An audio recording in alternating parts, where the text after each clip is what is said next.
Before we proceed, customarily, we have to call upon our leader, Mazi Kanu, to lead us in prayer. Let us pray. Chineke na nke pụrụ ihe niile, onye ọ bụ naanị ya na-agwọ ọrịa, onye ọ bụ naanị ya na-ekwe ka ihe ya wee chaa n'ime ndụ ndị niile bụ ndị na-arịa ọrịa n'oge awa n'ụwa niile. Ndị niile bụ ndị kpughere onwe ha ma ọ bụ site na amaghị ama,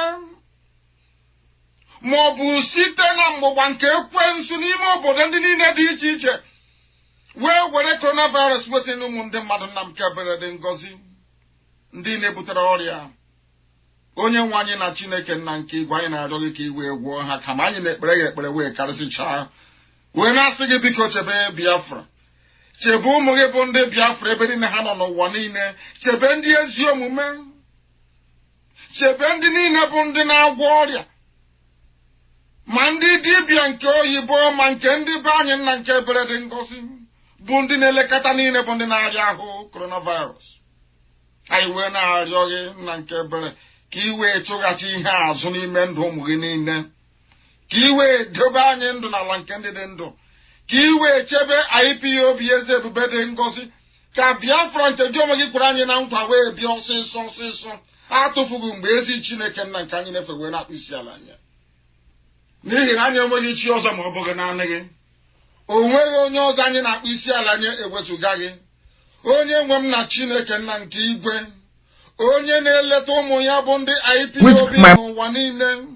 Biko bịa ka iwe gọzie ndị gị, bịa ka iwe kpuchigide anyị nna nke ebere, bịa ka iwe mee ka ndị ịnyanya niile bụ ndị na-arịa ahụ ọjọọ kwere n'ihi ọrịa ọgbata anụ, ka ha wee si n'ute ọrịa wee kunie, ka ha wee gbakee, ka iwe gọzie ka ha rabụ ndị na-arịa ọrịa, ka iwe were aka agwọmọrịa gị nna nke ebere wee leta ha, ka iwe gọzie mkpụrụ obi ha, wee bulie mmụọ ha elu, onye nwe m na Chineke nna, n'ihi na amaghị ebe ọrịa nke a si bịa, amaghị maọbụ mmadụ dị ndụ mere ya, maọbụ ekwensu butere. Onye nwe m na Chineke nna bi n'igwe, biko nụ bịa ka iwe mere ụmụ gị ebere, na ọ gbasụcha eluigwe ka anyị ji wee na-efe gị wee na-aja gị mma. Anyị wee na-arịọ gị eze ndị eze, na-asị gị biko ma ọsọ ọsọ ka iwe bịa zọpụta ndị gị, bịakwanụ ngwa ngwa ka iwe bịa nyere anyị aka.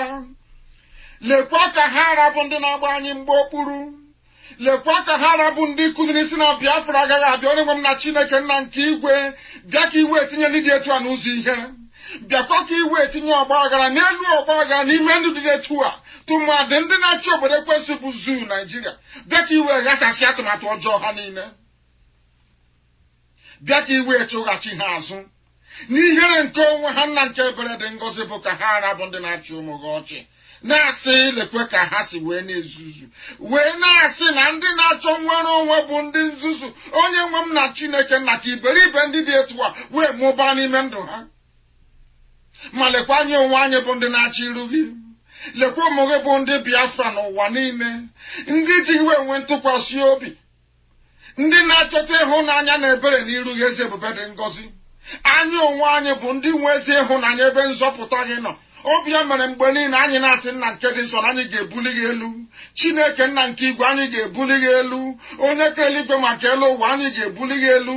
Anyị bụ ụmụ ogbenye wee nọ na nnukwu mkpa, ezi Chineke nna dị ngọzi, biko bịa ọsọ ọsọ Elohim ọbasi bi n'igwe ka igwe zọpụta ndị gị, n'ihi na anyị enweghị onye nzọpụta iwezuga gị.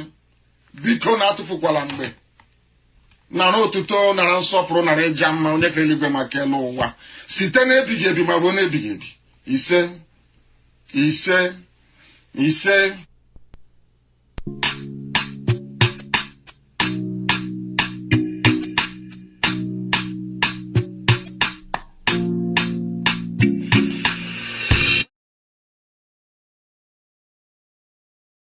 And Chukwukikabiam has always been there to bless us.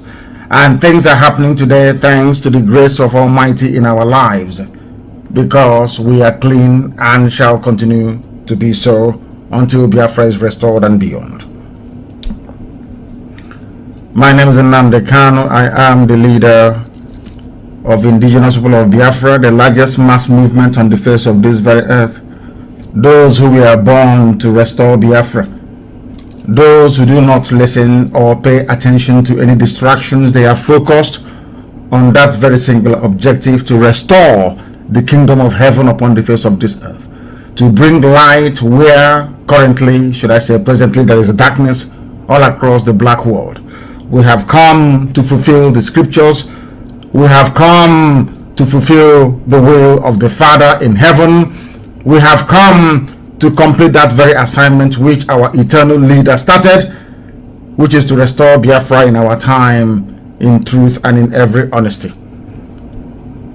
I am the director of radio, Biafra television, and by the very special grace of God Almighty in heaven himself, a servant of the wonderful people of Biafra, we are going to pray, and then after that we shall discuss, we shall teach, we shall lecture, and also we shall prophesy if the Spirit leads us in that very direction.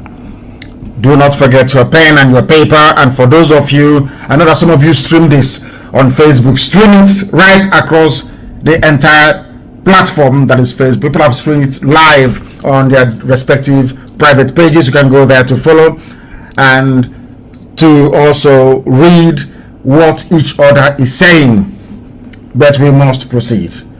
But before we do so, we must pray as it is customary for us here to do. And I shall pray in the language of heaven, the oldest language on the face of this very earth, the language that Britain doesn't want to hear people speak, the very language that drives away evil spirit, the very language that ensures that you cannot deceive the people, because you can deceive the people with English language, but you cannot deceive the people with the language of the ancients.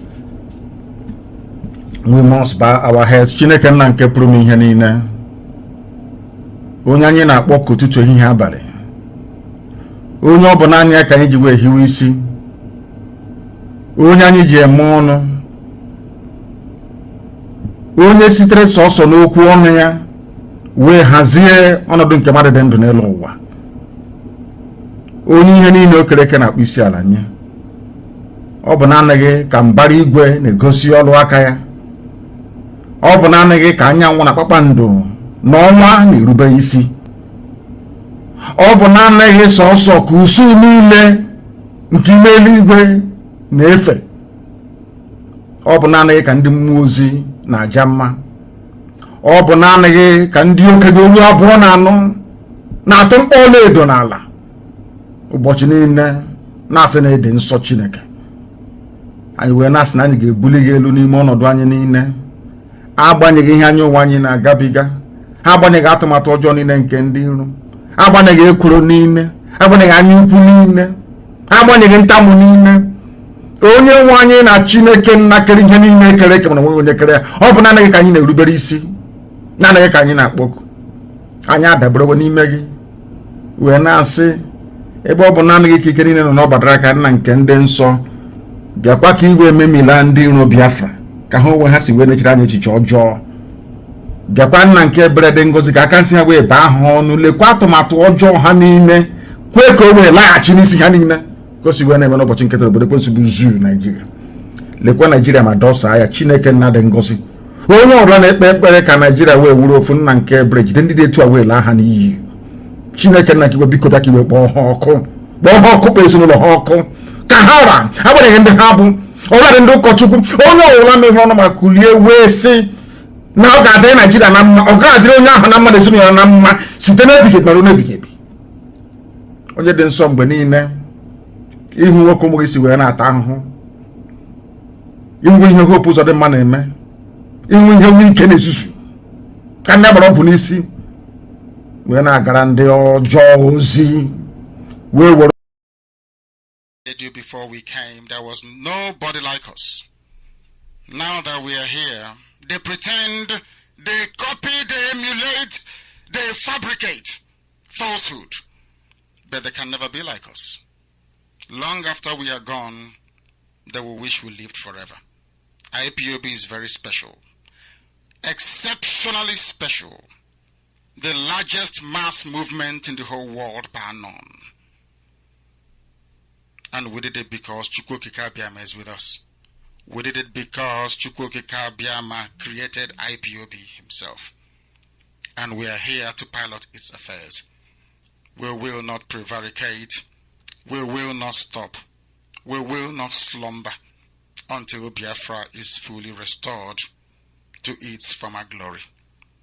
Anybody in doubt as to our resilience and our determination to restore Biafra is not only mistaken, not only misguided, but needs to see a psychiatrist, because we are not stopping. I am Nnamdi Kanu, and I don't stop until I get what I want.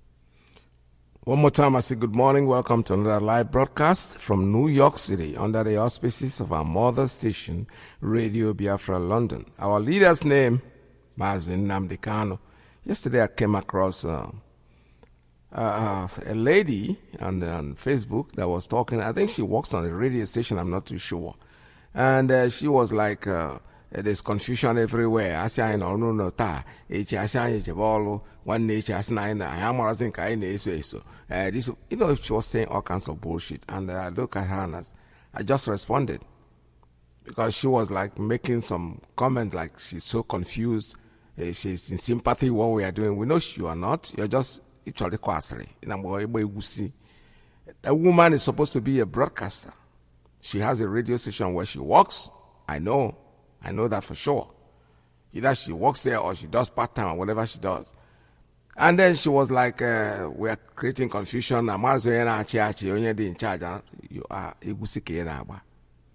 IPOB Biafra struggle. We have one radio station. It's called Radio Biafra London, RBL. Any information you don't get from there, you can listen. Nobody's stopping anybody from listening to whoever you want to listen to. But please get yourself more confused. Keep on confusing yourself and deceiving yourself and lying to yourself. Because the truth is, we have one official one that is known to be our radio station that has to do with IPOB and the struggle for Biafra, led by Mazi Nnamdi Kanu. The radio station is RBL, Radio Biafra London. That's where we are related from. We have other branches. We have subsidiary branches. We have arms that are stretched out. But if it is not Radio Biafra, it doesn't exist for us. Others can do their broadcasts. They're independent media people that want to use, Facebook and things like that and create their own bloggers group. That's good. That's perfect. That's normal. But the truth is that there are some of them who have taken advantage of the fact that they want to be relevant. If we one thing, they go and re-announce it their own way. And their followers are listening to them. But you know something? In the end, they will lose all those followers. I'm telling you the truth. It's journalism. It's common sense. When you lie to me today, tomorrow you lie to me again, you lose me. I become, like I told you, there's somebody I was following on the Facebook that kind of embarrassed me when he announced that the Liberian man was dead. And I was invited and asked to speak in a party, and that was the first thing I said to them. And these people were people from Liberia, actually. And I kind of sent my condolence to them. And one of the people that invited me just called me to the hallway. He said, "What did you just say?" Charles Taylor, yes, that's the name, I remember. He said, the man, he was there in my face, he made a phone call back to his country. And he was a family member of the same Charles Taylor we're talking about. The embarrassment, so when you listen to something, keep it to yourself. Don't bring it out. Radio Biafra is a source where you get accurate information. Anything you don't hear from Radio Biafra, it does not work for us. Sitting at home or sit at home, whatever you call it, have been temporarily banned for Mondays. That was the contention. But people chose to stay at home on their own. Officially, it doesn't exist. It has been cancelled or it has been suspended. But their choice to stay at home, don't blame it on management, on IPOB leadership. No. The announcement has been made over and over and over. If you want to take it, take it. You don't want to listen to it, that's your problem. That's your thing. The truth is that when it's been announced, it's been announced. We announce so many things, you don't want to listen. Tomorrow when you go to bloggers and they confuse you, you come back crying. And they are because you want each other quasary. You are expecting failure. And when the failure is not coming, you create something that looks like there's a failure. This is Radio Biafra. Forget about it. We know the game. We have been in it for a while now, so we understand what is up. You work for a radio station, you're not our friend. The people that are calling IPOB, who is Anyi? Don't say Anyi. So if you want to be confused, remain confused. That's your choice. Nobody can tell you not to be confused. Announcement here, coming up, IPOB Ireland, they're going to protest. It says, greeting Biafrans, friends of Biafra and lovers of freedom.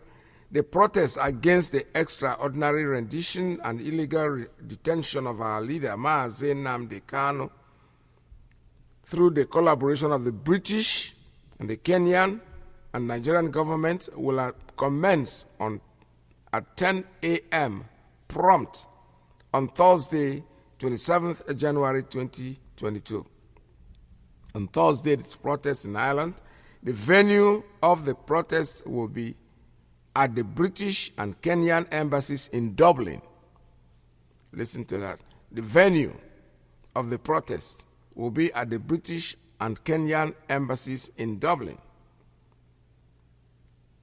Punctuality is very paramount to this cause. Thank you and God bless you. Free Mazi Nnamdi Kanu, Biafran, Referendum, Africa, and Nigeria now to save lives. So that protest is coming up, and it's very, very important that we all attend. Another one is that the head of the Directorate of State, Mazi IYKE, will address Biafrans on Thursday, the 27th of January, 2022. Don't miss it. Please join the broadcast on all IPOB platforms. The time will be 8 p.m. Biafra land time. That's coming on the 27th. Please make sure that you're part of it. Don't say you were not told.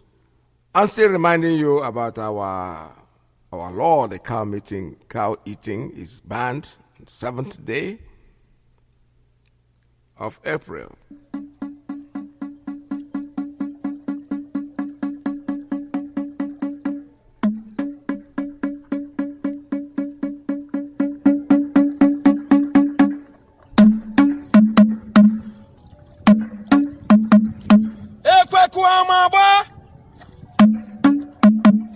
From 7th April 2022, the selling and eating of nama, also known as cow meat, is forbidden in Biafra land. Be warned.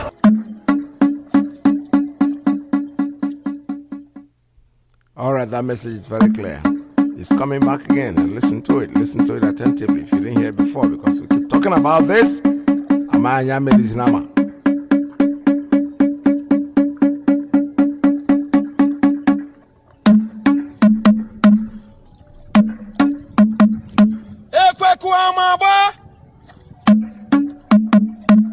From 7th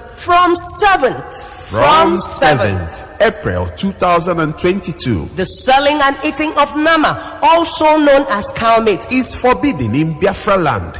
Be warned. All right. I know you have heard that. On the 7th of April, that's when it starts. It's a law in Biafra land. Since we cannot drink beer over there, we cannot go to clubs over there. They have their own law. We have our own. Our own is that there is no cow meat. Nobody's going to sell it. Nobody's going to buy it. Nobody's going to eat it. It is forbidden in Biafra land. And make sure that you remember about the broadcast on the 27th by head of State of Department, DOS, head Chike Dosiem is coming on air. So you go there and listen. And for the lady, please stop getting confused. When you listen to Radio Biafra, believe me sincerely, you will not be confused, because we are very consistent. Whatever we do, if we say something today, find your command and control. If the DOS choose to ask you to sit at home and later say don't sit at home, they have reason for it. If you want to live on confusion, you want to be confused, go ahead and be confused. Go ahead. This is your right. But the point is that I am not confused because I choose not to be confused. I choose to listen to the source, to the voice of reason. I choose to listen to announcements and put them to heart. Because if you want to be confused in anything in this world, you'll be confused. I'm telling you the truth. You will not fail to be confused. Because you want to be confused. Because you want it to look like it's chaos, chaotic. Because, when he finds out that the case is going to be against him, then he will create kind of confusion that will distract the people that want to focus on the ball, to put them out somewhere. That's exactly what is going on with us.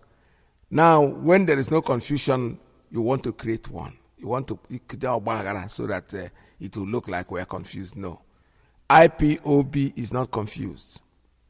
Radio Biafra is consistent. We say it today the way it is. We don't care what you think. Our brother, Don Prince, his life was threatened. We saw it. We heard about it. Some people came to the program to tell me, you should behave like nothing happened. No. Keep your advice. Your advice is okay for you. You can sleep with it and think you're full of wisdom. You know too much. So you can come and condemn what we're doing. The man did not lie. He told us what happened, which is the proper thing to do. I don't know why anybody should have a problem with that. Are you going to say he made up the story? No, he did not. If he didn't want to talk to us, he will not talk to us. If he did not want to address the issue, he will not. We didn't force him to say what he said, but he said it the way it is. It doesn't matter what you believe. What you think about or what we think about does not make any sense. I personally believe every single thing he said, because there is nothing for him to gain by coming to lie to us on air. These things happen to him. What we should do is pray for him. But I know that Chukwu Okike Abiama is on his side. Nothing that they do will ever affect him. They gave him 7 days according to him. They are going to die in 7 days themselves. That's the way they say it. Our brother spoke yesterday, giving us advice that, adage, a story that he told, which was very interesting. And I slept over it and I'm thinking, what kind of opinion is that? When you are not telling the truth. This is exactly what we're fighting against in Biafra. Exactly what the man said. You see evil and you don't speak about it. You push it under the rug. You push the dirt under the rug and you think it's going to go away. It will not go away. Any day, any year, any month, any way, any time in your life that you pull off that rug, that dirt will be there. If you don't remove it, it's not going to go away. You're expecting miracle to happen tomorrow? If you cannot fight the evil today, no. Tomorrow will be like today, unless you do something drastic about it. If you let it stay, it is going to come back the same way that you left it. The old man saw that this man stole a chicken. Rather than tell him, allow them to give him some beating. Maybe that will change him. No, he said, no, go and put the chicken back. You are part of you are a thief yourself. Whoever the old man that told him, there's nothing in the bag, I've not seen anything. He's a liar, he's a conspirator, he's somebody. This is exactly what kept the zoo the way it is today. Nobody tells the truth. As na ọkụkọ hapụ onye gburu ya ọtọgọwara ite onu. Ife a na-asụ n'Igbo. This is exactly, you want to go to politicians and deal with the man that you see that has the gun in his hand. Hapụ maka onye ziri enu. Because when you deal with that man, now he'll take you to the person that sent him. You don't accuse an innocent person because you're not sure. We know, we pray for Don Prince. I know God in heaven, the light of the Shekinah, the light of the universe is protecting him. There is nothing they're going to do to him. He who on the ground fears no fall. He's done it the way up and down. But they will meet your Waterloo trying to get to this man. The guy is a renowned prophet. He is, for me, it doesn't matter. You don't have to accept it. That's your problem. Because the people that always challenge these prophecies are the so-called people that read the Bible for us every day. People that tell us about the Bible, the things that are in the Bible. We are not biblical students. I am not, honestly. But I think if you tell me a story about the Bible today, I'm old enough to have heard it sometime. I must have heard it. I might not know what page it is, but I know that something like that is there. It does not matter. What matters is what do you do with what is said. The page and the problem and who said it is not relevant. For me, maybe for you, if you don't read the page and know the chapter and everything, it means you are not grounded in it. Okay, I am not, but at least I know. When you tell me the truth, I know. When you speak the truth, I know. When you say it the way it is, I say, yes, this is the truth. What do you make out of it? That's the point. That's the most important thing. Not who said it or what said it at what time it was said. No. The cow it's not relevant for me. I know it is there. If you quote, because even some of you are quoting out of context because you think you have to quote for people to believe you. You don't have to. You do not have to. Absolutely don't have to. So in a nutshell, what I'm saying is that when you see the truth, please speak the truth. It doesn't matter who is hurt. Today, IPOB, the Biafra movement that started by Mazi Nnamdi, is grounded on truth. He has no permanent friend. Imejo agwagi, imema agwagi. That's what it's supposed to be. Okay, Nyaroluana, they find out about this kind of people that will see things and don't say anything. And you expect us to follow them. They are all falling apart. That's why 100 years we have not achieved anything because of this same thing. All this will end when Biafra comes. On achievement, let people say we are fighting ourselves. It doesn't matter. Let us fight ourselves. So what? Big deal. Where is it new? Is it a new thing? In a new society, in a new people, husband and wife that don't even know themselves, they come together, they fight, they make up, and they still live for many years. If you don't take care of these issues, they will always crop themselves up again. So my brother, whoever is thinking that what he said is very right, no. We have to be very careful before we are branded. Before people start looking at us suspiciously. We speak the truth all the time. It does not matter who is hurt. Its life is threatened. He came out on air. He told us, he sent in a tape saying exactly what happened. He mentioned some names based on what the killers, the people that came to kill him, told him.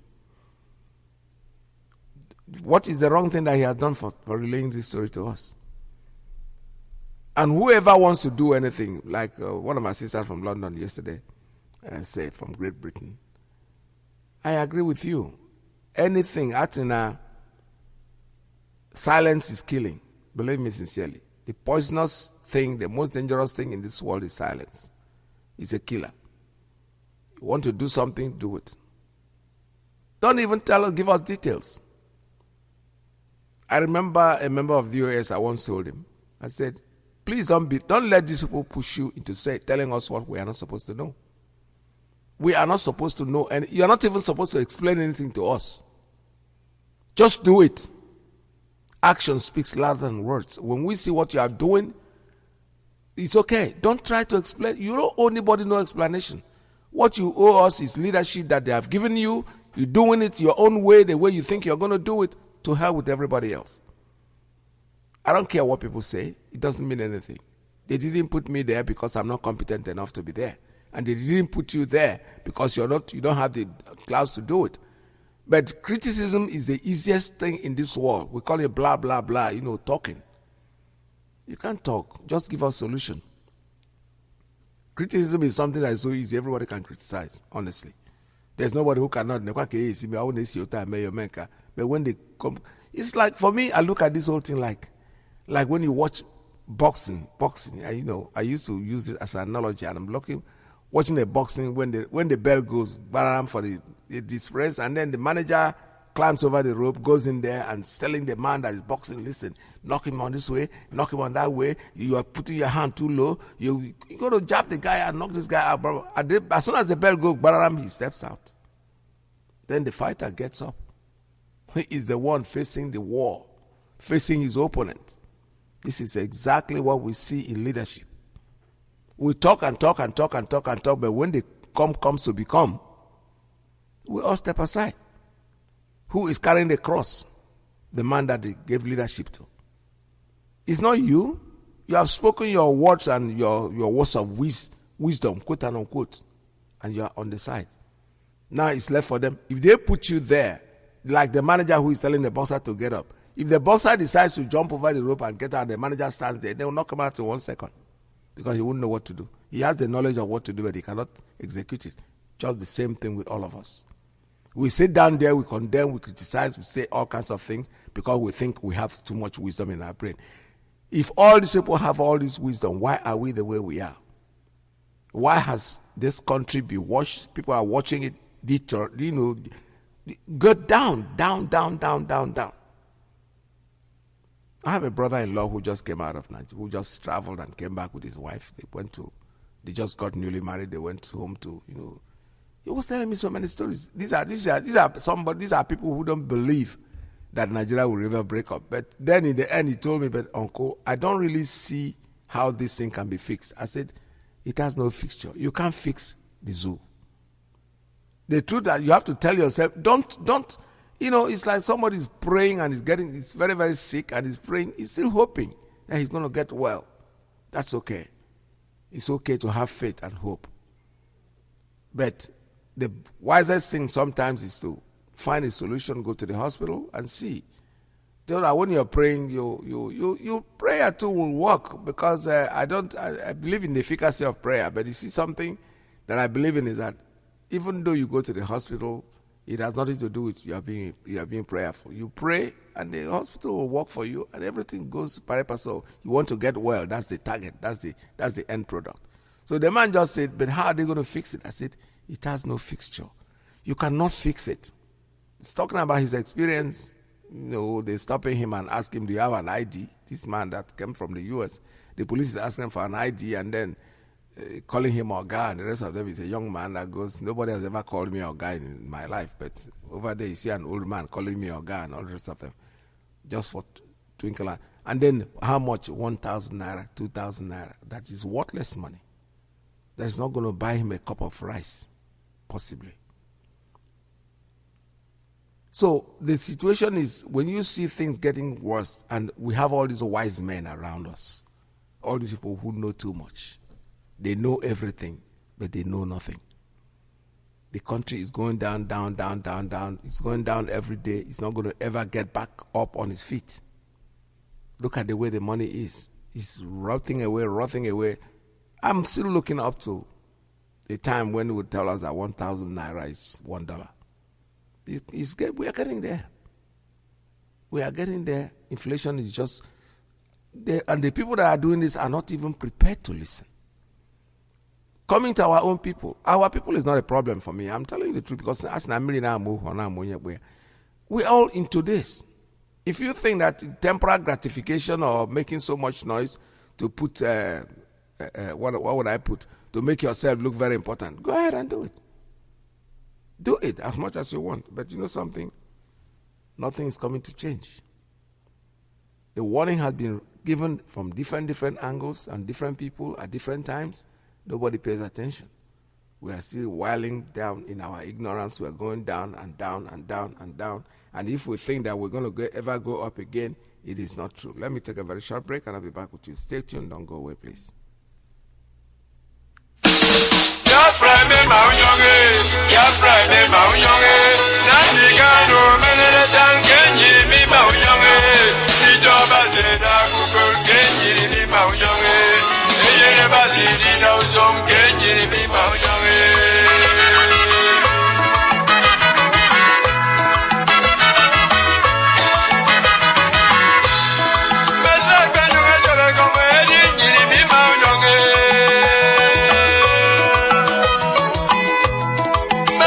Bye.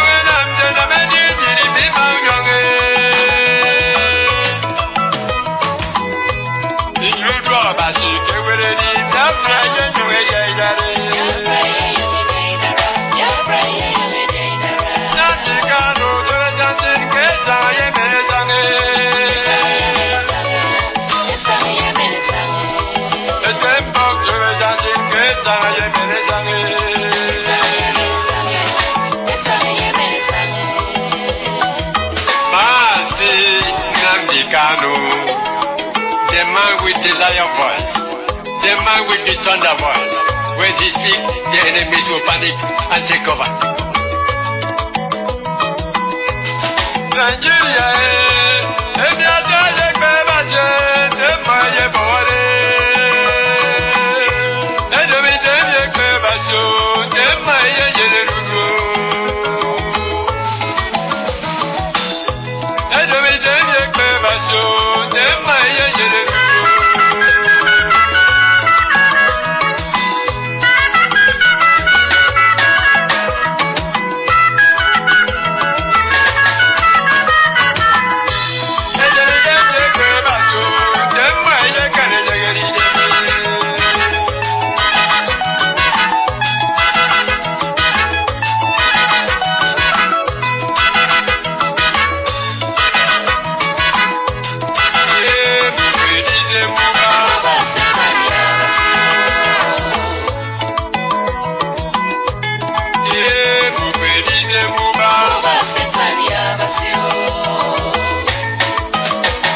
I'm back again. Welcome to another live broadcast. Tembe, that's what we call that music. It's so beautiful. I'm shaking my head here. I'm dancing out.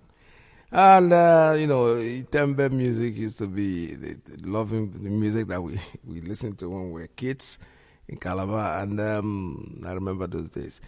So what we are saying this morning is that still talking about our plight, our way to independence, our way that we're going. We are going there. We're going to get what we want, regardless of whatever they say. Keep focus on the ball. Don't be distracted by people saying all kinds of things. And because if you want to get confused in this issue, there is a way to create a confusion. Go and start listening to all of them. Jump from one blogger video making to another one. It's okay. But the more you do it, the more you get confused. Because again, what are you really looking for? Radio Biafra is there 247. Even if you have not, believe me sincerely, when you even listen, you discover that even some of the broadcasts, the past broadcasts of our leader, they are very, very strong. With all the things I know I am here in this station, when I hear some of them, I would like, wow, when was this one? I didn't hear this one. It becomes something for me because the day with the day you hear it, that's the day it becomes it's a new thing for you. No matter when the broadcast was done. A lot of people are saying, oh, we heard this before. Yeah, you have. But there are people that have not heard it. So anytime you listen to Radio Biafra, you get information. If you go out there, because when you are expecting a failure of something, it's like a child who goes to school. Everybody's expecting a child to fail. And the child is doing well, is excelling.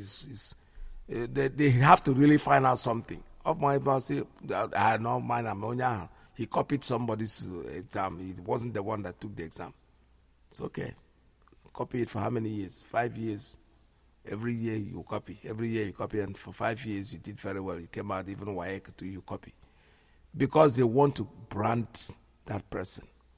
So what they are doing is talking. This lady that I'm talking about, I just found out her name. They call her Ijele or something like that.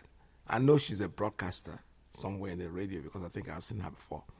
These are the kind of people, when they talk, I listen to them because you know something? You see, when you look at her, you see Satan behind her. There's something she's saying there. On her cho, he will pretend as if he's part of you. He will pretend as if you lost what you're doing. She's supposed to be a broadcaster. Somebody who works in the media is telling us that she's confused. A media person is confused. News and radio, they're confused. Because you know what? She chose to be confused. Because there's no confusion. She's just making it up for ignorant listeners to. Anyway, I read most of the comments, and she was not getting to anybody because all of them were thousands of people, hundreds anyway, commented. I never saw one positive, none, not one. Because they know that we have seen through their plight. The Fulani is at work. That's what they know how to do. What they know how to do is to come to your home and take your home. They do everything. The money that they didn't make up, they just use them anyhow. I saw a video that he showed us pyramids. It's like a pyramid of rice. A pyramid of rice. And the rice pyramid. What is the use of a pyramid of rice when people are hungry? The price of rice hasn't gone down. It's going up. But they're showing us pyramids of what they call rice. Something that a small boy can even create on the computer. What if that thing is plywood? What is the rice? The pyramid. But who cares? We don't have to show us rice. You have to show us that, oh, you see, this rice was 800 naira yesterday. Today it is sold for 30 naira. That's what we will ask, what happened? That you bring us, showing us pyramid of rice. Okay, what is the use? Because that's how the Fulani, that's how they think. This nation called Nigeria is an extent of their father. They own it. They won't even let you have your own life. And they are doing it and doing it very, very well. They are not even giving up at all. This is what Usman Dan Fodio said, and they are going to dip the Quran in the sea. And they are doing everything in their power to make sure that they do that. I'm telling you.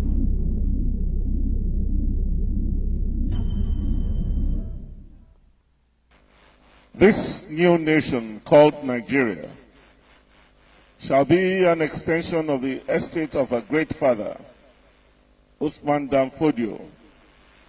We must ruthlessly prevent a change of government. We must use the people of the Middle Belt as willing tools, and the people of South as conquered territory, and never let them rule over us. Never let them control their own future. Speech by Sir Ahmadu Bello on 12th October 1960.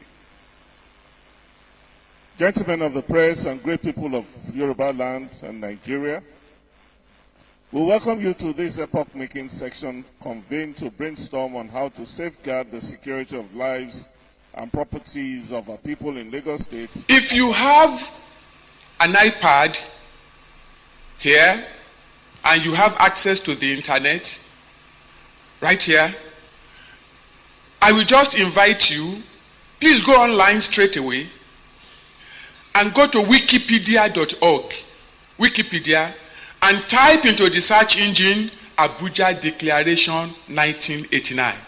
And this information will come up.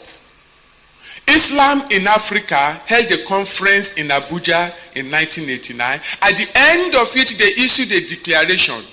And it goes, to eradicate in all its forms and ramifications all non-Muslim religions in member nations. Such religions shall include Christianity. Now please note that word. To eradicate in all its forms and ramifications. Now Nigeria is a member nation. All non-Muslim religions, such religions shall include Christianity. The word Christianity in the communique was underlined.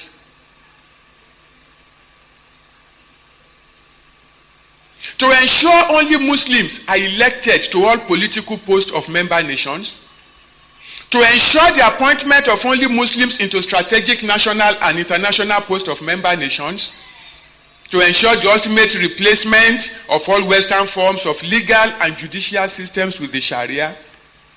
Then to make sure that this strategy works, because it's going to require money. Babangida, as the self-appointed president of Nigeria, put his hand into the treasury of Nigeria, took $21 billion out and gave it to OIC.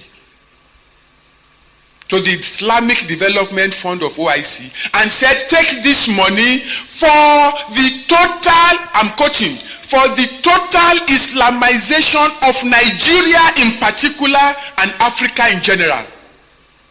Babangida paid $21 billion of our money to turn Nigeria into an Islamic nation. And they have started.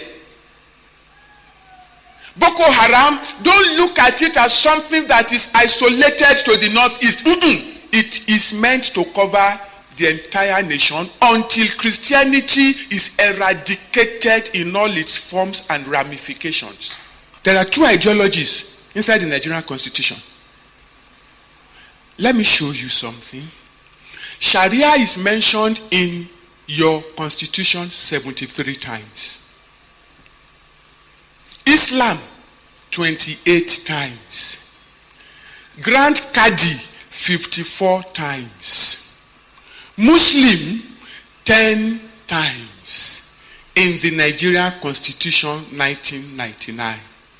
There is no single mention of Christ in the Nigerian Constitution. No single mention of Christian in the Nigerian Constitution. No single mention of Christianity in the Nigerian Constitution. No single mention of church in the Nigerian Constitution. Now I ask you, sir, I ask you, ma, is your country an Islamic state, a Christian state, or a secular state? Which one is Nigeria?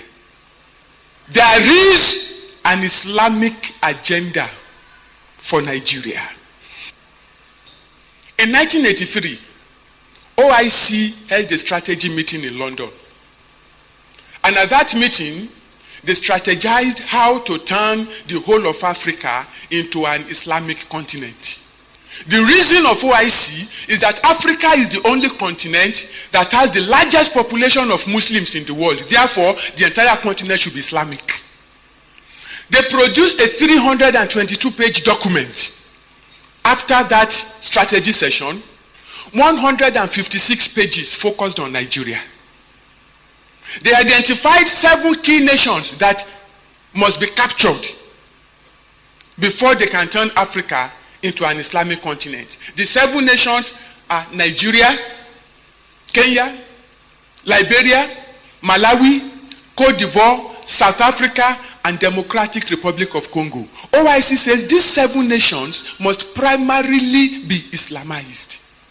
And of these 7 nations, Nigeria is number 1. Once they Islamize Nigeria, then there is no problem with Islamizing Kenya. So when you hear of terrorist attack in Kenya, that they attack the mall in Kenya, it is not isolated from what Boko Haram is doing in Nigeria. It's the same. Now, this was said many years ago. Now we see the role that Kenya is playing in the abduction of our leader. Listen, I said, Radio Biafra, this is where we submit wisdom. You have to sit down and think. Reverend Bosu did this tape, I think in 2014, thereabout. And today, we see what the role that Kenya is playing through the Great Britain. They are part of it. They are the ones that are forcing this and trying to make it work. 28 million in those days is quite a lot of money. And they are doing it, they are using it judiciously to accomplish what they intend to do with the money. And compliments included, the system includes using our own people. The people who are saying that they are confused. They are not confused, for God's sake. They are absolutely not confused. They know what they are doing. They know what time it is. They are just pretending to be confused in order to confuse the gullible. People who don't know what direction they are going. We keep saying it on Radio Biafra. Keep your eye on the ball. Don't let these people distract you. Because that's what they intend to do. Bosu did this in 2014. And in fact, actually, what he said about Abuja Declaration, Google took it out. It was there. It was there because originally, the first time I heard this, I went to Google, it was there. Then later on, a friend of mine who was like, where did you get this information from? I said, why don't you go to Google? He went and then came back to me and said, but Google did. I said, what do you mean? So I went back. Google had taken it off. In fact, they didn't take it off completely. I think they twisted the words because Bosso was quoting it exactly how it was. But that notwithstanding, the truth has been decimated. People have already heard it. So no matter what they try to do with it. Kenya is the second country that they said that if they are able to do this in Kenya, then the whole of Africa. So Kenya is where the British people are using to do their job. Extraordinary rendition. We are watching to see what will come out of this. Because you don't go to another country, another man's country, kidnap somebody and take him away to a country that doesn't belong. He does not carry the Nigerian passport. He has a British passport. He's a British citizen. They will not do anything because, you know something, they stand to gain, and their gain is going to fall on them no matter what. We know that. The MP, Harriet Hammond, has she not been here to discuss anything? No, she hasn't. She hasn't said a word. Her own constituents have written to her. She doesn't say anything. So what is going on? What is going on? Why has nobody from the Foreign and Commonwealth Office mentioned Mazi Kanu? How can you have a British citizen travelling on a British passport kidnapped in Kenya on June the 19th? He was tortured for 8 days before being extraordinary rendition back to Nigeria. Why was he extraordinary rendition back to Nigeria when he's a British citizen? Has nobody behind these windows asked that question? How can you all remain silent? How can you all pretend that you can't see anything going on? It's all over social media. Catriona Lang, the High Commissioner for the UK in Abuja, has done nothing.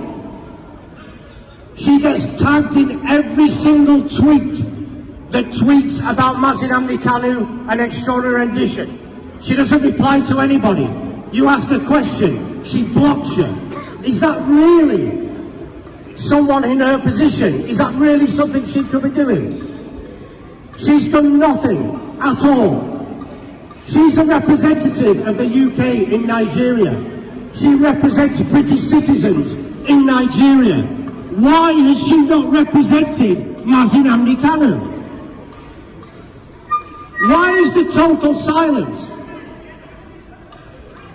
You've got another protest next to us here, a lady called Nazanin. Nobody's helping her either. She's a British citizen. What is going on in this country? The 67 to 70 Biafran war, it wasn't a war. It was a genocide. And the UK was complicit in genocide. The UK is complicit in genocide now. Today, it's happening again. Yet why do we not hear about it? You go 20 yards away, the BBC cameras are there, the ITV cameras are there. Why does the BBC and ITV not cover Biafra? If what was going on in Nigeria was happening in any other Commonwealth country, it'd be all over our news. So why is it not reported? It's not reported because the British government are still looting all the resources in Nigeria. Biafra on its own would be a world leader in any way you can think of, one of the richest countries on earth. But the UK can't let that happen. Because if the UK lets that happen, it has to start paying for the resources, of which all the oil that it gets now is given free. How can you put oil above thousands and thousands of people's lives, slaughtered on a daily basis? Catriona Lang, who works for this office, is fully aware of it. What's her response? Her response is to go on Twitter and start dancing with the Fulani terrorists who are committing these atrocities. How is that right? Ask yourself a question. How can we stay silent when this is happening? can turn a blind eye. You can remain silent. You can do nothing at all. But don't ever turn around and say you didn't know what was going on, because you know exactly what's going on and you're doing nothing about it. It is absolutely shameful. Boris Johnson, what's he doing? He's doing nothing. Buhari is dead. Buhari died in London in February 2017. That's right. He died in London in 2017. So why do you still put this charade out that Buhari's coming to London? Buhari's coming for medical treatment. The man died in 2017. Yes. And when that comes out, seriously, the UK will look the biggest fools on earth. The death certificate's there. It's all written. That's right. There's proof he died in London. He's buried in Saudi Arabia. And yet you keep that quiet as well. How can you keep quiet that a president of a country died 4 years ago and you're still portraying him coming here for hospital treatment? Is that not a farce? Cover up. It's a total cover-up. A total corrupt cover-up by a totally corrupt government. But when Biafra comes, then we will see who laughs. Because it won't be the UK. All hail Biafra. All hail Biafra.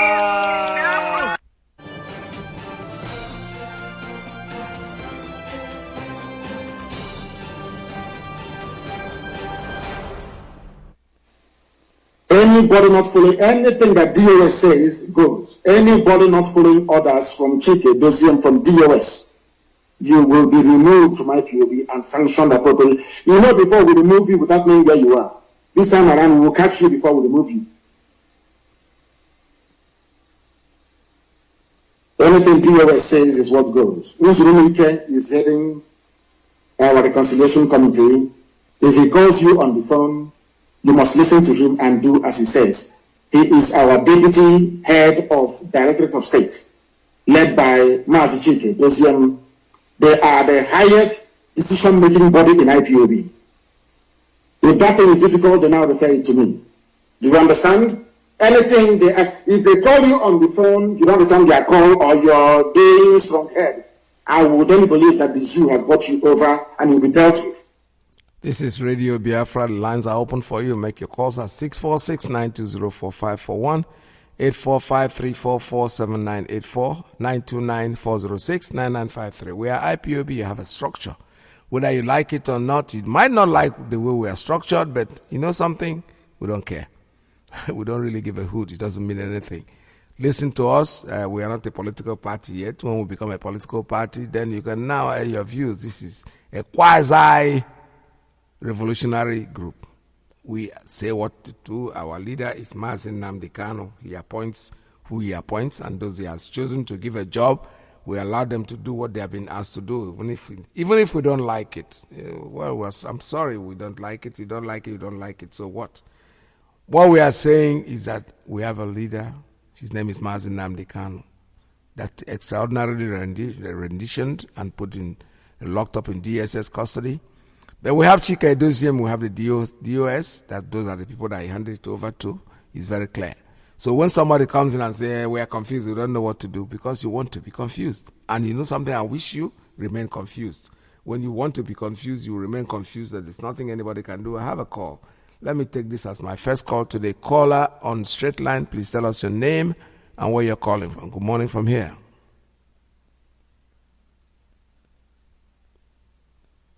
Caller, your line is open. You're not talking. What's up? Can you hear me? I can hear you, sir. Good morning. Welcome to the program. Good morning. My name is Joseph and I'm calling from Boston. Mazi PETERS, good morning. Before I say anything, I will bless the Almighty God for everything He's been doing for us, for His kindness, for His love, and for His protection towards us, especially our leader, Mazi Kanu. For ESN, mighty and everlasting God, continue to guide and protect them. Guide every one of your children, especially the truthful ones. May everything they need to sustain this struggle come to them. And may you continue to sustain each and every one of them. Protect our ESM members. Protect your children, O Lord, the way you've been protecting them. Father, all this we ask through Jesus Christ, our Lord and personal Savior. Mazi, you've spoken well. The pyramid of rice which they did, remember when we were talking about, they said they were the one that was feeding us. Yes. And we were saying that we feed ourselves. So unfortunately for them, they now went and now started showing the pyramid of rice that they cultivated, that they did this, that they did that. On the second note, another one way or the other, when you are doing your own, there is one way or the other somebody that will always want to tell the truth. Yes. Not knowing that they've already taken the picture of the stand that they use in putting some of the rice they put there is not even up to 100 or up to 50. I know. And to make the pyramid. And at the end of the day, they say they are the one feeding us. We will know where it's going to end this time around. And come to think of it, like that's why we say that if you're not following what we're doing, you cannot know when you're getting lost. Yeah. You're not following Radio Biafra. You're because I see it as equally. Yeah. If you go to this place, they tell you this one. You go to this place, they tell you this one. Now you're beginning to now doubt what we are being told. For how many years can you listen to Radio Biafra? Then bloggers came out it is very funny, my brother. It is. Bloggers came out few years ago, maybe like 1 year or 2 years ago, and now you've turned into expert of bloggers. Now you're now the one that is expert that can explain what bloggers are explaining to you. Yeah. When you come now, you now be asking us, after they've told you what to do, you will now turn it around and be asking stupid questions. Because I see it as stupid questions. Yep. If you're paying attention to what we're doing, you will not be able to be asking all these questions. Come to think of it, if anybody that does not understand what Onyendu said, when he said he's not a member of prescribed terrorist IPOB, yeah, then you must be foolish. Are we terrorists? I wonder. Our leader is the leader of the indigenous people of Biafra, not a prescribed terrorist group. No. Of course, he will say, no, I am not. Of course. So if you don't understand it, that means what we're doing here is not, you don't even understand what we're doing here. No. Then the best thing for you to do is to give us space. You give us space. If you don't understand what we're doing, that every time you come here and be talking rubbish and jargons, you give us space. When you're ready, when your sanity comes back to you, you come back. We will accept you. Yes. Obviously now you are part of the people that wants to destroy us. You find your level. Yep. We will not accept nonsense. And you give instruction on what to do. You go, DOS gives you instruction on what to do. You go talking rubbish. No, it doesn't work like that. We follow instruction. Onyendu gives instruction, we follow it. Onyendu gives DOS instruction, we follow it.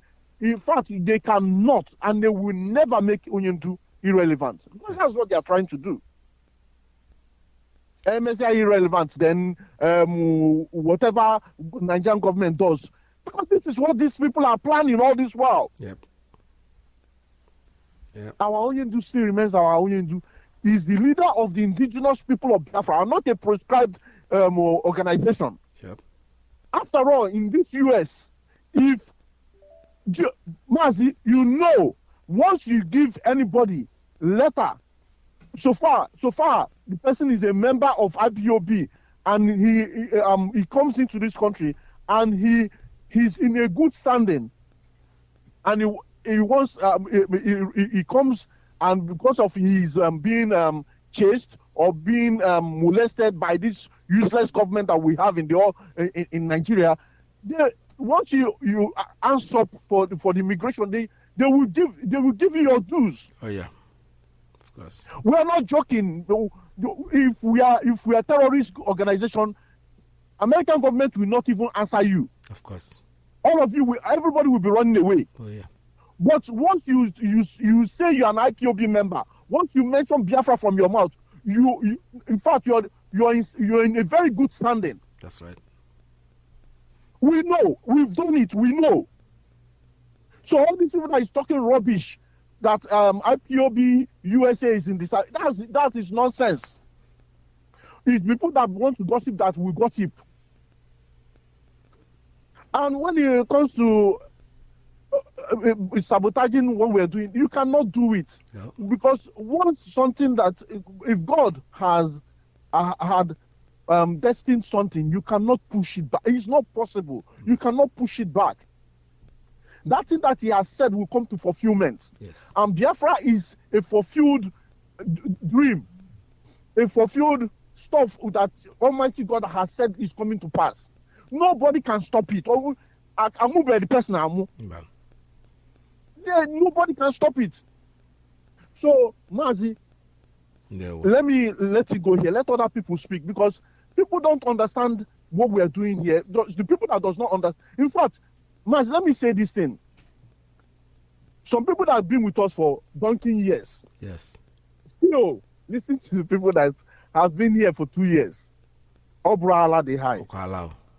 Madness. Mazi, let me let you go. Thank you very much. Thank you so much. All right. Like I said, they know what they are doing. What they are trying to do is to give us the impression, or to create that notion that there is confusion when there is no confusion anywhere. It's as simple as that. We know that the game is up for them. They're trying to create they've tried their best to make sure that they make the world look at us as that we are confused, we don't know what we are doing. But they know very well that we know exactly what we are doing. It's them that are getting confused. And when you claim to be confused, I tell you, all I have to say to you is, well, remain confused, because that is your choice. That is what you have chosen. If you choose to be confused, remain confused. I don't want you to get away from the confusion. So it does not really matter. Our intention is to get Biafra. We have a radio station that is our voice. That's where we speak from. And then when you listen to it and speak from there, you will not get confused. I have a call on, let's see, this is straight line caller. Good morning. Tell us your name and where you're calling from. Mazi, good afternoon from here. It's your brother with you calling from the UK. Mazi, I appreciate you. Yes, my big brother, I appreciate you. And then I appreciate your family that stand by you. And our leader, I said our ancestors guide and protect you. And Biafrans all over the whole world, the truthful ones, I salute you. Mazi, I am under oath. I am not going to lie. These people are not confused. They are not confused. They know what they are doing. They are not confused. If they are confused, what stops them from going to jump inside one bridge and kill themselves? If they are confused, so they see all this trailer passing left and right. Why can't them just jump inside that trailer and let's see if they are confused? Mad people. Who is these people want to confuse? Biafrans? Just like my brother just said, you have been listening to Nnamdi Kanu for the past nearly 10 years now.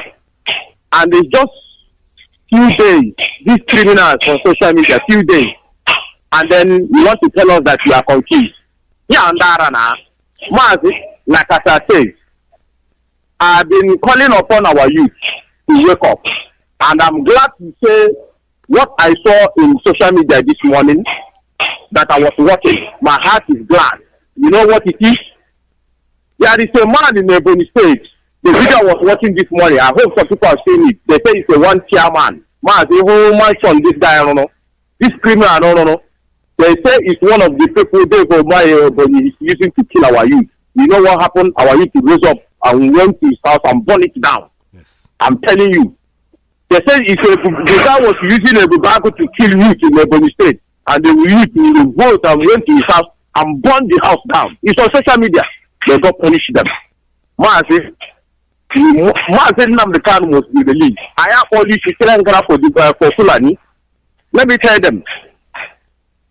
You see Mazi Nnamdi, Biafrans, I keep saying it, going against you because we are going to fight Fulani. Don't be deceived by anybody. We are going to, we have told the whole world that you see this IPOB is the last bus stop of Fulani.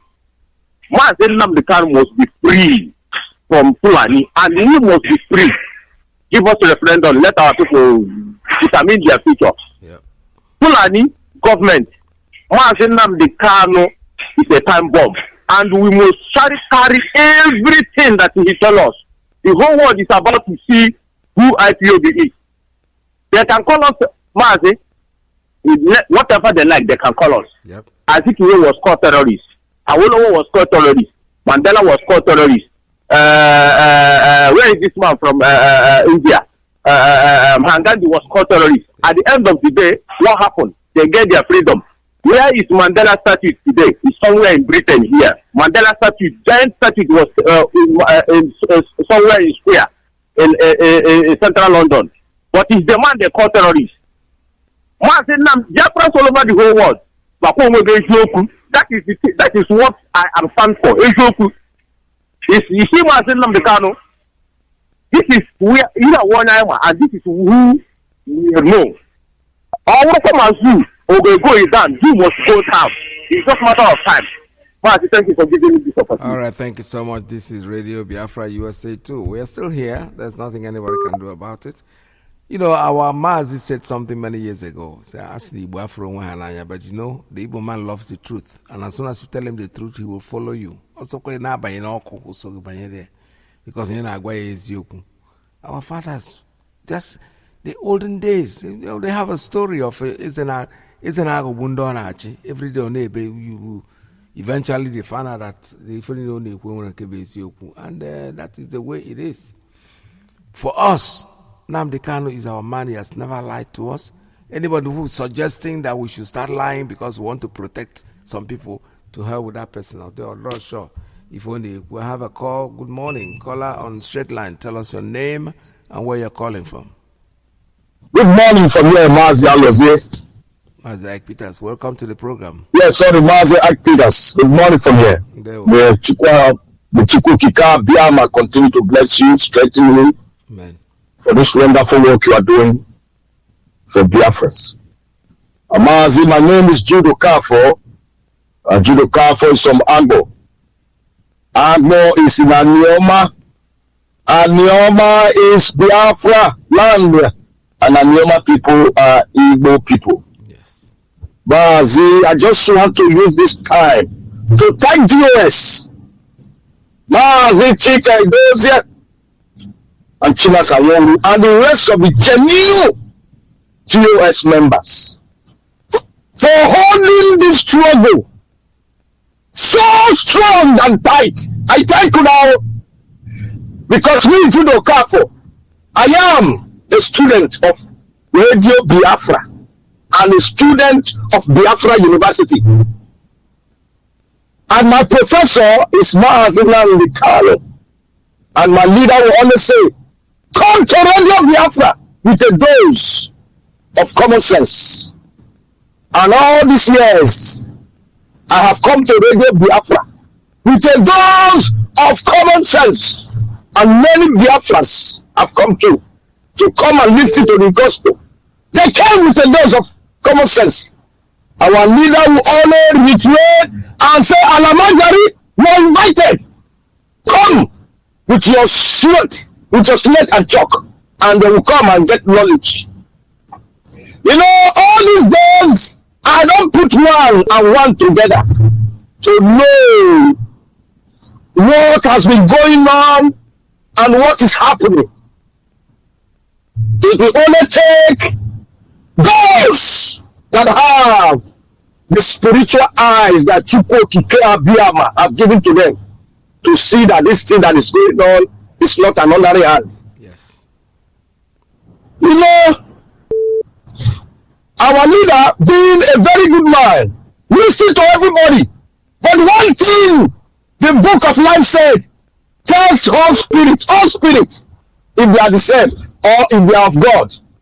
Because not all those that speak in tongue and prophesy are children of God. Even the devil speaks in tongues in heaven. The devil was the choir master, second in command in heaven. He speaks in tongue. He sees vision. But at the end, the devil was made. The devil rebelled against God in heaven. So also, Delilah was used to destroy Samson. You know, a lot of Biafrans have blamed DOS. I'm going to tell you for Biafra, please, for goodness sake, DOS are innocent of every blame and every allegation. They are innocent. They don't know what happened and what happened because Delilah was prepared from the pit of hell to come and destroy our leader. And they came in the name of vision. Don't tell us where you are going. Don't tell IPOB. Watch what you eat. Watch what you drink. These people working with you, they are against you. Not knowing that all spirits, they are not for Chukwokika. Our leader being a good man. Being like Samson. Told them, they came with that spirit of Delilah. And today, what happened? Of all places in the world, can you ask yourself why our leader choose to go to Kenya? Because Delilah and the other agent of the devil that was prepared in the kingdom of darkness to come and pull our leader down, to come and pull Biafra down, to come and make sure that Biafra will never come to pass. They came. And today, as intelligent as we are unable to put one and one together to know that these things that is going on is not on our hand. And that is why when you see Delilah today on Facebook talking, he talks with power because there is something that is controlling her. When your friend is the one I'm talking about, there's something controlling her. And today, when you listen to her, you become bewitched. And that's what happened to our leader. I am praying that our leader will come out safely and the world will see that what Judo Kappa has been saying on Radio Biafra, that DOS and other people are innocent. Stop castigating DOS. Stop blackmailing DOS. They are working with the mind of Chukwokika Abiyama. And I thank DOS for not giving a slot to Simon Ekpa. I thank DOS for standing together and take the cross upon yourself, for not giving the devil a chance to control Radio to be in Radio Biafra, because by now, password and things would have been changing. We will not be calling Radio Biafra or even having what we call Radio Biafra again. But thank you, Chukwokika Abiyama, because you are not God, you are man. You went into the heart of DOS and said, no, we don't want. And a lot of Biafra that are listening to me, they will say, what is this one saying? He's a madman. But that is the truth, because whatever madman is madman, but listen to madman. What he says is will always come to pass. He might be saying stupid thing, a madman thing, but go and look at what the madman is saying. It's nothing but the truth. Thank you. The Lala came to destroy our leader, just like he did in the time of Samson. But our leader, being guided and protected by Chukwu Abiyama, did not die in Kenya and will never die in Nigeria. We come out to testify and tell the world what transpired. Mazi, thank you very much. May Chukwu Abiyama bless you. For all of us will be alive to see the restoration of Biafra. Yes. In the name of Chukwokika Abiyama's name, I pray. He said, thank you, Mazi. Thank you so much. All right, this is Radio Biafra. I'm going to take a very short break and I'll be right back. Please stay tuned, don't go away. Come is the prince, I don't come again, you know. And the town's the big Oh, promise not the success. And the microphone. You don't tell when we dey fight for this freedom. You don't tell when we dey fight for this freedom. All we need is the referendum. All we need is the referendum. All we need is the referendum. All we need is the referendum. All we need is the referendum. Tell me what to do, tell me what you do, tell me what you see, tell me what you see, tell me what you know. When we talking about the referendum,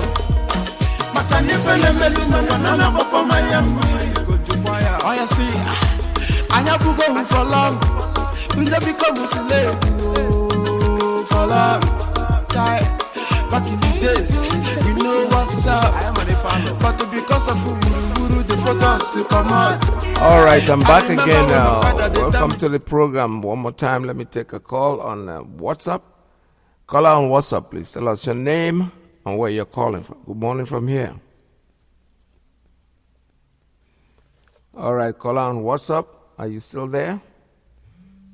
All right, let's see. Let's take this call. Call on WhatsApp. Good morning. Tell us your name and where you're calling from. Good morning from here. Yes. Hi, PETERS. Good afternoon, sir. Can you hear me, sir? Welcome to the program. Yes, my brother. Thank you so much. Thank you for staying strong in what you believe. Thank you for educating Biafrans. God will bless you, my brother. Mazi, I will not take much of your time. I just want to clarify things here. Mazi is about sit at home. Let me say something here. If I'm not getting it right, Mazi, please call me to order. What I want to say here is this. People complicating things. They believe that DOS is the one that initiated this sit at home. Why are they against sit at home? Let me clarify things here. DOS and IPOB, Biafra entirely, we are not against sit at home. What we're against is the people that are forcing sit at home.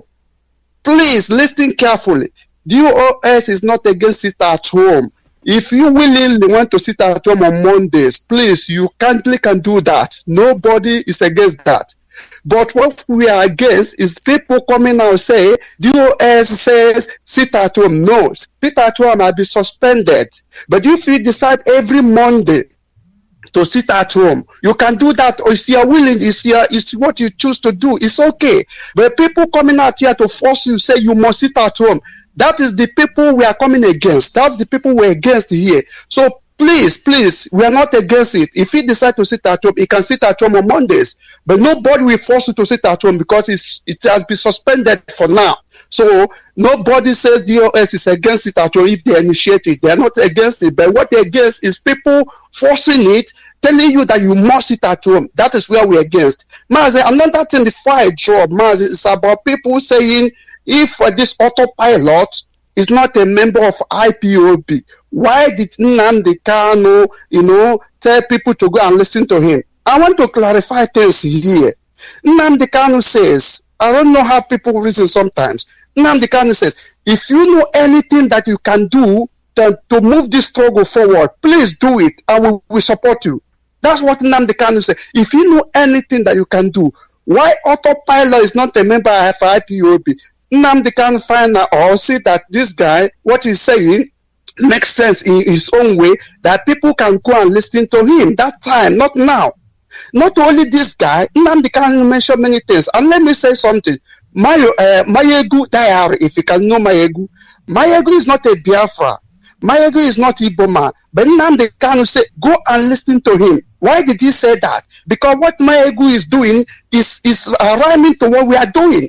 That's why Nnamdi Kanu said people go and listen to him. So don't tell me that if this autopilot is not member of IPOB, why didn't Nnamdi Kanu recommend him to people to go and listen to him? He recommended him because what he's saying that time is okay, not what he's saying now. Because the guy want to become another something which will end up very soon. Mazi, I can assure you that.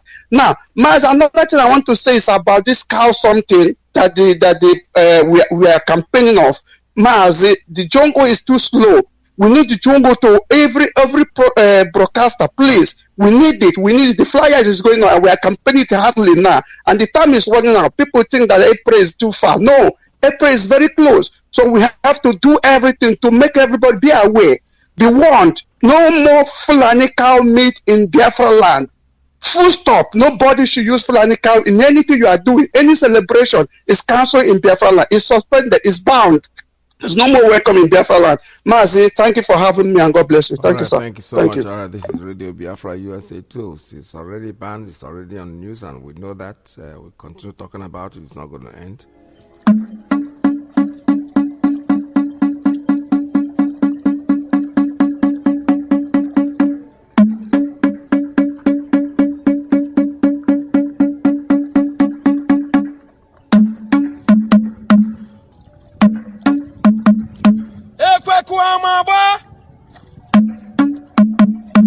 From 7th April 2022, the selling and eating of Nama, also known as cow meat, is forbidden in Biafra land. Be warned. All right, this is Radio Biafra USA too. Like my brother just said, my Eagle's Diary, wonderful. He's a great guy, and I listen to him. I follow him. I make sure he's a Yoruba person. He's not a Biafran. So the point is that when our leader says listen to somebody, because our leader, like I said, he has no enemy. He has no permanent enemy. What he has is, if you do well, he will praise you. Let it not get into some people said because their names are called, they think they are very important. You are not when it comes to IPOB issue. We know you guys. When you come out with your fakeness, we will eventually wait for you to land before we go up.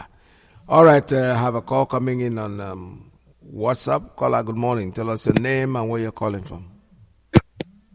Good afternoon for here, Mazi PETERS. Welcome to the program.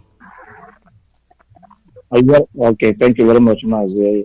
My name is Chukwuemeka. I'm calling from Italy, aka Mikris. I want to add my voice to the brother who just spoke just now. People are talking about that the US announced that no more eating cow meat. That is not the message. People are getting that message wrong. The message is that the Fulani cow meat cannot be used, cannot be stored in the Biafra land anymore. If you can go to Japan and bring their cow meat, it's also allowed. But Fulani, we want to reject their product. Fulani cow meat cannot be used to do any celebration in Igbo land, on Biafra land, in any part of Biafra land again. And they cannot be sold in our market because they are doing sex with the cow and come and sell it for us again. They are desecrating our land. That is number one. So that is the message. People should get that message clear. Not that nobody should eat cow meat again. That is not. We must be using Efibo. If we do our ceremony, use Efibo, are they going to throw away that meat? No, you have to eat it, but that it should be Efibo. Let us promote our own. That is the message. I heard people saying, no, they have banned the eating cow meat. No, he never banned eating cow meat. HOD said, simple message. Fulani cow meat cannot be used for any celebration and cannot be selling as meat in our land anymore from April. So that is the message. Everybody should get it clear and they stick on it. Before, when Gandhi seeking for their freedom of India, they banned every product from Britain, even their salt. They banned it. These people have already banned our people doing bread in the north. They tell them that these people are infidel, they're doing bread, they don't want it to sell bread for them. And I know many people that are doing bread in the north, they have banned their people from buying bread from it's only very few. Our people selling bread, doing bread bakery in the north are managing themselves since almost 8 years now. So why can't you stick on a simple instruction for you to, whatever you can do for Biafra to come, do it. And we are ready to stand to do anything, any instruction coming for this leadership of this struggle. Don't let anybody to make you to have double. Although our gullibility is our problem. You listen here, listen here, listen here. Sometimes you talk rubbish. Listen to the instruction and get the message clear. It doesn't have double words. Fulani cow meat is not needed in our land anymore. That's the message. So all of you should stick on this and practice it. If you don't eat nama for 1 year or calf, or you cannot die. When I was small, I used to go inside bush and cut some grass for goats. or none of you are doing this thing. And there's one thing that worries me a lot, Mazi. Let me just say it on air so that our people also will know. We in the diaspora here, we will send money to our people down home. That money is sent to them. From there, they will buy pepper, they will buy oil, they will buy food. But this person buying pepper and oil is sitting in the village doing nothing. More, he has a garden where he can put pepper, common pepper, open ground. Just take 3 hours and use a palm leaf and guard that place around so that the goat cannot come in and eat the leaves. Guide it around. Within 3 months, pepper will grow up. You have a pepper to cook your food for almost 6 months. You cannot even buy pepper. Some of you cut palm buraku, and you go and sell the tin 2,000 naira, 3,000 naira. You come back and buy a tin of tomato 300 naira. Does it make sense to you? Why can't you use that palm tree you cut, take it and get oil and keep the oil that can serve you for almost 1 year or 2 years? Why can't you do that? Everything they send money, you have to buy pepper, you have to buy, even the one they say Ghana pepper. It's people that cultivate that pepper you are eating in Ghana. From Ghana, they bring it to you, to my village, say Ghana pepper. This is stupidity. We must stop all these things and look towards our own and make sure that we are our own. When you have pepper in your house, your brother or your sister in diaspora send you small money. You can only use it, buy things you cannot get at your own home. We have to change. This change we are talking about is not only to get Biafra. We have to change our method of reasoning and doing things. Thank you, Mazi. Peter. God bless you. All right, God bless you. Thank you very much. This is Radio Biafra USA 2. The news is coming in 646-920-4541, 845-344-7984, 929-406-9953. That's the line for the principal officers and the ladies. Yeah, what my brother just said, it's okay. It's, telling you that you should wake up and start farming. Start making sure that yourself, go out in front of your house, even if it's on your corridor, whatever space you have, put something on the ground. Because this question of food is very, very important. And before you know it, you'll be able to be self-sufficient so that even if you have money, you don't have to buy things that you have in your farm, things that you can use. And about the people that's claiming they are confused about the meat eating and everything,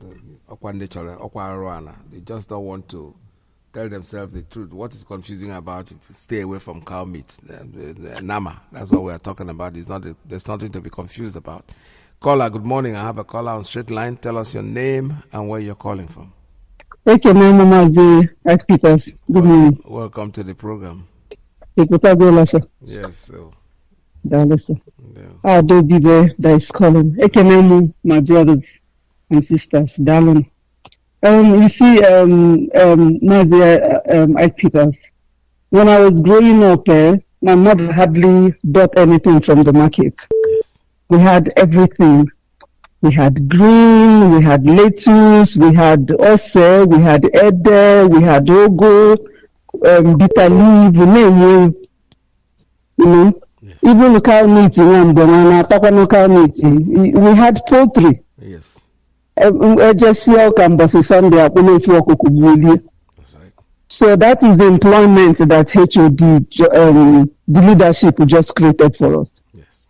So from reporting, our people are very thankful that Nani Bido Zubai Fenkani. Yes. So purpose in Japan April Diego. Yes. And doing the watch here for this video viral Maka Rice pyramid. Yes.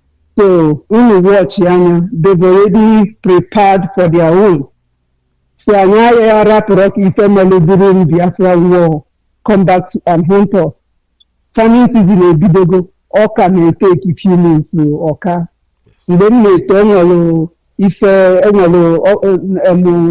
Ochemuna is Oka, offer. Yes. You know, if Geopolitical America, you will not continue green, a few things, only get the nutritional value out of it. And then one minute, another 10 years, 15 years, it's just know. Monaketa no every week and not we alone either in running nose or in a cough. Because if you're not sure of what you're eating, the poison that is in it. Yeah. So but the thing is so let's get employed. Since the government in Achopuanya can create income. Then lastly, actually may bring it to attention of Dave Bumahi. This is in the Akez, his own people at Akez. Why is Dave Bumahi using Fulani people? There is one in Akez, Mazi IYKE. Ndi Bidago and Nabosindi Awusa, Enyelo, Imana, the biggest Islamic school in West Africa is in Abuja. Yes. So a lot of them in Eba now so in an age, came what a young man from Akeze. Kitchen Yakanazo. They will obey ask the hack leader one until her euro. What's the need of all this? You're killing your people, you're using strangers to kill your own. I've never seen a woman that will carry a child for 9 months, deliver that child and then chop the child up and cook the child in a pot. That's what David Mahi and Hope is that they were using Meyeti Allah to kidnap a chief yesterday. Sacrilege, Allah de Kuku. Meyeti Allah, Ndina Sirobani, Yabiakuli chief from our own land. Thank you so much, Dalo. All right, this is Radio Biafra USA 2 646-920-4541 845-344-7984 929-406-9953. Stay tuned, call us in. We are still here, and like my sister just said, it's a wake-up call by our DOS for us to be self-sufficient, to get preparing ourselves, because as in if made during the war, actually, because that time they were all making noise that they are the ones feeding us. Today we are able to feed ourselves, and then don't let it take you by surprise. There are so many empty lands in our places. You can go in and farm, just because even if you don't have a land, I'm very, very sure that if you decide to farm somewhere, the owner of the land might let you have the land to farm. Probably the proceeds probably will be shared. And you go there, you ask for the land, and they give you the land to cultivate. That's a very great thing, because food is very, very important. No matter what happens, you can never lose. There are two things. You cannot just sit down there and no, can never be at loss. Or have a call coming in the short line. Good morning. Welcome to the program. Good afternoon, sir. There. My name is Mr. Simon Onwanko. There. Mazi, I'm very, very grateful. God may keep you there. And all your colleagues, all the radio representatives. Our DOS. I'm giving special greeting to our leader, Mazi Nnamdi Kanu. May the power of Elohim, Chukwokike, give it to him morning, afternoon, night, and even in the midnight. Mazi, I can't see the Lugabahon. Yes. Remember, I am the truck pusher. Yes.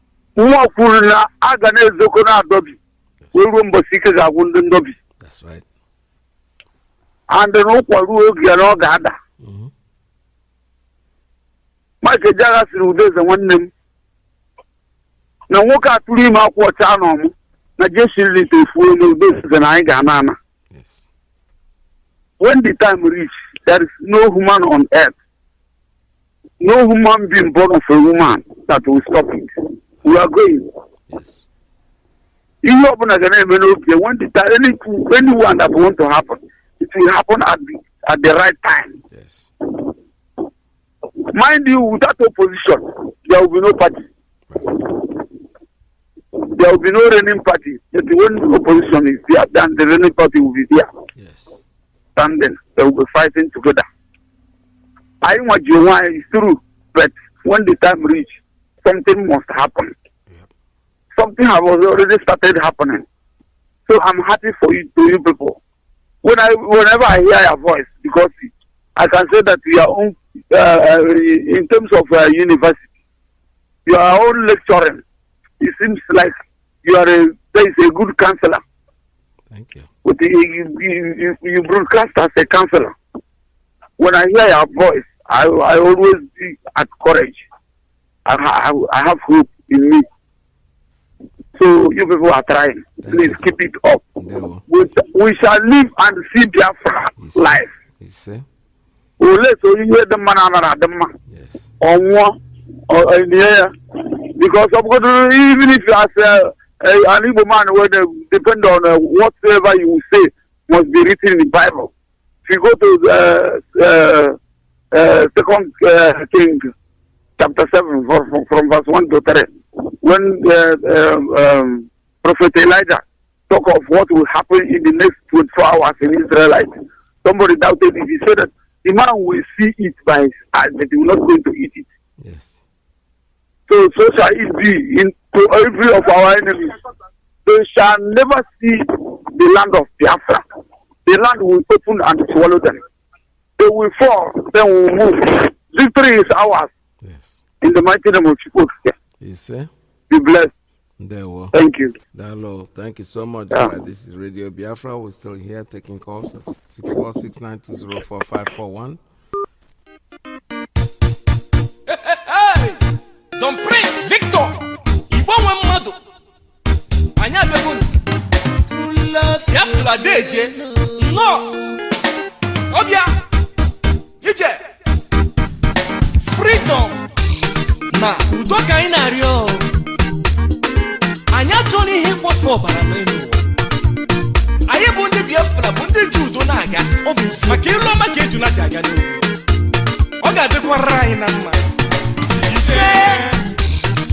Omo Biafra Biafra natako Igbo nwe mmadụ no Igbo nwe mmadụ anatako Omo Biafra Biafra natako No Igbo nwe mmadụ anatako Eji megwu mekene Chifu Nnamdi Kanu Odogwu ga-adịrị mma Onye eze na ọdụgoro gị mma Ọkwa ndị solo gili n'ụwa akọlọgo ogili lata Ọkwa osisi bolo tolo Emesego n'ụma kwere Ọkwa anyị ma n'ọnọdụ ugo Ọdụrụ na-egbe mma Ọkwa okoko onye arụ A na-achụwa ya ọsọ Ose ekwensị eliko nni Ọ ga-ejikwe n'ogologo ngaji Dike Kanu gị bụ na London Dike Kanu gị bụ na Israel Dike Kanu gị bụ na Russia Dike Kanu gị bụ na India Dike Kanu gị bụ na Biafra Nnamdi Kanu Dike Kanu gị bụ na Biafra Nzọgbu enyi mba enyi Nzọgbu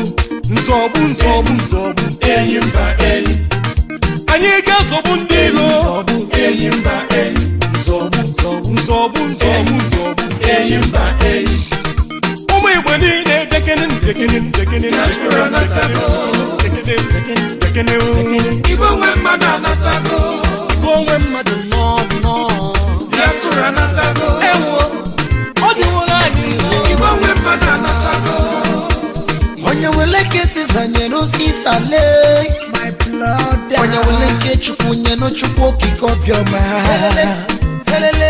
Onye give God what belongs to him and give Caesar what belongs to him.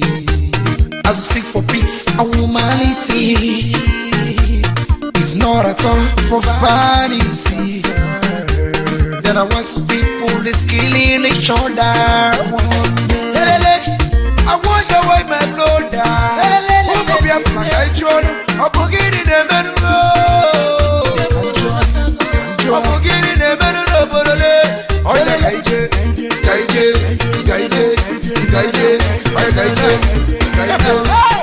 Nzọgbu enyi mba enyi Nzọgbu enyi mba enyi Nzọgbu enyi mba enyi Nzọgbu ndị lanyi n'enyi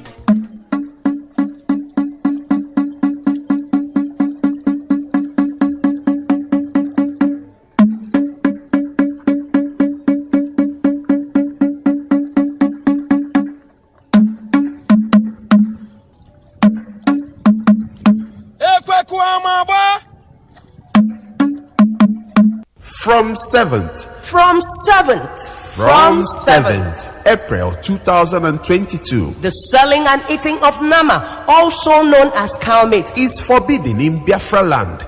Be warned. All right, we are still here. Let's see. I want to see if I can take. All right. I was still open to take one or two more calls before we go. This is Radio Biafra USA 2. Stay tuned. Don't go away. The number here is 646-920-4541, 845-344-7984, 929-406, and 9953. Our leader have already made it very clear to us, those who are in leadership, those who are sitting in for him. Whenever he comes back, whether we like it or we don't like it, we can cry all the foul we want. We can create the confusion that does not exist. It does not matter to us. What matters to us is that we know the truth, and the truth is where we are living. We are living on the truth. The way it is said, we are here to actualize our freedom. Whether they like it or they don't like it, it does not really matter, to be honest with you. All I'm telling the genuine Biafrans is that keep your eye on the ball. Don't be distracted by these people because they have nothing to offer. They are beating about the bush, and they will keep on beating about the bush before they know it, will sleep and wake up in Biafra. Whether they like it or they don't like it does not matter. They've been given money to disorganize what we are doing. That's why. But let us not lose focus on what we are doing, because they will always talk. They talk in their mouth is very sweet, and you think they are with you. They are not. We know them. Spiritually, they will feel them as soon as they come in. You can allow the person to be talking on radio all the time. It doesn't really mean that he's making any sense. He will talk and talk and talk and talk. Before you know it, he starts feeling within his head that he's very important, that without him, what we are doing is not going to work out well. Nobody has ever fought this war and won. You cannot fight IPOB and win. It's impossible. You will try. Normally, that's what is expected. If you do not try, it means that we're not doing anything that is what people want to have. So when you come in and you start criticizing us, and that gives us the power to really know that you are not alone. It's expected for you to do that. So when you come in and start criticizing and cursing and doing all kinds of things, pretending to be one of us, we know you guys. When you come in, we know you. The philosopher have already told you, if you are in IPOB and one day you wake up and don't understand IPOB again, the best thing for you to do is to take a walk. Just get away from there. Yeah, you don't need to try to change IPOB principles. That's where Mefor failed it. You woke up and you want to introduce democracy in a struggle that was birthed with command and control. If you are sacked from IPOB, the most honorable thing to do is to move forward. Or at the best, still fight for Biafra in your own way, and not to pick up a fight against the IPOB. This is because it is a fight you can't win.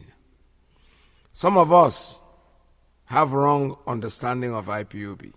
Please stop thinking that if you or your group leave IPOB, the group will crash. It just can't crash. IPOB members are in their millions, and non-registered members that are formidable are also in their millions. These people will always defend this struggle for freedom. Take your mind back and watch people that have taken up a fight against IPOB and tell me if they won. IPOB has suspended up to 8 of their arrowheads at some time before. Almost all of them started fighting against IPOB, thinking they can run IPOB down, but failed, and woefully, for that matter. Have you forgotten what happened last 3 months? Many people became autopilot and started insulting IPOB leadership. Today, many of them are back and all regretting what they did. I tell you this, IPOB will always win over her enemies. And that's because IPOB is standing on the truth and is urged on by the pains and blood of the Biafrans murdered by Nigerian government. And these people also run in millions. They speak and seek revenge from the God's altar of mercy. They want justice, and they, key to that justice is what IPOB is doing. So if you have risen up against IPOB, you will be shamed. Mark it somewhere. Those of you doing it while claiming to love Mazi Nnamdi Kanu will be totally disgraced. Mazi Nnamdi Kanu will say, if you love me, you wouldn't have risen against my own house. Be guided. It's from our philosopher, Eluchukwu Ohaji. Beautiful philosopher, beautiful write-up, beautiful, wonderful, wonderful, wonderful write-up that I've told you. I've been reading it over and over and over and over in most of my broadcasts so that you'll be able to push it into your head. Stop fooling yourself and think that you are so important that without you, IPOB will crash or will rotten. You're just deceiving yourself or lying to yourself. What we are asking is the freedom of our prisoner of conscience, our leader, Mazi Nnamdi Kanu, who is incarcerated, who is put in there. We are waiting. When they're giving us a date for February 16, 16, that's the day they're going back to court. And everybody thinks that the date will not be here. Very soon, close your eyes and open your eyes, the date will be here somewhere. This is Radio Biafra USA 2. All right, it's about time. I think it's about time we get off because Mazi Alozie is next. But don't forget that this all we're asking you, asking the world, conduct a referendum and let us decide on where we want to go. But if you say you're not going to do it, keep on keeping the fish bone in your throat because you can't split it out and you can't swallow it. That's Mazi Nnamdi Kanu. You can do all you have to do to him, but you know something, eventually he will come out and get us Biafra as he's coming out. This is Radio Biafra. They call me the prince, I don't come again, you know. And it sounds the big Lord. Oh, promise not the success. And the microphone. You don't tell where we fight for this freedom. You don't tell where we fight for this freedom. All we need is a referendum. All we need is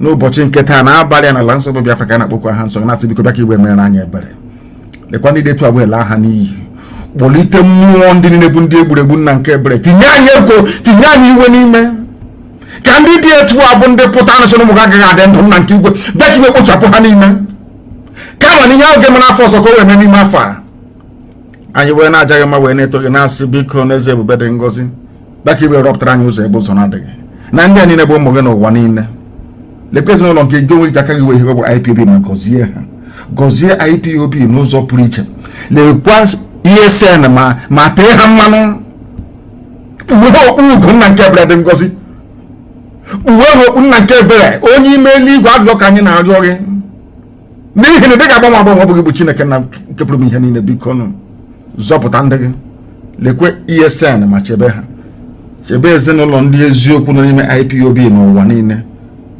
bụ ndị anyị na-etu ụmụ Chineke n'ihi na ọ bụ ụmụ gị ka ha bụ n'ihi na ụwa chị anya ọchị ọba ha nsọ ka ha na-achị ọchị ọnwa aha gị ka bara anyị niile na nke igwe n'ihi na onye nwe anyị na-adịdị marụ mgbe ebighị ebi ka ha m si wee dị anyị wee na-eto iwe na-adịghị ma na-agọzi iwe na-ebuli gị elu na-asị ọkaka eze ndị eze mbuli elu bụrụ nke na-anaghị ugbu a marụ mgbe niile ebighị ebi ka anyị na-arịọ gị ise I have just prayed in the language of heaven, the oldest language in the world, which some people do not want you to understand, but we know all these things, and it's our duty and responsibility to teach, to lecture this very fact until we come to the realization that only Biafra can save us. My happiness today is that regardless of what the enemies have been doing, secretly behind, they admire the work that we are doing here on this noble platform. They may come out initially to try to castigate what we are doing, but eventually they go back, they admire. Starts the revolution, no more Nama in our territory, no more celebrating. If you want to dare us, go against it. Because normally they kill us, after they kill us and we go to bury to death, we buy their Nama. We're going to marry, we buy their Nama. They are the ones raping our children. We're going to make sure that all that Nama thing in our land is over. From April the 7th, no Nama in Biafra land. You can eat, if you want to eat meat, there's a Fibo, which I'm sure. I don't eat meat. I'm not a meat eater, so I don't know the difference. But I know that it's more healthier. The Fibo is going to be much, much healthier and more grateful to us. It's our own thing. Farmers should wake up and go to farm. Wake up and start planting. Start planting.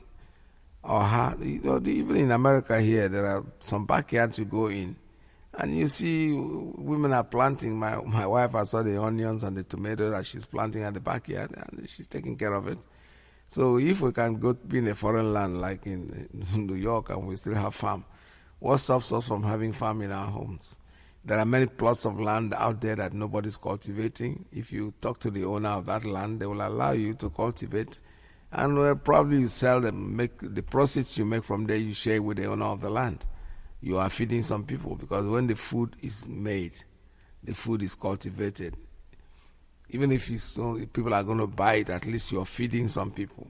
Forget about people that are showing you pyramids of rice, and we're not sure of that, but it doesn't matter anyway. It's a message that we're supposed to take to heart, to know that the time will come when we need to start cultivating our own food, which is very, very, very, very important. From here, from me, this is Radio Biafra. We are going off the air this time, but please stay tuned, because Mazi IYKE comes in next.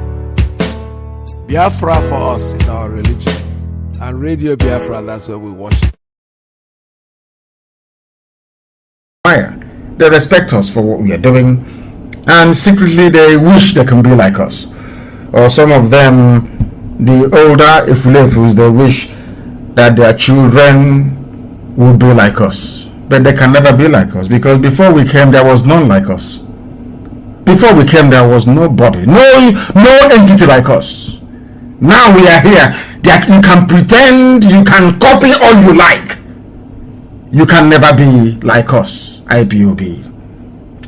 And at the end of the day, when we must have served our purpose on this very earth and gone yonder, those who are still living by then will wish that we lived forever. That is the uniqueness of this noble family IPOB, that people don't understand. Only people who are in the spirit can see what it means to be a family member of IPOB, because in the end we win. At the end of every process, regardless of how you see it, in the end, perhaps bitterness and envy won't allow you to acknowledge it, but deep down you know that without this IPOB, today the entire South would have been overrun. Some of you be answering Shuaibu, carrying your Quran to the nearest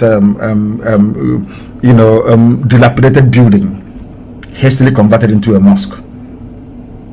We are your living saviors on this very earth, by the grace of God Almighty in heaven. Without IPOB today, the entire south of Nigeria would have been gone. They will take all of you one after the other. You cannot do nothing about it. So before you go to sleep tonight, if you are in that part of the world where is darkness now, or before bedtime, so to speak, pray for IPOB, pray for Eastern Security Network, and pray for all those piloting the affairs of IPOB, because without IPOB, all of you would have been gone by now. As I wrote earlier before I came live on air, the reason why they have not proscribed any of the Fulani terror groups that you have tormenting all of you in the zoo is because they are part and parcel of the wider Fulani agenda to Islamize you, to conquer you, to subjugate you and turn ancestral lands into Fulani Emirates, loyal to Sokoto Caliphate. That has been their game plan from the beginning. Because each time we preach this very gospel, I say to some of you who are not given to reading all the time, I ask you please to carry out a very simple experiment. I want you to write to various governments of the world. You can pick maybe 1 or 2 governments and write to them and ask them what they think that Nigeria is in terms of religious affiliation. Ask them, what sort of country is Nigeria? Is it a Christian country? Is it a country of atheists? Is it a country of animists? Or is it a country of Islam? They will tell you that it is a country of Islam. That is what they will tell you. That is the impression they have given to them right across the world. No one outside the shores of the damnable Zoological Republic is aware that Muslims in Nigeria are actually a minority. Not a majority, minority. A significant minority at that. They brought all their killers and rapists and murderers, organized them efficiently under Mietiala. How they are going to enter into your territory is with their cattle. Out of a combination of idiocy and stupidness, so to speak, we allowed them to come into us. And today, everybody is struggling. I want to read out a headline only, because everything we preach on Radio Biafra is from what they are publishing in Zoo, one Nigeria supporting newspapers and media houses. Not from us, before they say we made it up. And sometimes when you read this very news, you cannot believe what your ears are hearing. And what I find astonishing is that I am tired of saying this, but there is something wrong with black people. When I say, they say I'm insulting them. I'm not insulting anyone, but there has to be something wrong with you. For supposedly 200 million people, let me say 180 million people, minus the 20 million that I believe are of Fulani descent. They are in a place called Nigeria, where they are controlling you. They are not original to Nigeria to start with. They came from the foothills of the Futajalon. They traveled all the way to the Zoological Republic. They took over your land from you. They took over Hausa land. You learnt nothing from it. They started coming. They took Gwari land, nothing. They took the land of the Bachama. They took Birom land. They took part of TV land. Everything. They took Kanu land. Nobody said anything. Every land in the zoo they want to occupy. And the funniest thing is that the more they take people's land, the more those who are yet to be conquered are just there looking like people who are hypnotized. Hypnotized out of stupidity and ignorance, that they do nothing about their plight until it is too late. When it is too late now, they start jumping all over the place, trying to rectify it. Something that they themselves cannot do. Everybody in the zoo now is aware. This is according to a Janjaweed publication, Premium Times. We brought in Fulani from Mali, from Sierra Leone, from Senegal, and others to win 2015 election. Kawu Baraje said. And after rigging the election for them and killing on their behalf, they refused to leave. This tells you two critical things about the Fulani in Nigeria. One, Fulani doesn't have the numbers to fight. That's number one. And number two, they always get other people to do their dirty work for them. Always getting other people to do their dirty work for them. The same way they're using Hopos or them to do his own dirty work. Using IYKE to do it. Using one hotel building idiot, a criminal that calls himself a freedom fighter, to do their bidding. Fulani will always use you. They claim they are in the majority, but they have to go and import terrorists from across West Africa in order to rig election. For the now late dead Buhari, that his skeletons are in the hot desert of Saudi Arabia. All of you are aware. And what astonishes me is, why is it that black people have this mentality? You sit down there, and you do nothing. Absolutely nothing until it is too late. Until you are conquered. Until you are taken. Now you start running all over the place asking for help from all over the world. Did they start their killings today? The answer is no. Go and read the history of Benue Plateau. Read the history of the Middle Belt. You will see that the subjugation of the majority indigenous people have been ongoing from day one, using them House of Fulani. All of you were there watching, doing nothing. No, if you no, look at Igbo man is there. Look at the east. Can't you see them? Biafra. Do you want Biafra to come? That was how they even deceived my Yoruba brothers and sisters. They deceived them completely. Look at as educated as Yoruba people are. Fulani Nachinama, cattle rearers deceived them, telling them that if you fight an Igbo man, we will have a better life, not knowing that they were setting up the Yoruba for conquest. Today they are in Yoruba forests, sending them on exile out of Yoruba land. They are refugees in Benin Republic. Today they are in Ondo forest. They have refused to move. They are from abroad though. That was why when they said that these people killing all of us are from abroad, they knew what they were saying. Let me have some water. They knew what they were saying. This is Kawu Baraje. This man said he has traced he traced the origin of the current insecurity in Nigeria to the influx of Fulani. He said it is a Premium Times is a Fulani newspaper. Before anybody will accuse us of bias, do you see why Facebook doesn't want me to preach on their platform?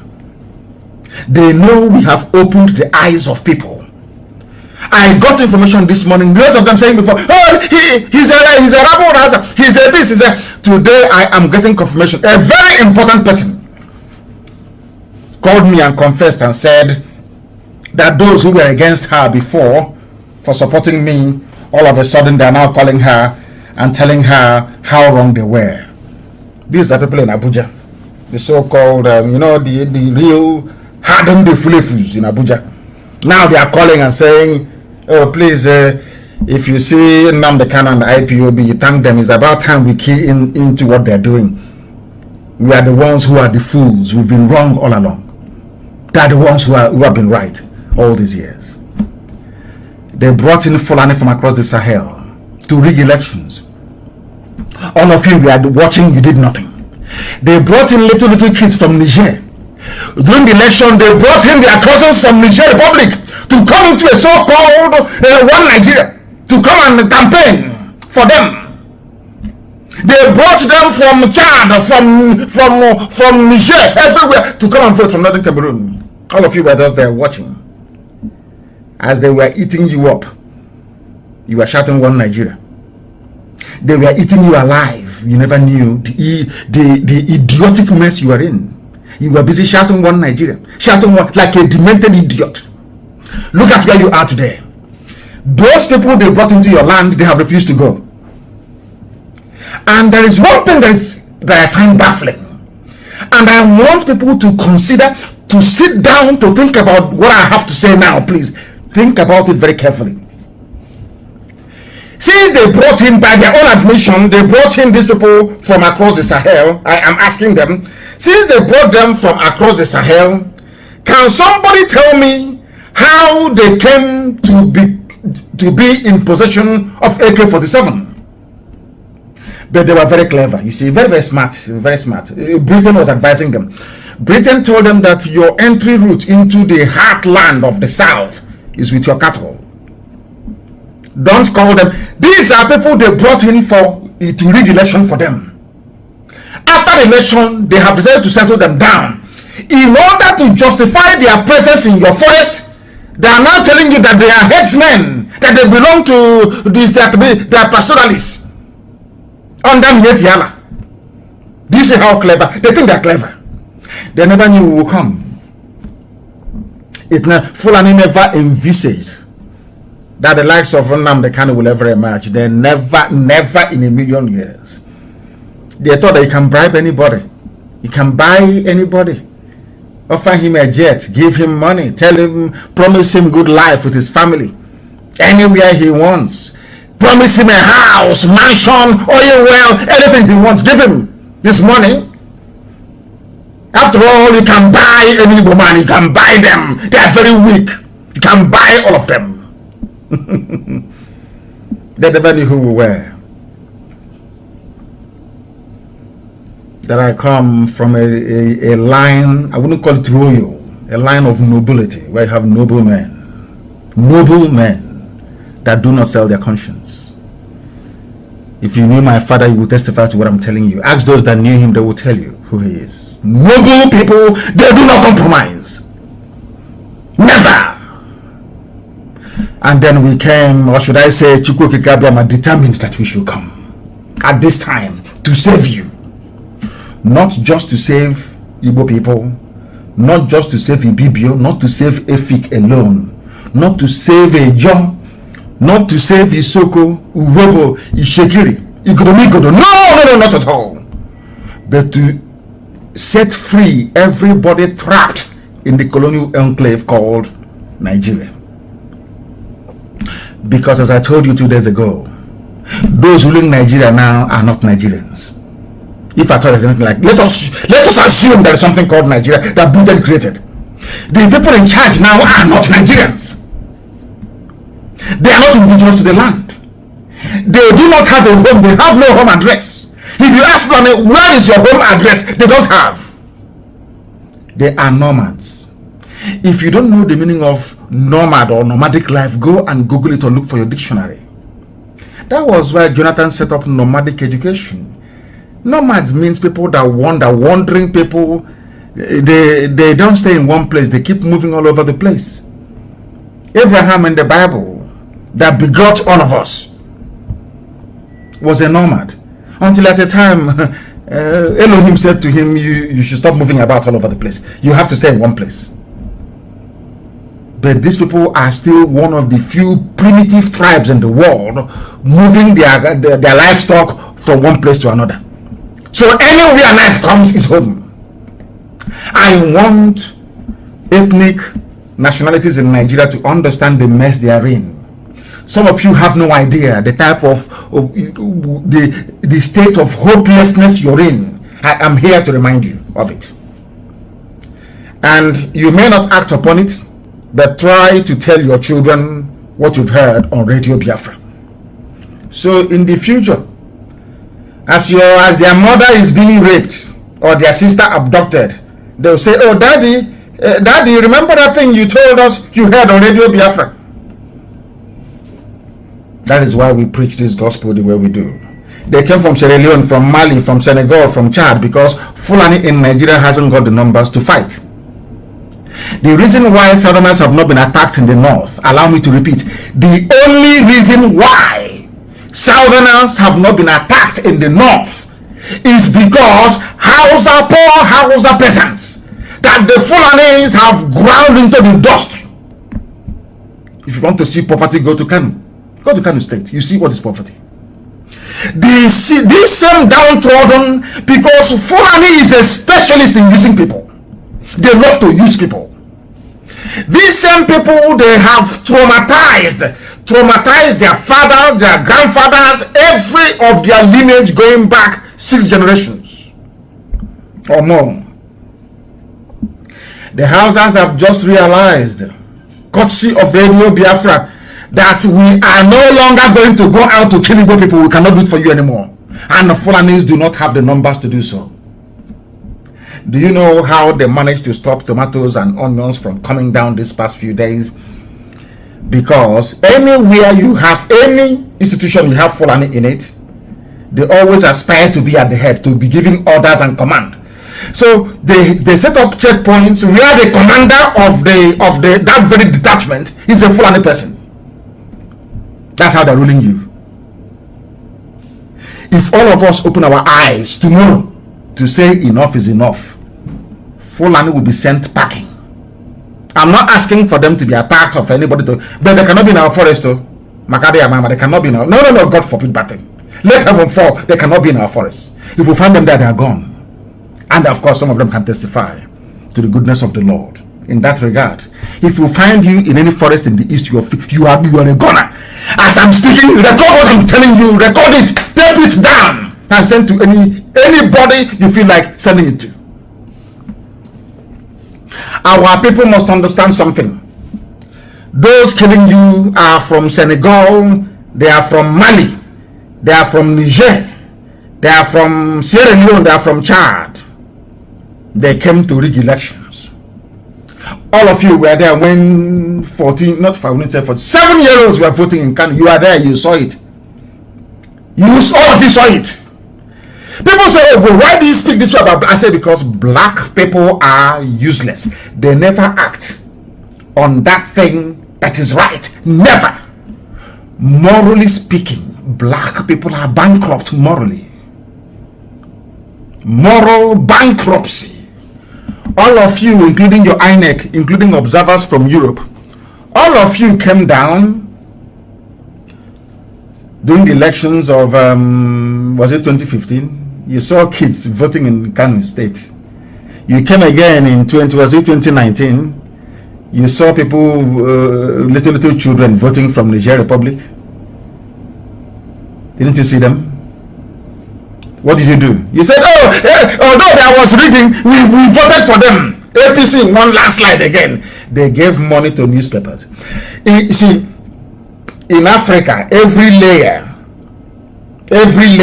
of life, or should I say existence, from your doctors to your lawyers, some of them, to your, let's say legal practitioners,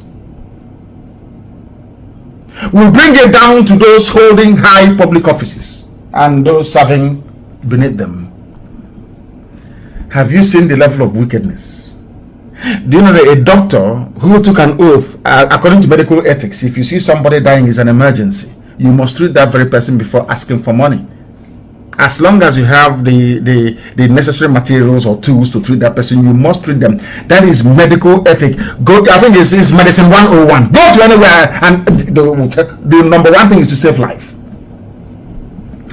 But do you know that a doctor will know that somebody is... I'm digressing a bit because I want to tell you about the depth of what I call moral bankruptcy in the makeup, in the DNA of black people, why we are in the mess we are in today, and why the Fulanis are ruling all of us. Visit us. A doctor will tell you to go and bring deposit. If you don't bring deposit, that somebody will die. You think it's a joke? He'll be there. He'll be looking at somebody dying. You know, when I look at doctors in Nigeria, I know that, you know, when I say people flinch, they say, hey, don't say, I know that the devil must be a black man. See, Satan must be from Africa somewhere. Lucifer. Do you know why I say that? You see a doctor watching somebody die, a pregnant woman that requires cesarean section or operation to bring out the baby. A doctor will tell the family, go and sell your land, I don't care. And the doctor will be watching and the woman will stop breathing. She will die with the baby in her stomach. There is a type of wickedness in the heart of a black man that makes you wonder who actually made these people. After many years of considering the way we behave and the way we react, God Almighty formed IPOB and said you cannot reason like those people.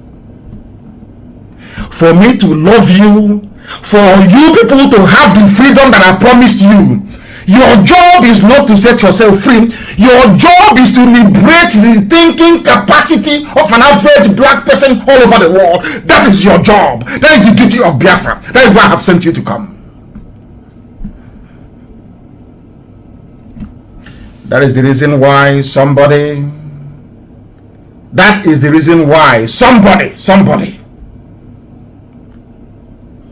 I don't know if they have stopped. I don't know if they have stopped. I think we are back again. I think they stopped me very briefly there, broadcasting on my. That's what they keep doing. Try to stop us from doing what Elohim have asked us to do. But have failed and will continue to fail. Fulani came into our land because of that same thing in a black man.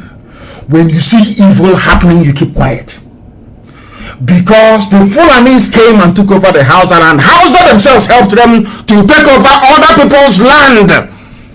Because of that, when it came to Biafra, the only people that can defend all of you, I say without apologies, everybody. It doesn't matter who you are. Without Biafra, you are gone. Without Biafra, you are finished. Fulani will take your land from you and kill you in the process. You know what they did? They ganged up against Biafra.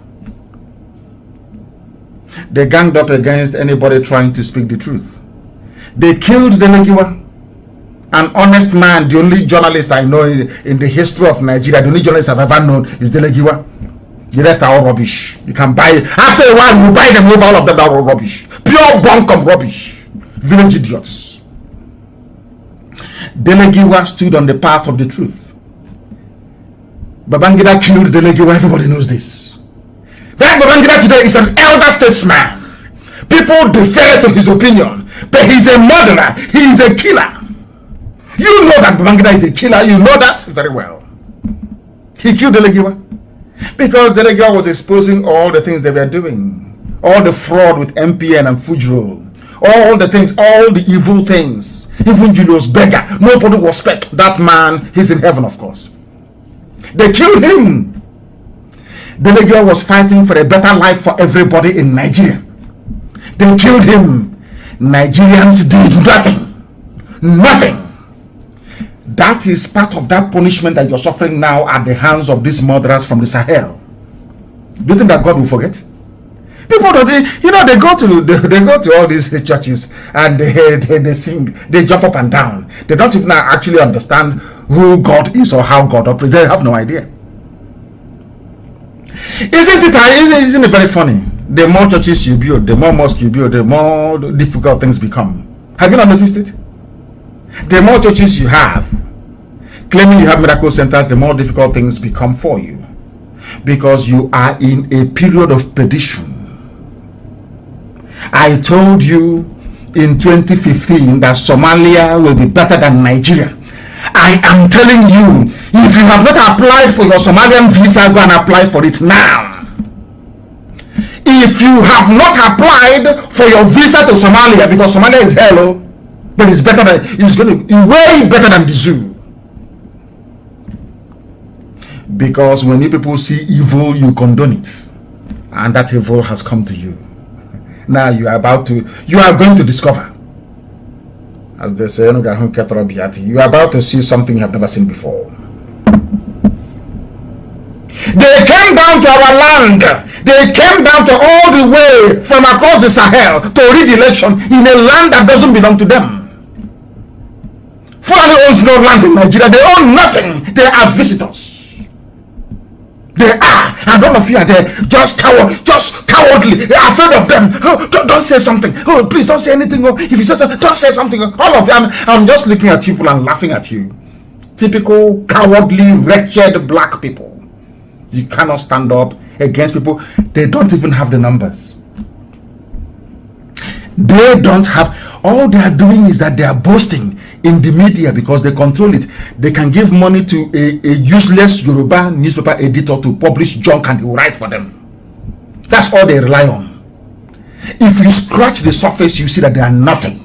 They don't have the numbers. They don't have the strength in depth. They don't have the know-how to defeat all of us once we are united. Impossible. It is impossible to defeat. Impossible. Now, Yoruba and Igbo are now together. Unbreakable. The bonds we forged are unbreakable. Unbreakable. The East and the West, unbreakable. Imagine when we add middle belts to it, what is going to happen? Do you think anybody can stop us? They'll start begging. You know, if it's before, all of you be just bring that food blockade, bring it on, let us see. Are they not the ones now crying and saying, our goods are perishing, let's move food to the south? Who is begging you? Who is begging you, I'm asking? Janjaweed, who is begging you? Fulani people are not even farmers. You see how cunning, you see, they think they're smart. Are they farmers? The only thing that Fulani people do or what every day is to move cattle and to occupy political office, military, politics, and moving cattle all over the place. Who are they known to be farmers anywhere? If they're farmers, why would Jonathan set up a nomadic school for them? Or should I say nomadic schools for them? Why would Jonathan do a thing like that? Why, I ask you? These are some of the very pertinent questions you need to mull over every blessed day to understand the hopelessness of your situation and why you must do something urgently, if not to rescue other people, but to at least rescue your family by reasoning right. Try to reason properly. That's what we're asking you to do. How can you have, should I say, 180 million people to be overrun by people who are not up to 20 million? How is that possible? Because all of you are cowards. They get you to fight one another. They raise idiots and traitors amongst you, and you allow them to live. And the more you allow them to live, they become emboldened. They give them some chicken change. They buy houses in Abuja. They are maybe in Lagos, or they start building hotels here and there. And after a while, they now grow wings. They now think that they are opinion leaders, and they have willing allies in Yoruba media. Willing allies in Yoruba. You know, sometimes I even think that some of these people, they are possessed. They don't even know what they're doing. I'm telling you, they have no idea what they're doing. They are possessed. Because you cannot, Yoruba land is under occupation. Yoruba forests have been taken over by Fulani Janjaweed. Yet you have a Yoruba newspaper editor in Lagos, Yoruba for that matter, still trying to defend the Fulani presidency in Asorok. You know, I struggle to understand. You know, when I pray something like, I say to Elohim, are you sure you created these people in your image? They said, let's create man. You know, are you sure these black people, they were made in your image? Because I have never seen such levels of stupidity ever before. Yoruba land is under occupation. They have taken over Pasovoyo. They have taken on those states. Yet you have a Yoruba newspaper editor in Punch, in Nation, in station Radio Biafra London, directed by our leader, His Excellency Mazi Nnamdi Kanu. My name is Mazi IYKE. Today is January the 25th, 2022. It's another day of broadcast, talking to our people and well wishers, and for us as well. This is a medium of communication where we evaluate the issues, and these issues are the ones created by the enemies of progress, the enemies of decency and humanity. Whatever is their reason, there is something that is behind their activities, something that generates, something that drives their behavior. We come to a place where we feel that, not just that we feel, we know that enlightening the people, telling them what is going on is appropriate. But before we continue, I'll let you know that Chike Edoziem, the head of the directorate, the man in charge, will be speaking. Put it that way, because we have people that they want to be. They want to be. I don't know why they want to be. I just don't know. So the head of the Directorate of State, Chike Edoziem, will address Biafrans on the 27th. That's on Thursday, January 22. It will be 8 p.m. Biafra time. Don't miss it.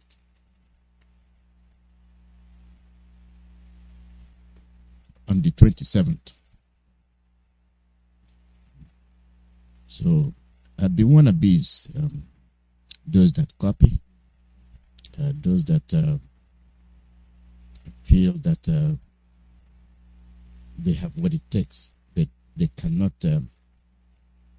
be able to put one thing straight. Sometimes we make the troubles by ourselves. And the way we make the trouble is when we look at what is going on, we don't condemn it from the outset. We don't. We wait. We wait and wait, thinking that it will go away. But it never goes away. It keeps multiplying. Continues to multiply. If you act, it seems like you have acted so fast. But before we continue, there will be a protest against the extraordinary rendition and illegal detention of our leader Mazi Nnamdi Kanu through the collaboration of British and Kenyan authorities.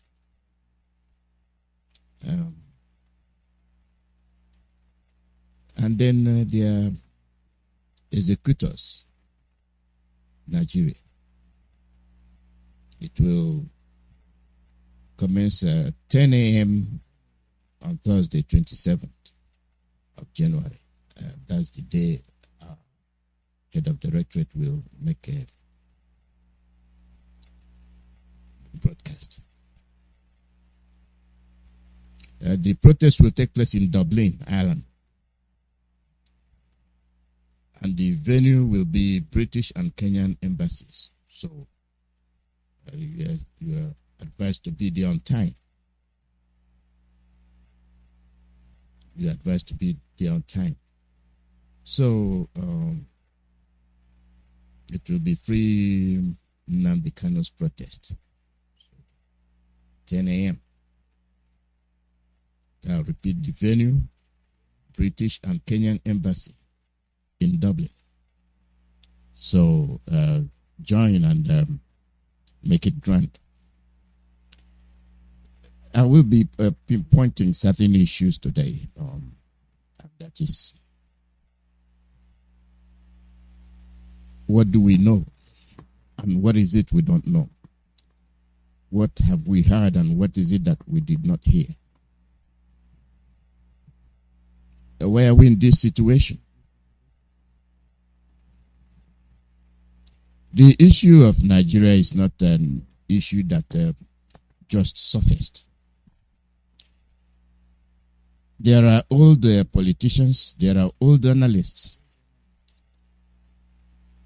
there are old watchdogs that have witnessed what we've been going through. And the old and the new are not on the same page. The old are those that are ex-military generals, and you name them. They are sitting on the newer generation. And they dictate. They dictate what happens. And they have not given chance for the newer generation to take over. And I can't see the newer generation taking over because they have been groomed. They have the same symptoms of their groomers. And it's not going to go away. Let's take the political atmosphere in the first place. When you talk about politics, election, and campaign, who are those campaigning? Who are those conducting the political processes? It is the same old guards. And they are the makers and the shakers. And how can you obtain a change? It is impossible. Unless the system is completely discarded. Not only discarded, those responsible removed. And never to see the office again or sick. the office again. But that is not the case. And when you look at it, they continue to parade, they continue to dictate. And then the instability continues. When this continues to happen, they are telling you they are wielding the power of destruction.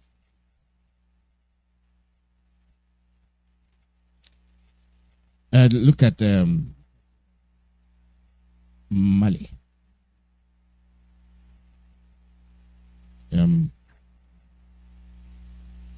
Let me give you a little bit of hint to let you know that our trouble will never be over. We have enslaved ourselves to the point that we cannot reason correctly. We cannot carry out any kind of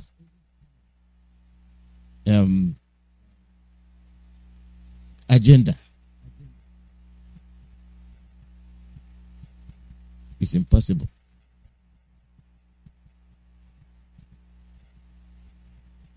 It's impossible.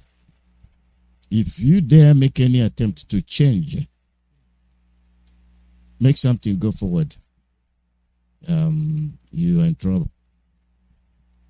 Because we continue to rely on these people to carry out the agenda of their masters. They continue to do it on and on. You know, they continue to do it.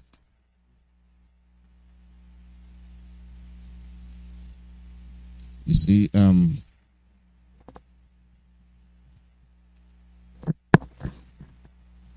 the reason these things are happening is that we have not been able to confront the offenders. We have not made it a point of duty to confront them, to know why these things are happening.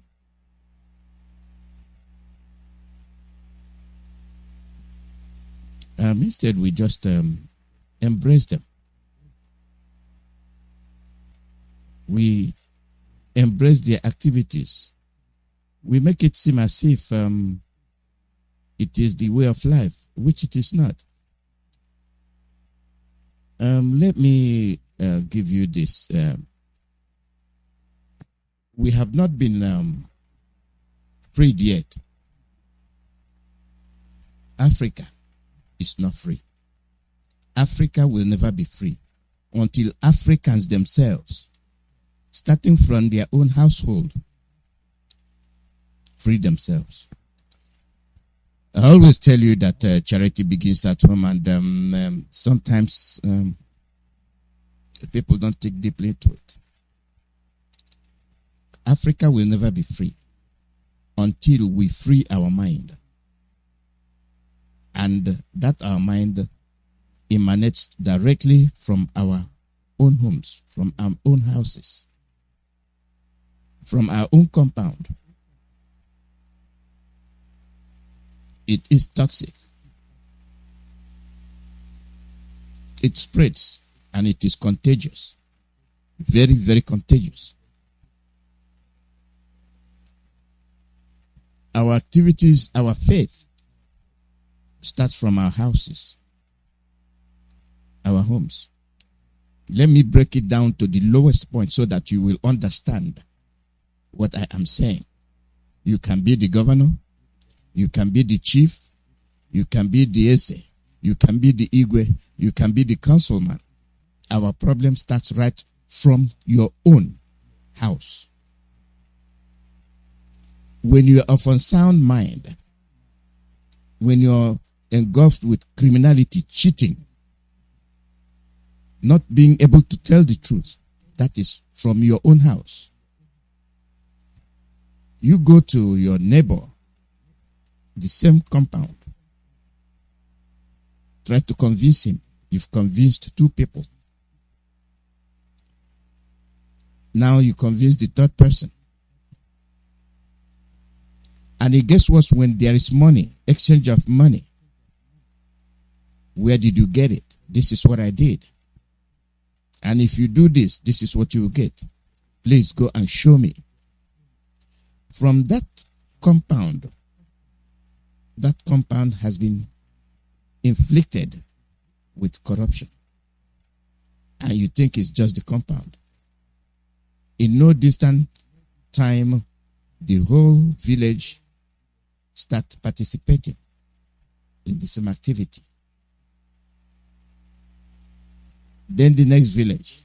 Then it becomes the norm of the area. How are you going to stop it? Impossible. The next thing you know, the whole town. Then you see how it spreads.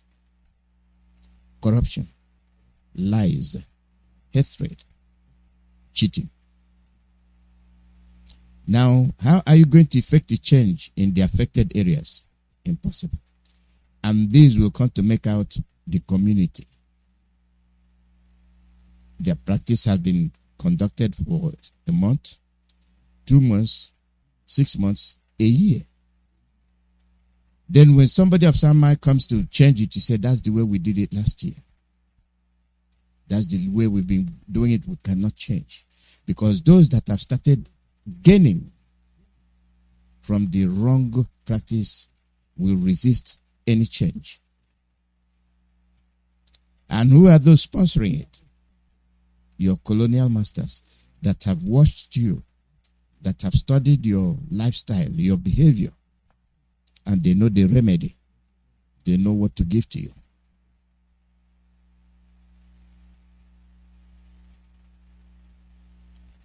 This is a world of survival of the fittest. It does not matter the role you're playing. That role that you're playing that does not entail your survival is a futile role that will eliminate you, your family, and your future generation for all those that are concerned. You will not agree. You don't want to know. You don't want to do the right thing. But those that know are beginning to make the best use of it. Africans. Let's go specifically to Biafra land and then to the zoo, Nigeria.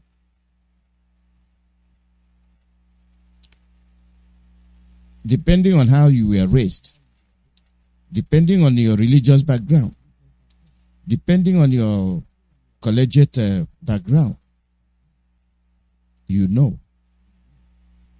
that the British influence is very prevalent, very common. You know it, and I know it. How do they pass order? Very easily. Your reps, your senators, go to the chiefs, autonomous head, and they pass the order. Britain gives the order to the federal. The federal passes to the chief, to the senators and the house reps. And then they pass the order to the chiefs, the Igwes. Now, do you see how easy it is for them to rule over you? But one thing most of us are not understanding is that this world is very small.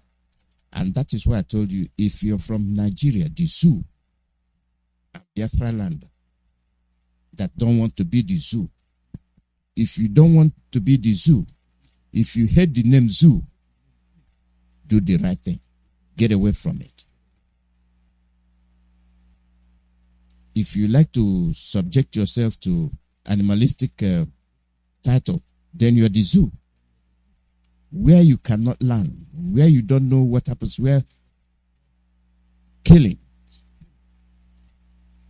of your fellow human beings, just like the animal kingdom is the order of the day. That's why you're called the zoo, where you see no progress, where nothing happens, but only killings, vandalism. Nothing more, nothing less. No human feelings. These people come. You know you're from Biafra land, and you know, what do you think? What was your perception when you hear Damascus, Syria? What was your perception when you hear Jerusalem? You never thought. It never occurred to you that it's just move up north. You will get it. You will visit the place. And when our earlier fathers and our uncles and their in-laws visited, they said, we went to Jerusalem. Right there, you have the chill that you've gone to see Christ and God. What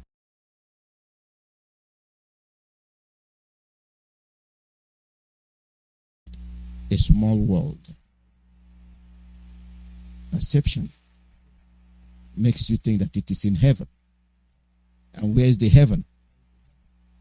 You can never reach it.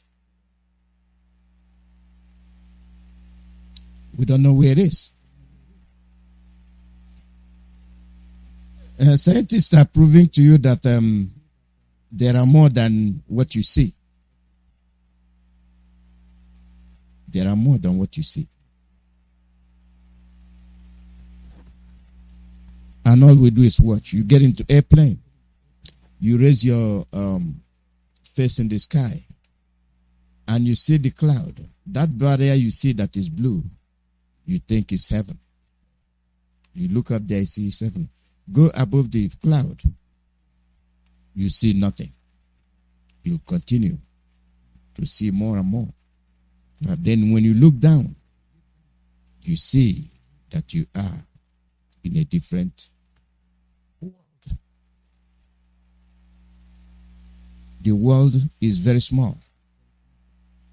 With the means of transportation, now you know that anything can happen. And since the world is small, those that know that the world is small want to make the best use of it.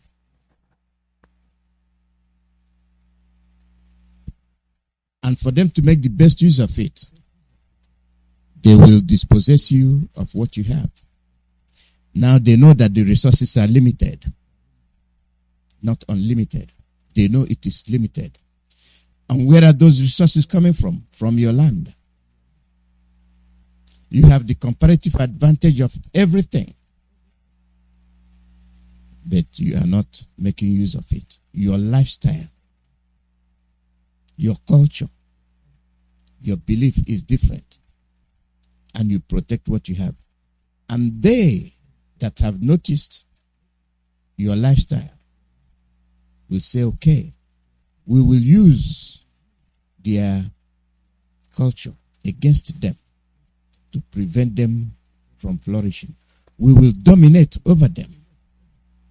All you do is groom their military. And we will use our military to carry out our foreign policy. And to carry that out, divide their communities. Let this be the most aggressive community. Arm them. Arm them. Oh, you know those that attended our training, military training, we did all we can, and we can use them. And any of them, any of those that participated in the political activity that cannot carry out what we need, those things we need are those things that will satisfy our own people. If it is the Germans, those things that will satisfy the German public. If it is Britain, those things that will satisfy the British. If it is the US, those things that will satisfy Americans. If it is China, those things that will satisfy China. If it is Russia, those things that will satisfy Russia. Then what about you, the victim? You that is being used. Have you thought about what will satisfy you and your children and future generation? No. Rather, you will carry out what they want you to do. And when they do it, you feel happy. You feel that you have assisted them. And now they call you Mali. They call you Uganda. They call you Zimbabwe. They call you Gambia. They call you Nigeria. They call you Ethiopia. These are your names. And you are free according to them. You are free. How are you free? You are not free. These are the imaginary lines they have drawn. And the worst case is in Biafra land, where because of oil, they drew imaginary line. In a village, this part of the village is in a different state. And the other part of the village is in a different state because of oil. From henceforth, you are no longer brothers. You are no longer sisters. Yes, the Ezes, the Igwes, the councilmen, the chiefs, the senators, of course, the reps, of course, they will all buy it. All of a sudden, an imaginary line divided your community. You could have called it Umuze 1 and Umuze 2. We oblige. From that day, there will be a fight between the same community. One answering a different name, Imo. The other one answering a different name, Abia. How come? Because of resources. And our inability to stand, our inability to question, and our inability to say no is void and absent. It doesn't exist. Hence, any of us that attempts to correct what is wrong becomes an enemy. And this swings back to our colonial masters. Yesterday, I gave you a hint of what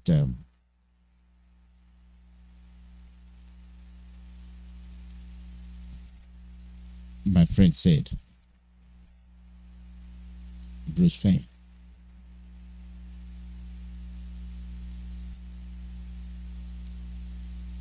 Your dominators, your foreign powers are responsible.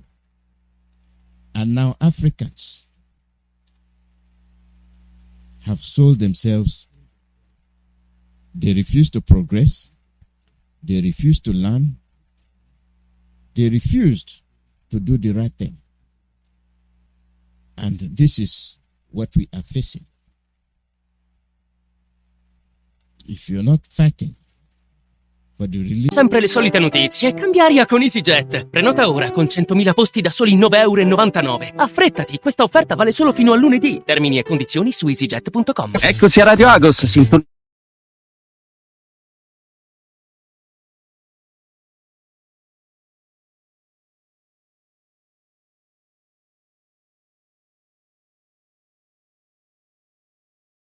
Agos, la tua vita con qualcosa in più. Messaggio pubblicitario, salvo approvazione Agos. Se ci infili...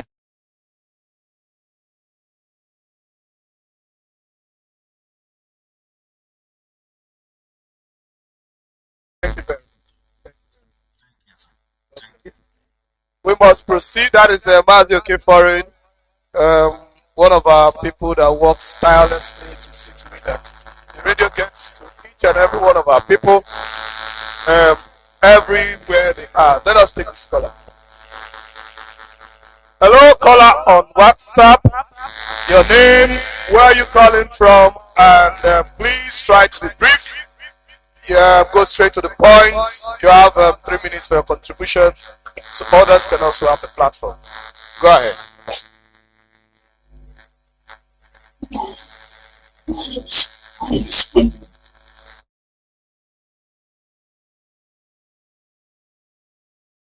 Hundreds of foreign fighters to protect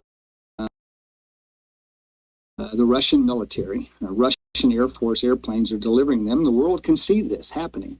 So it's a great concern to us. And the reason it concerns me and it concerns the neighbors there is we have watched Wagner, this mercenary outfit, work on the African continent. We've watched them in the Central African Republic, Sudan, Libya. They don't follow anybody's rules but their own. They will exploit the country. They will break laws. They will do gross violations of human rights. They will kill innocents and civilians. And then when Malian people get tired of them, they won't leave. Townsend, who took over U.S. Africa Command in 2019, also told VOA the most active global competitor in Africa is not Russia, but China. Beijing, he says, is following billions of dollars of economic investments on the continent with creeping, steady, and strategic military investments. In 2017, China's military opened up a base in Djibouti just a few kilometers away from Camp Lemonnier, the United States' only military base in Africa.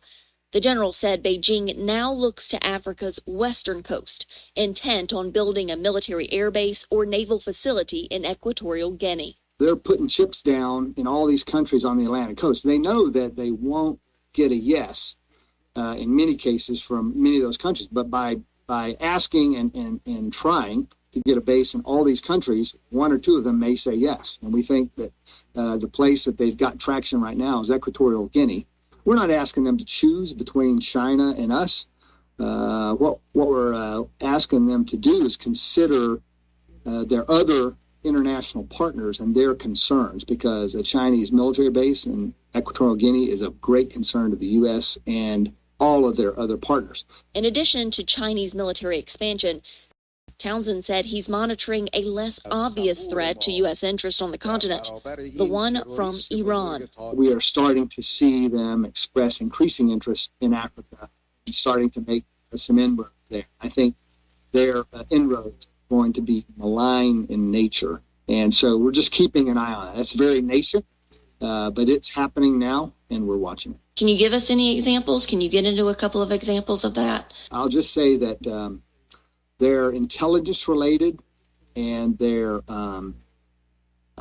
the arm of the Iranian security apparatus that engages in malign activity in the Middle East is the same arm that's now engaged on the African continent.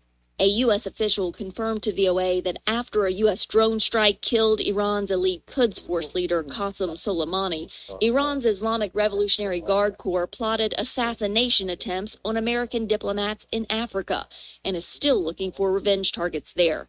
Iran has dismissed the accusations as baseless. Due to concerns over increased threats, officials say in the past year, the U.S. military has brought in new and improved defense systems and anti-drone weapons to Camp Lemonnier. The Pentagon has just completed a global posture review of U.S. forces and military resources around the world, a review that Townsend says, quote, ratified AFRICOM's current posture. The command did, however, lose some funding for military exercises with African partners. And for the last year, Townsend says he has shuttled troops in and out of Somalia. Donald Trump ordered most of the 800 U.S. troops out of the war-torn country in 2020 in one of his last foreign policy moves as American president. They are in bases in the region, and we commute to work. And so who's in Somalia every day is less than 100. How's that affecting the mission? We are working hard to get our tasks done. I think that there's more effective and efficient ways to do that. We provide those recommendations to the Secretary of Defense, and we're waiting for decisions there.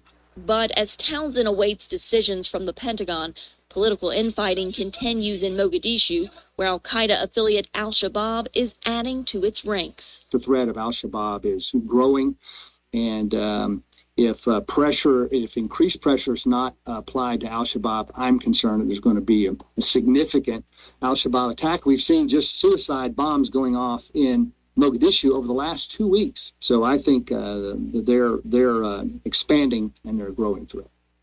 The January 12th attack on the Somali capital killed at least 8 people. Carla Babb, VOA News. Now, do you get it? Scramble for Africa, the newer generation. Do you hear about the Al-Shabaab and the new bombs? And then the foreign powers using you as a strategic venue to fight it out. Let me ask you a question. Rendering yourself for hosting a battleground, what do you think will happen? A simple illustration. Invite the whole world to come to Owerri, no matter where you find yourself. Even if it's in the forest, as long as you have a space, go in there. Can you tell us what will happen? Grasses will be trampled and never to grow again. Trees will be, the smaller trees will be broken up because people will be scrambling for space. And the ground will bear the brunt.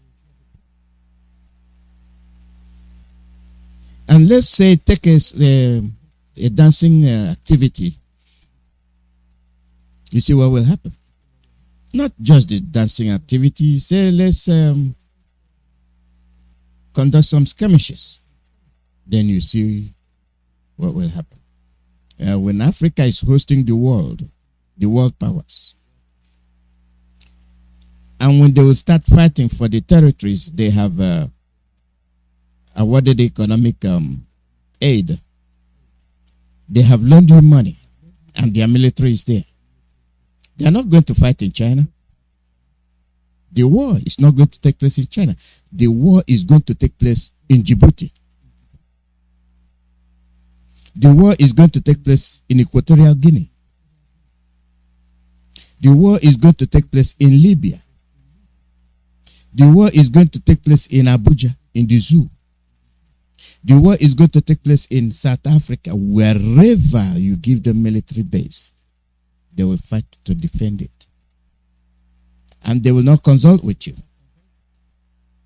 They are there. And they will put up a barrier. Even the barrier leads to your farm. Do not cross. Military checkpoint. Yeah, you see, just look at ordinary Boko Haram checkpoint in Biafra land. And you're passing with your hands up high. Not to talk of when the foreign powers that are slicing your areas into pieces. And you say you are Nigeria. You're the zoo, you're not thinking. You have people with a dumb head that cannot work for the freedom of their people, cannot impress their people, cannot put pride in their people. What they do is mortgage the future of their generation for selfish reasons. And when you say they're holding, look at how they're holding Mazi Nnamdi, and they're bringing up churches, treasonable felony, just the bombastic old archaic charges. But it is the same court that said that the organization is lawful. But for them to achieve their goal of hatred, of all kind of criminalities, they are saying, oh, proscribe. But your masters, your politicians, your fake presidents, they put there, they are mortgaging you. They are mortgaging you. The Janjaweed soldier running around, they have mortgaged you. And you will be no more. The generals, the captains and whatever you're, they have mortgaged you. You are a tool of occupation.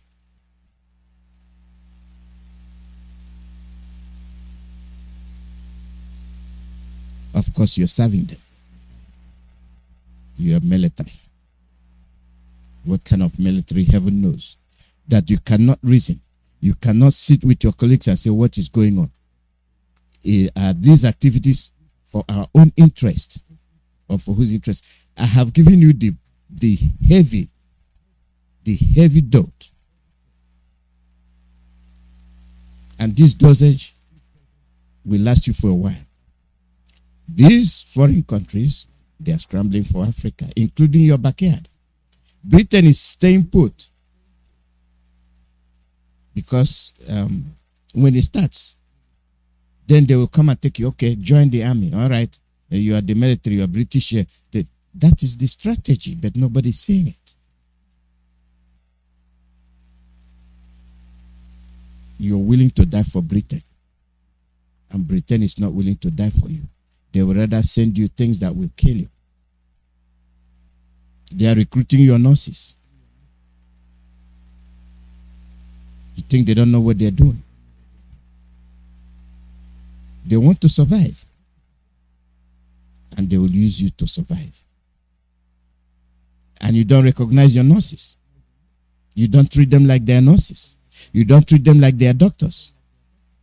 You got professors. You don't treat them like they're professors. But when they leave your seashore, when they leave your airspace, they become world recognized. And you are full of hate. Why do we call you the zoo?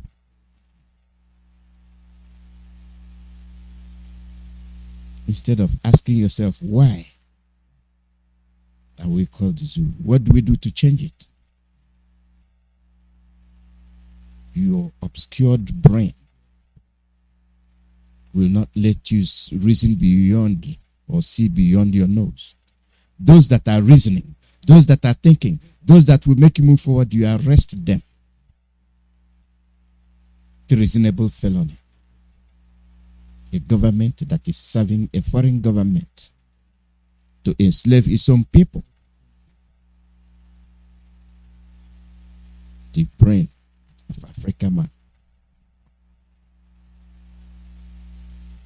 Now what these powers are talking about is their own interest. All the things you had, he was talking about their own interest. What is good for them at your expense. Slice this Nigeria issue. Dismember it as quickly as you can. Stop fooling yourself that you are a country. You are not. And you will never be. You will never be a country. And you've never been a country. And you fail to accept the reality. And when people tell you the truth, you get angry. What are you getting? Nothing. Those that look, did you hear IYKE the other day asking that the DPO be removed, or whatever it is, his rank, police, be transferred immediately? This is a police officer having oil bunkering. Bunkering oil. And you're telling me it's a country. They use these people to suppress you. And you come like a King Kong, barking like a dog. Ijo. Ijo.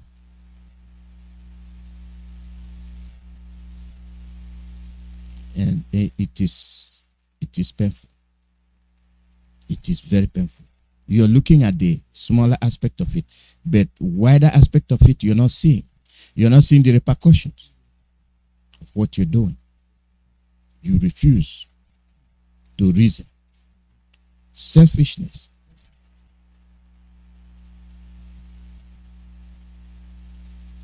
Let me give you this play one more time. Everything you heard from their report is their own interest at your expense. Scramble for Africa. Then after that, I'll give you the latest.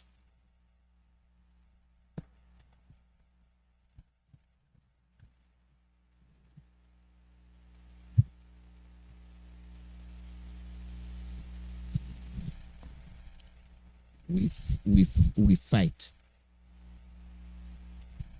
We complain. But do we learn from the past? The answer is no. We don't. The U.S. military has now confirmed reports that Russian mercenaries known as the Wagner Group are in Mali. General Stephen Townsend, the commander of U.S. Africa Command, told VOA Thursday that Mali's junta brought in hundreds of foreign fighters to protect their regime. Wagner is in Mali. They are there, we think, in numbering several hundred now. They're deploying there, supported by the Russian military. Russian Air Force airplanes are delivering them. The world can see this happening.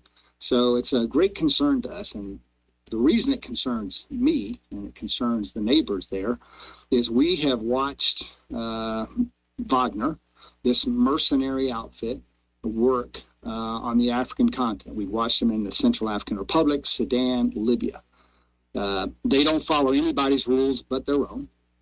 They will exploit the country.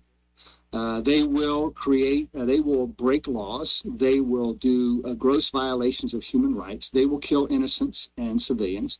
And then when Malian people get tired of them, they won't leave. Townsend, who took over U.S. Africa Command in 2019, also told VOA the most active global competitor in Africa is not Russia, but China.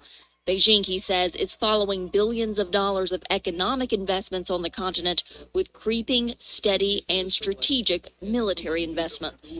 In 2017, China's military opened up a base in Djibouti just a few kilometers away from Camp Lemonnier, the United States' only military base in Africa. The general said Beijing now looks to Africa's western coast, intent on building a military airbase or naval facility in Equatorial Guinea. They're putting chips down in all these countries on the Atlantic coast. They know that they won't get a yes in many cases from many of those countries, but by asking and trying to get a base in all these countries, one or two of them may say yes. And we think that the place that they've got traction right now is Equatorial Guinea. We're not asking them to choose between China and us.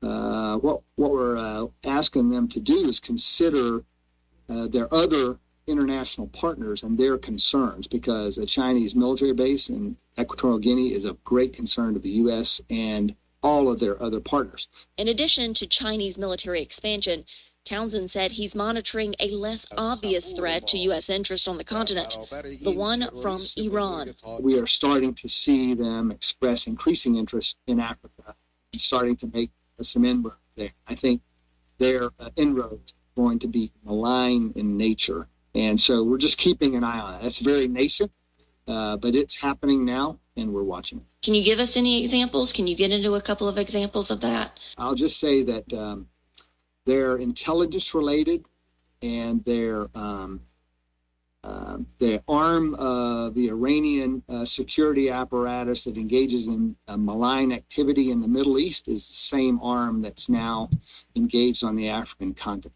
A U.S. official confirmed to VOA that after a U.S. drone strike killed Iran's elite Quds Force leader Qasem Soleimani, Iran's Islamic Revolutionary Guard Corps plotted assassination attempts on American diplomats in Africa. Oh, yes. The same Iran in Abakaliki. David Lumahi. Now, do you see the link? Now, do you see how they work together? They are building their mosques and they are building their hospitals to the weaklings, to those that cannot afford to build hospitals. But they have oil wells, and they have mansions, and they have foreign investments. And the Muslims are coming in more and more, dominating your villages. And they are forming a bubago to stop you from protesting. See what we're talking about.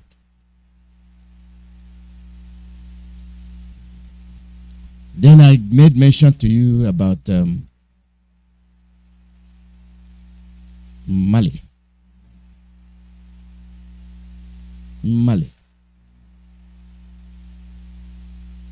How they come.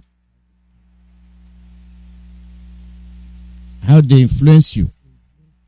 They make you do things you don't want to do.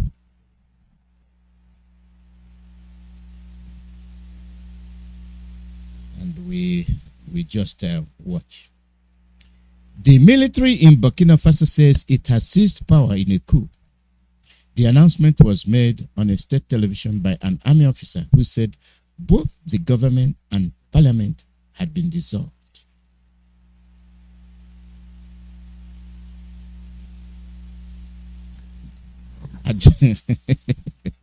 I just told you, you just heard from U.S. Voice of America press conference. That VOA is Voice of America. So that's what you're hearing. And they mentioned Mali.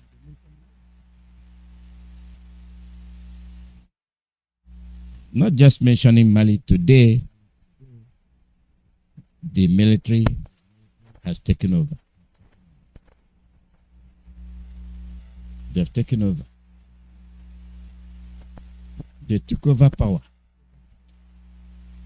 Now, not just that they took over power, we are going to see.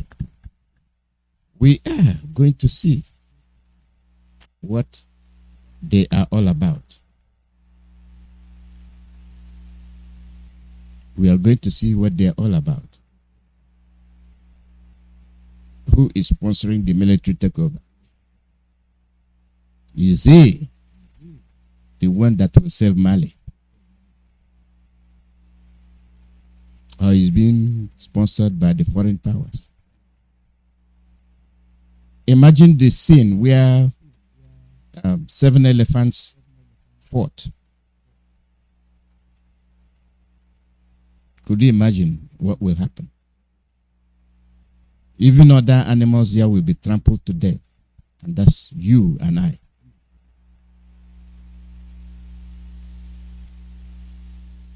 That's you and I. You will be trampled to death. You will have nothing. Not even the ability to challenge. Because once the military activity starts, they will start telling you where to go, where not to go. They will herd all of you into a refugee camp in your own land, in your own village, in your own household. And your buildings taken over for military activities. The foreign powers.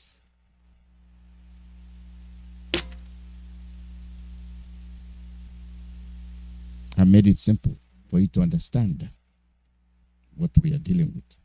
For those of us that fight against our progress, for those of us that want to be who they can never be, for those of you that portray yourself to be in command, that you're not in command, you are outside the structure that you want to command.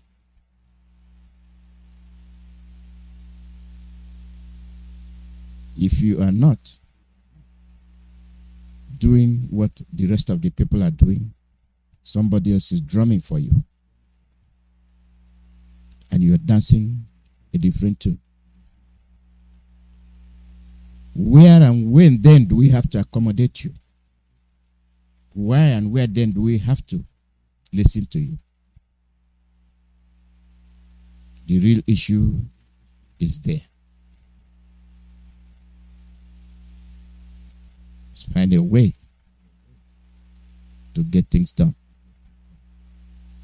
Our leader has done his best. He has made the sacrifice. How do we thank him? You have his brothers, those that embezzled money, those that duped the wealth of the people, using that money to have their brother arrested. And they are boasting about what they did.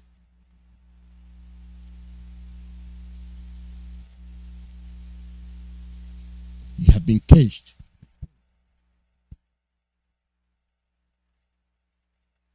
You've been caged.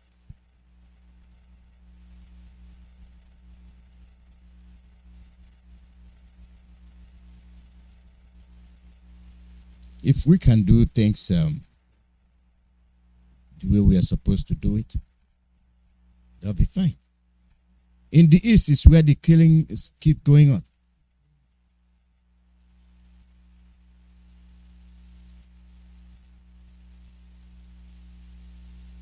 They kill. These are the army. These are the soldiers. Who are they working for?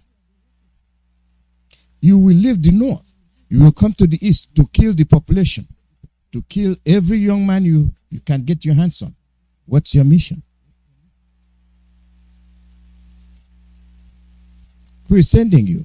Now, from what is happening in every African country, the Muslims, the jihadists are at work. You had it from U.S. African Command. They were the ones that told you. They were the ones that gave the alarm of the ISWAP of West Africa. Are they not in your villages now? They are. Are they not killing your people? They are. Did you hear the Northern Group yesterday? You did.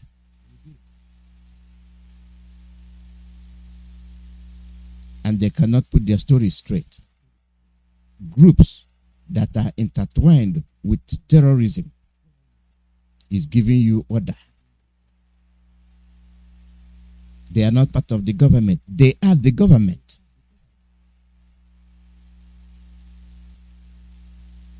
They are the government. They are giving you order.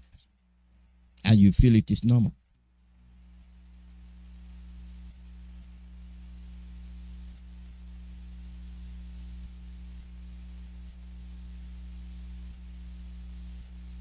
When you talk about authorities, let me make this reference very quickly.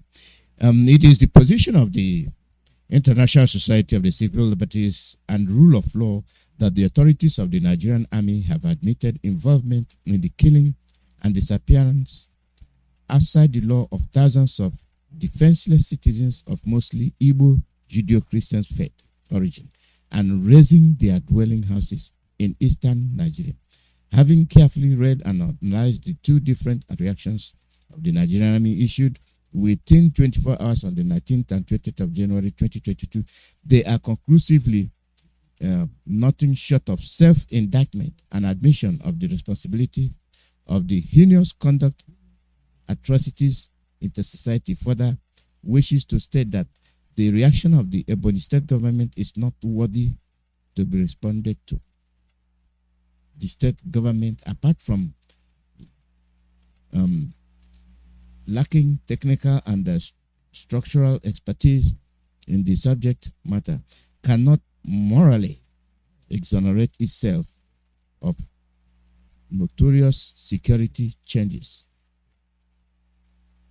and mountainous security challenges facing the state, including its inability to account for the whereabouts of 5 field engineers and scores of security personnel that were abducted and disappeared in Effium or Haupu local government area. Why are the soldiers involved in the disappearance of the youths? Are these your soldiers? Are these the people you're paying? Are these the people you call federal troops that are supposed to protect you? They are killing you.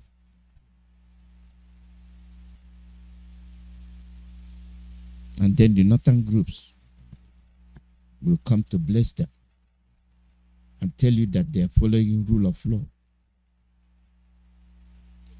And nobody's challenging them.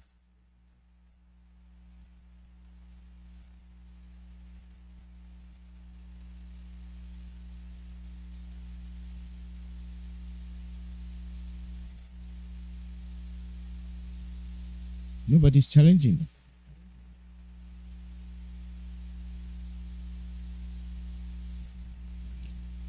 When people come up to take the bull by the horn, let's go back to Mali. This is the man that took over. Just listen to him. Listen to him. I will quote him here. I am aware that I'm immortal. I am not perfect. History will judge me one day, but until then, all I ask for is your support. I did not choose this path on my own. She imposed herself on me. God alone knows what he is doing. I will strive to get to the end. But if I die before reaching our goal, to continue the project without me and lay the groundwork for change with my blood and my flesh, no sacrifice is so much for this country. I am not Thomas Sankara, nor Jerry Rawlings. I am Assimi Goita. Remember me as a reformer, not a revolutionary. Remember me as the bearer of hope to the people, the one who came when your blood was shed for your desire for change. I will go to the end of my mission. I will never betray you, your trust. Death doesn't scare me. I saw it every day on the battlefield. It's failure that scares me. If death marries me on the way to our target, do not mourn me. Don't make my grave a sanctuary. I did what I thought was right for my country. I did it for me, but I did it for you too. I am Asim, the man who smiles every day with death. Commitment.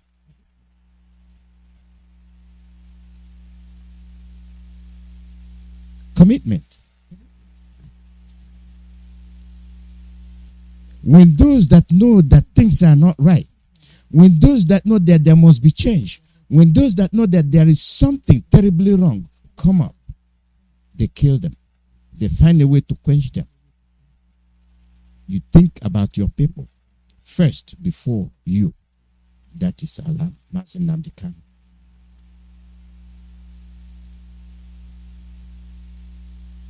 But not in the zoo. This is why we call it the zoo. I keep saying this is why you're called the zoo. No self-commitment. Nobody is committed to save Nigeria. Then divide it. Let everybody go their way. Maybe the sense of nationalism will rekindle. Now this question of it's not mine. Nigeria is not mine. Anything can happen. I don't care. Somebody from Ariwa says, I don't care. The Igbos. Then leave them alone. No, the Igbos. Oh, Mazi Nnamdi Kanu wants to secede, divide Nigeria. Kill him. And you're still talking the Igbos, and you want them. And you're still killing the Southwest, the Dudu ones, and you still want them. And then you're killing the Middle Belt, and you still want them. What is going wrong? What is the problem? And then you have the soldiers. Are these the federal troops? No, they are not. They are Boko Haram. They're the ISWAP of West Africa. You knew when they come. America told you when they came. And they gave you the 4 most deadly terrorists. They are in the zoo. They are in the zoo. And that is why we call you the zoo. And you're confirming what we are saying. And you cannot even be truthful to yourself. Rather, you lie. You lie. You make yourself feel comfortable. I don't know who you think you're fooling. Look at the Mali chief that took over. What he said. Don't reckon me because I want to be known. No. I'm doing it for you, not for me. Because I'm going to die anyway. Look at Kagame of Rwanda. See what he's doing. But in the zoo, no change, no foresight, no commitment. And they hate the truth. They hate the truth. All you see is the soldiers running up and down with their ranks, looting. Then you have the brown envelope TV stations and journalists. I don't know who they are working for. I think they are the worst. They are the worst offenders because they cannot come and question. They cannot investigate.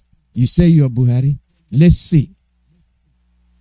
Who died? Whose obituary is this? Whose condolence messages are these? None of them have ever said it.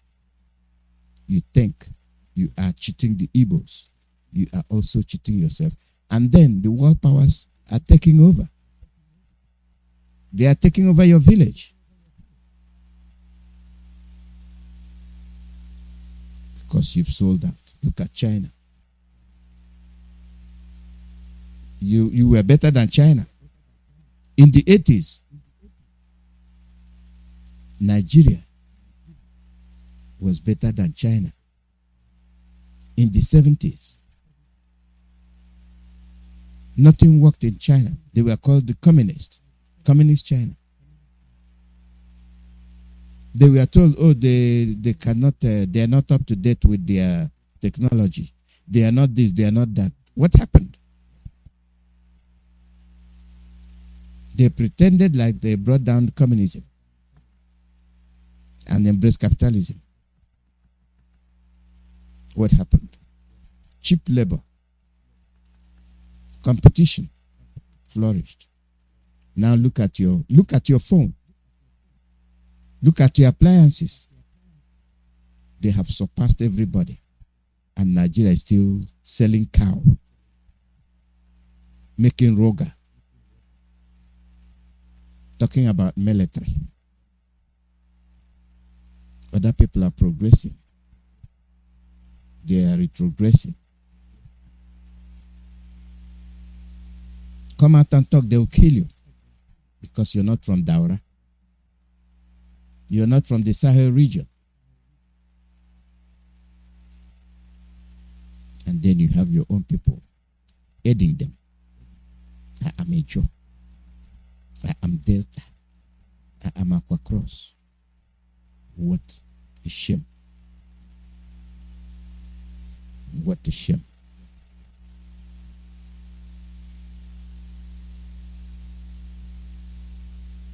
It is me. Let Mazi Nnamdi go. We must move forward. Let those that are capable of salvaging whatever is left of the zoo carry on. And let the old guards get the hell out of the way.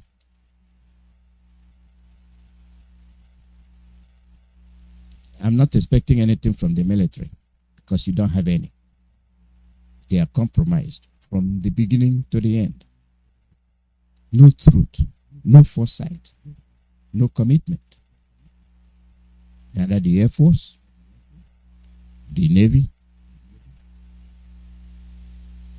the road safety, even the custom is carrying arms. Now they are military. And they are allies. It is not a country. The Fulanis are Nigerians. Leave their Nigeria for them. and let them do what they want to do with it.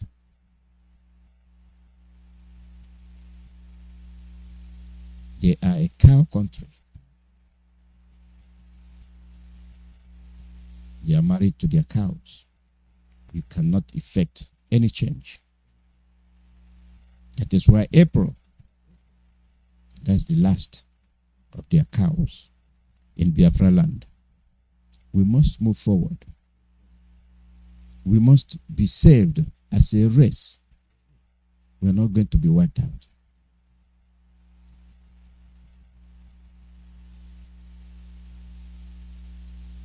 What is it that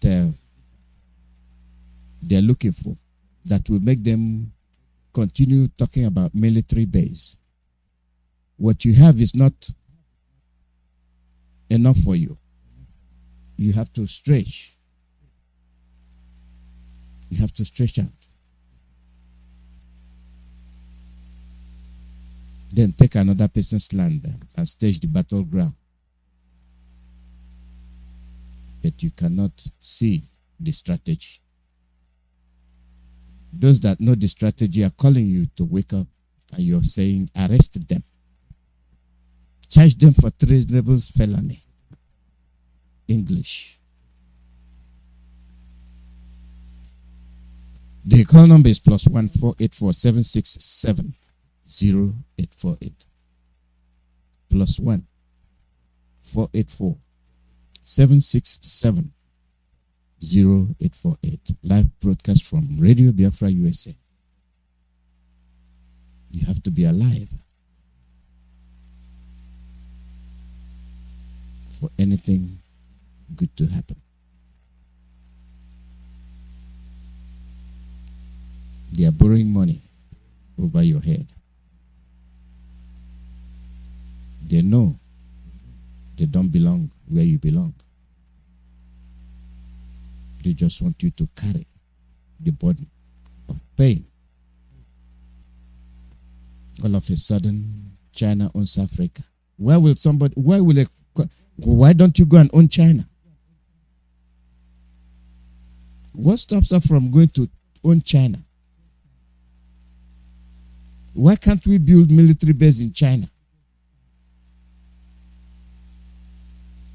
Why can't we ask them to give us a portion of land where we can have our barracks? I don't know who you'll be fighting. But they will come, take over whatever you have. And you cannot question it. The brain of the black man. Call out your name and where you're calling from.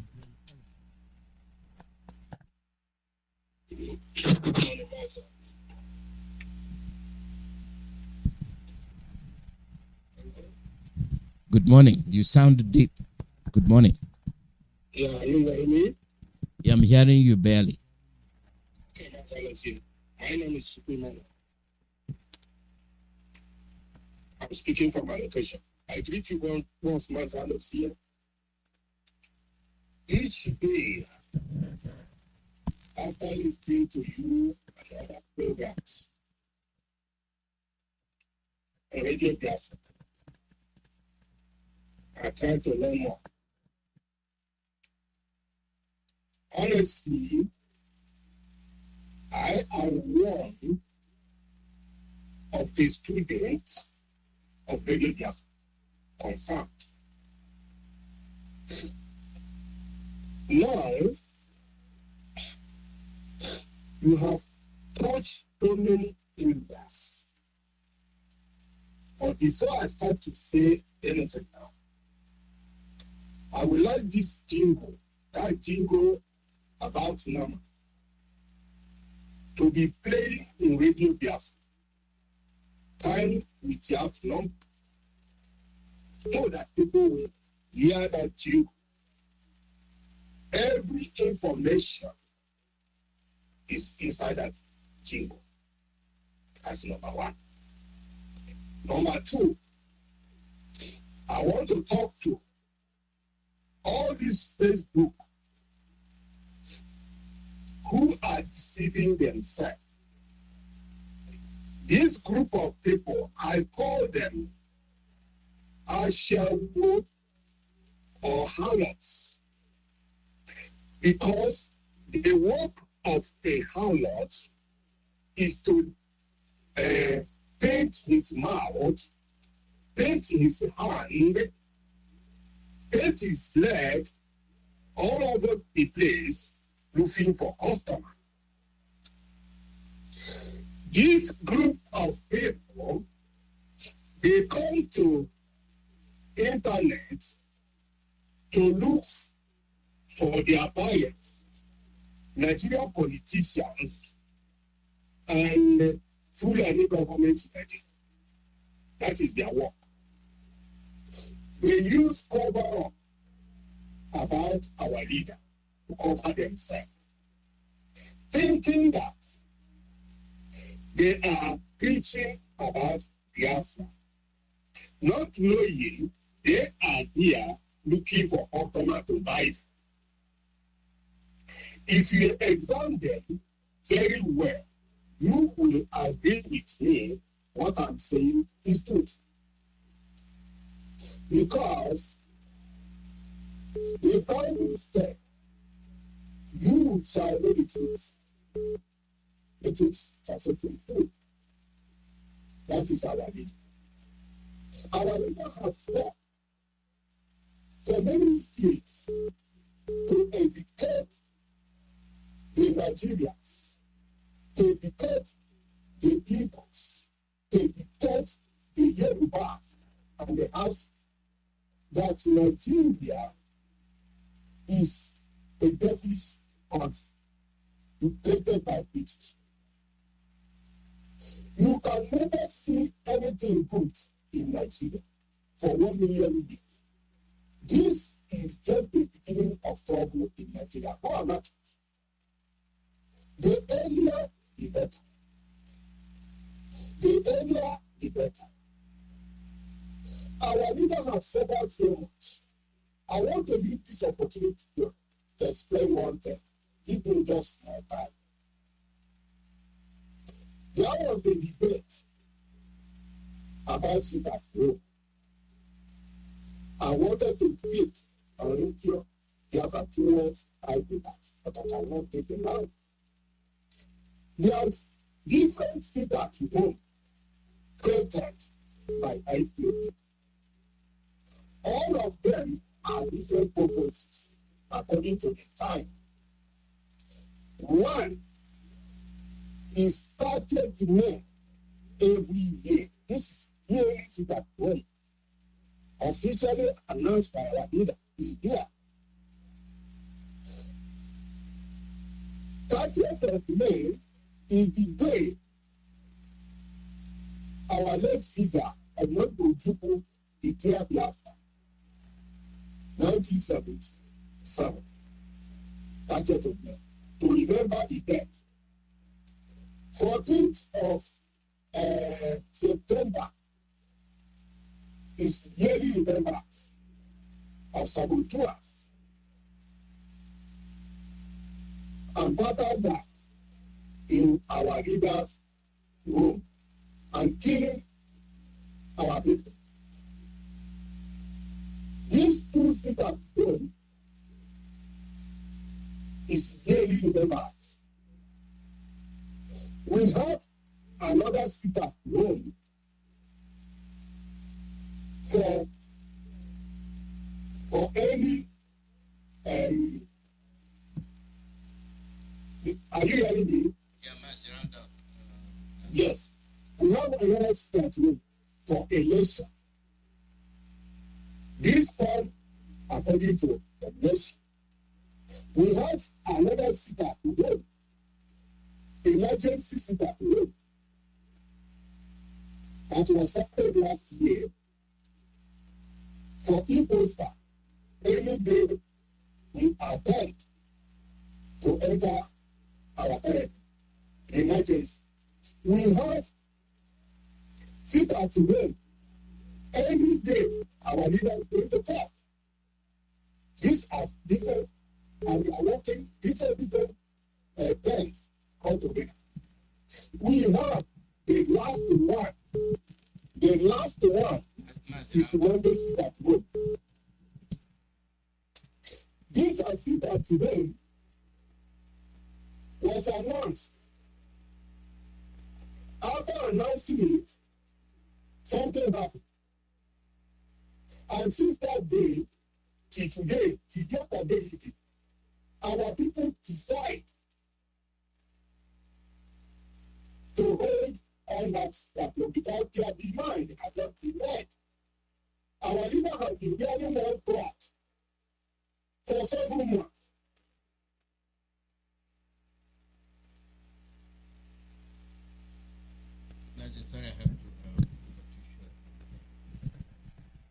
There are other callers, and I understand what you're saying. We understand you. So let's give other people a chance. Caller, your name and where you calling from? Hello, sir. Good morning, my brothers and sisters. Mazi IYKE, very interesting program that you're having this morning. I really like the clip of the Voice of America. And it's a very welcome development. It's about time America gets involved in African politics. And I know that the Americans are listening. You've waited too long to get involved in Nigeria, in Biafran, in African politics. You know, we are a small nation and we need a good ally. An ally that will benefit from Biafra, and we will benefit from such ally. And for America to be fighting Iran without looking into supporting Biafra is a waste of taxpayers' money, and the children dying. You know, eventually they will send military, and those are people's children. They are going to put their boots on ground, and somebody's child will die. But an ally such as them and the other ones that will be in support of Biafra will benefit both continents. And we won't have China being around us if they are getting involved. So personally, I see it as a welcome development. They've sat on the side for too long not to get involved. And also in what you talked about us, the saboteurs or the ingrates, hurting their brothers to get a reward from their colonial master. Example is Kenya, Uhuru Kenyatta renditioning a song from Biafra, and that nation seemed to have saved his father several years ago. He didn't think about it, but he thought of the reward that he's going to get from Britain, and that made him to sell somebody that saved his father. So it's very interesting. I am glad that America is finally looking into that. And the terrorists in Nigeria are from Iran. That's why they kept that Zakaki guy and his wife in jail for years, because ISWAP, Boko Haram, Fulani headsmen, those are all sponsors from Iran. And they are doing all of this to take away our land. And the Arewa Forum made a clip a few days ago. Their goal is to take over Nigeria by 2026. So I'm glad that we all are awake, and we're not going to let it happen in our time. So wonderful program. You have invested a lot of time to be able to come up with that. And then finally, Yinko, the justice that is handling Onyondu's case, you are either going to make name for yourself forever, or you're going to go down in history. You cannot go to law school as intelligent as you are from what people are saying, and you will not side by the law. So we're expecting that she writes her history that will live 10,000 years from now. That's all I have to say this morning. Thank you, Dede, for all you're doing for us. Thank you, sir. Thank you very much. Thank you.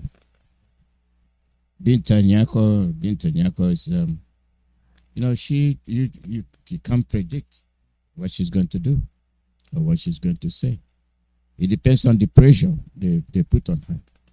But like the Malian chief that took over, said, I don't care. I'm working for you, not for me. Anybody trying to execute his agenda, the business agenda, you swear to be a chief justice, to uphold the law. Then you know what you're going to uphold, whether you're going to uphold the truth or whether you're going to uphold your clan. These are the things you have to consider. Call out your name and where you're calling from. Hello. Yeah. Good morning, Mazi. My name is Samuel Odnakachuku, aka Biafra Embassy. Listening to you this afternoon, Mazi, there is a lot of things bordering to the clip which you played this afternoon that is so touching that anybody that have a reasonable mind in Africa should be asking himself a question. I love the way you analyze it, that even in a bush, when you have elephant who is fighting in a bush, to a point, they will say that there will be no more grass in that bush to survive. Then, in Africa, you have all these powers, the Russians, China, the British, the France, coming in, having their envoys or their military base in Africa. Not because they have come to protect Africans, but because their evil plan they are coming to do to take over Africa with all forces. That these people will be sponsoring another terrorist group. This other group will be sponsoring another terrorist group. And then it become a war between them, and then in a foreign land which they are not supposed to be. Children, men, innocent people will be killed on the account of what they do not know about. But they will be happy because their evil agenda is going higher, is progressing, because by the time they finish maybe killing the owners of the land, the next thing is they will grab it. Either by sharing it to themselves or by whoever has more power takes over it. To us, to me as a person, that these things are happening. Looking at what is happening in Cameroon, where France is the chief sponsor of Africa.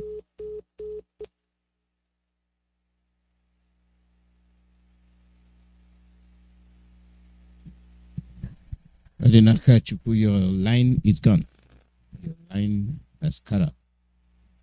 At least you understand what the topic is all about. And this is where people should be thinking. Understand what is happening to you. This is why we are here. We are not a political station. We are not interested in politics. We are here to tell you the truth. Protect our own. For those of you that have ears to hear, for those of you that cannot comprehend the international domino theory, why are all of them looking for a base in Africa? After the Second World War, what happened? They partitioned Africa. They did partition Africa. Britain, you take your British colonies. France, you take your French colonies. German, you take your colonies. And you have them colonizing Africa. You cannot operate or do anything without consulting your colonial masters. And they said they gave you independence. We were not jumping up. Hey, happy independence. How are you independent? How? In what way? In what way? I made a simple proposal. Come to America, tell them to give you a military base. Go to Germany, tell them to give you a military base. Go to China, ask for a military base. And it's that day you will know that you're a monkey. That is the day you will understand that you are a nobody from Banana Republic. That is if you're qualified to even accord the Banana Republic recognition. Because that is for third world countries. In Africa, I don't even think they are qualified to be third world. Because the title is zoo.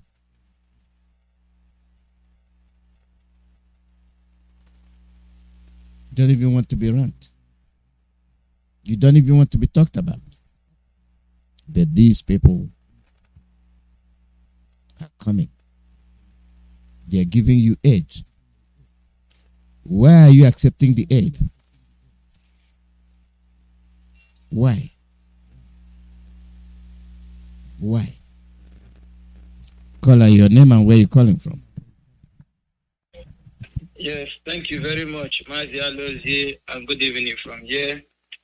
Mazi, I was listening to you, and your topic was very interesting, and I had to call it because it's important that our people understand the message you are passing and what is going on. From the voice clips you have just played.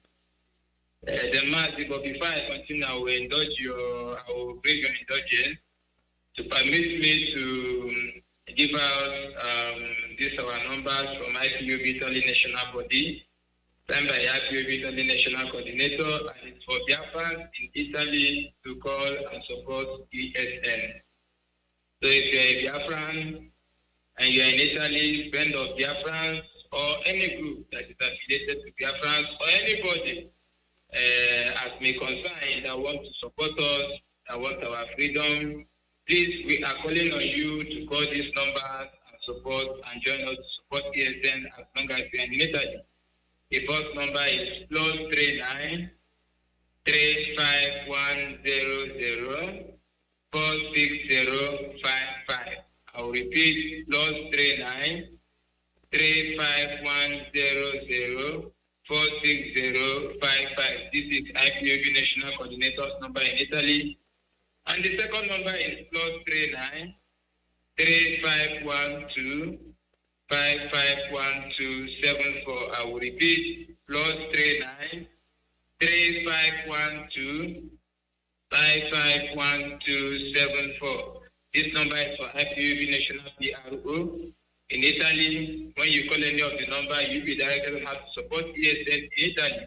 And I encourage our people around the world to make sure while we are supporting ESN, we must support them through the right channel as approved by the HODDOS. Mazi IYKE. Any ESN support that is not approved by HODDOS, it is null and void. And our people must understand this thing. With what is going on in the world, this is not time that will be sheepish about what is going on. Mazi IYKE, to your topic this evening, I want to say something. You see, sometimes when we come out and we say we blame our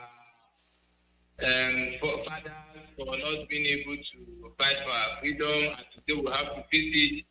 And everything that happened then, it is happening today, and some of the African youths are not really understanding it. They are not getting the message, and it's a very sad one. Where do you send a military? If not, what is the work of a military? It is to protect and defend the country. Now, if there is a very serious problem, in terms of resource control, you send in the military to protect your resource control or your resources. Now, America bringing her military to Africa, China bringing her military, and even Iran, what are they coming to do? Do they have any territory in Africa? Do they have any resources in Africa? Do they have, talk more of that one to control? You know? So, this is a battle that we cannot be in the river and so we keep entering our eye. Africans must rise up and live up to expectation. It is so bad that despite we have people around the world, we are not able to read the map or the signs on the board. You know, it is very, very bad and it is very, very sad. How can America be sending military to come to defend a territory in Africa and Africans will be quiet? African Union will be quiet. Epob will be quiet. African leaders will be quiet. And all these Western countries, France, they all have their military base in Africa. And you think you can have it? It is easy for them to train up a terrorist group that will stand against any government that will want to defend that which they have come to take. It is easy from there for them to put anything on ground that could be a force to counter anything that will be good or that will counter what they want. And what do they want? Of course, they want to come and exploit the resources, just as they've been doing. They are not okay. Look at what they did in Libya. Look at what America did in Libya. Look at what Obama, the devil himself, look at what he did in Libya. He killed the man, they killed Gaddafi, and today Libya is in disarray. What is wrong with Africa?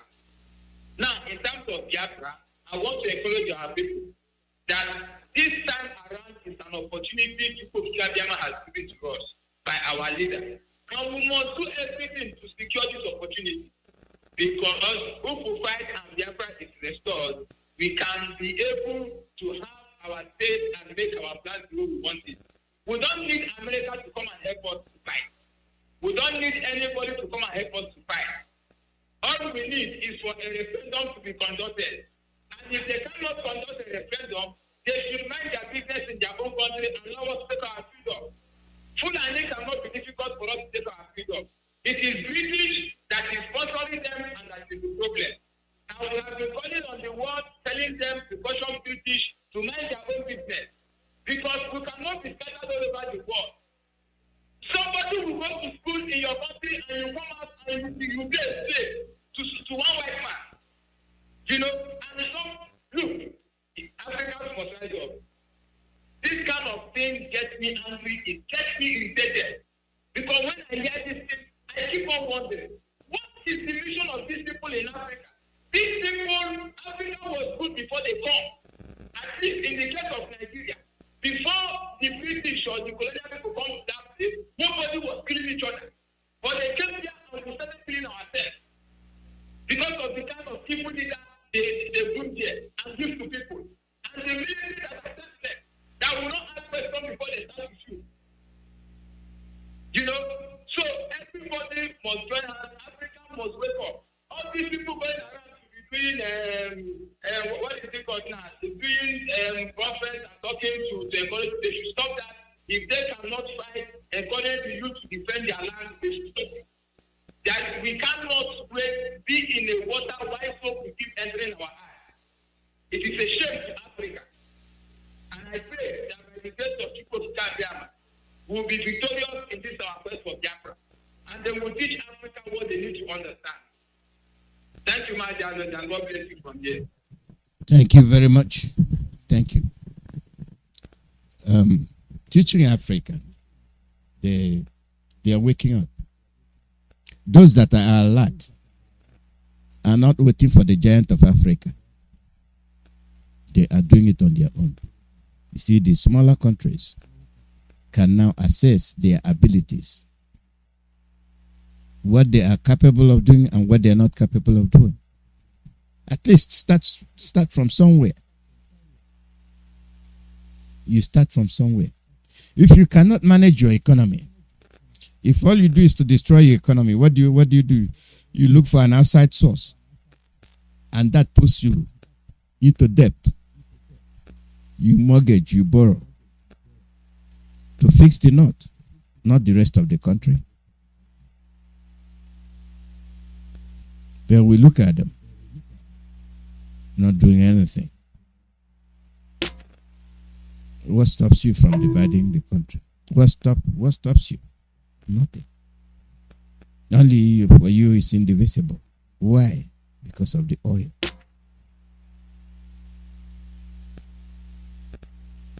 Oil in Biafra belongs to Jacob. No, as long as we answer Nigeria, or we are defeated. These are the people causing mayhem. These are the people that have no agenda other than to conquer, exploit, rape, and destroy. In 2022, we still have them. And it seems like most people cannot speak. They cannot even challenge the authority. Why are you taking the steps you're taking?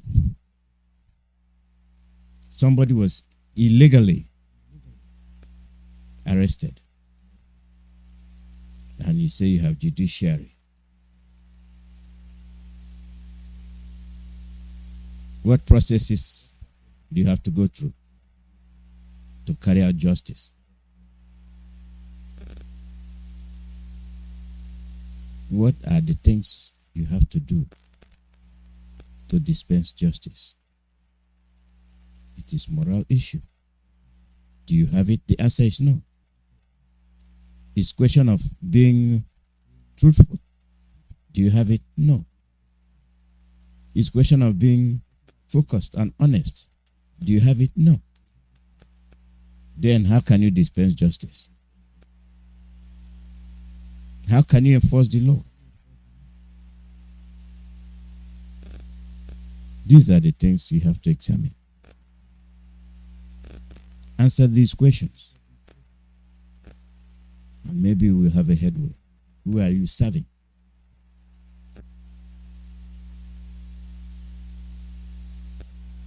Who are you serving? We all want to have all kinds of cabal. I am in charge. I am in control. I am this, I am that. But you cannot be able to implement anything. You cannot be able to do anything that will benefit the common man. Rather, what you do is what will benefit you. And then to hell with every other person. You had them yesterday. I looked at it and I went over again. And I looked at it and I went over again. I said, then what are we doing? When an organization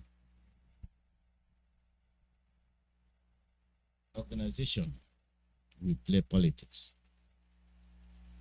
tell you who will and who will not show up, who will and who will not participate, who will be arrested, who will be set free, but not telling the truth. Not telling the truth. Call out your name and where you calling from. Yeah, Martin, There were. good morning from here. Good morning. How are you? Can't complain, praise the Lord. Just want to appreciate you again. Thank you for your consistency and holding on for our people to be able to bleed out. Have a place they are going to air their view is a healing balm So I appreciate that. Thank you so much. And ladies and gentlemen, this is Archbishop Nicodemus Atamaga Bibok from Oboduku. I'm here this morning, Boduko in Biafra land, of course. We have been hearing so much happening to this family. I don't want to take much of your time, but you know that this family started right back straight into the Garden of Eden. I have evidence to prove it. And that's why we have to fight. That's why we cannot elect. That's why we will not share. We don't negotiate. The freedom of the kingdom of heaven is not negotiable. It doesn't matter who we offend. It doesn't matter who is against us. Where this generation have been chosen to restore the kingdom. By God being merciful to us, sending you and I, the prophet. Our people for almost 2,000 years have been living in exile. The Jews. We are the original Davidic Jerusalem Jews, ladies and gentlemen.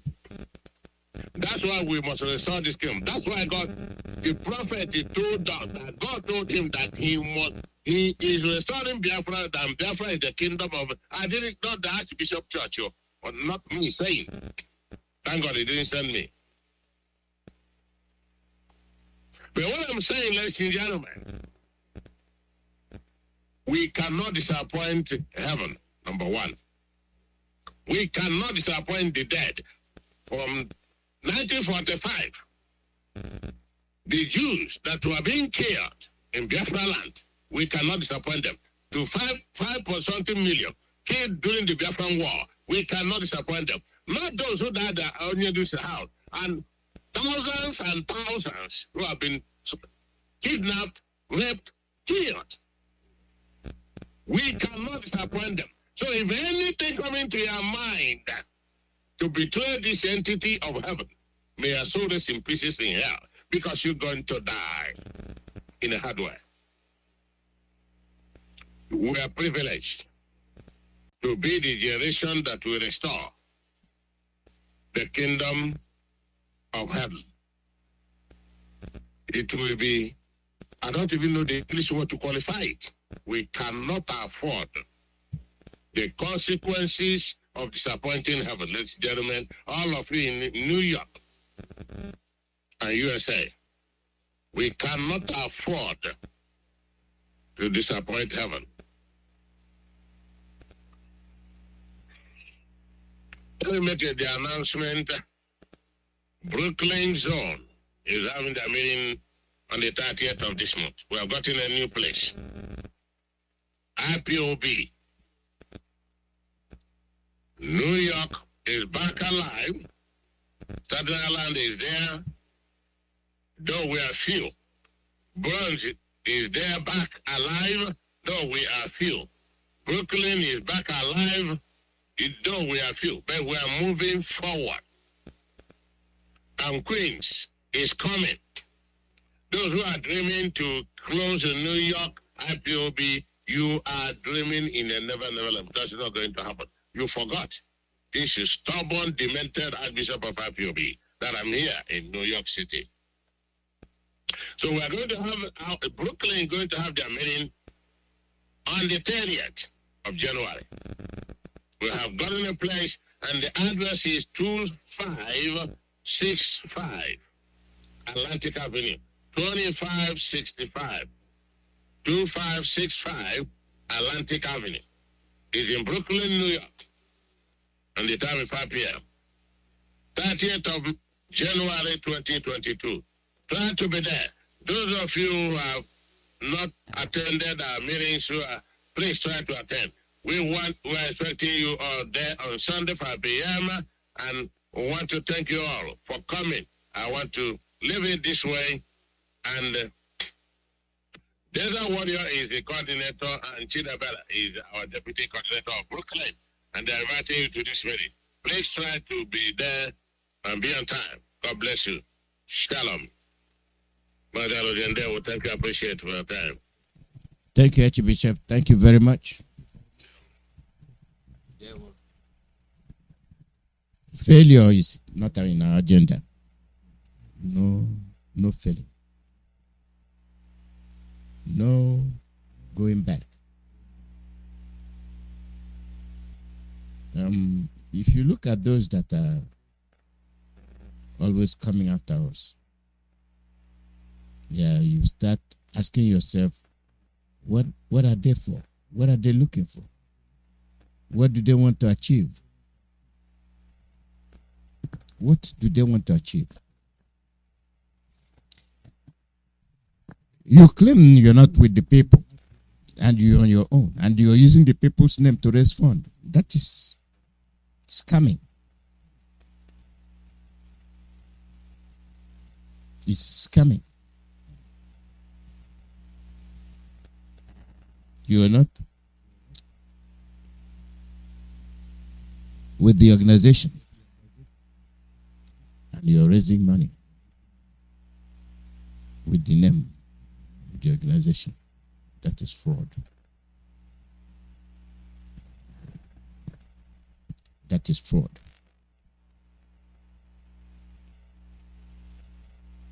When your mission is to destroy, disorganize what is put in place,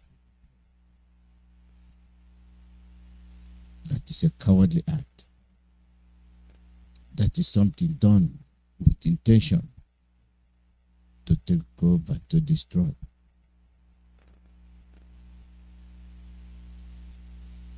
Now, for those that have been donating, for those that have volunteered, those that have offered all they have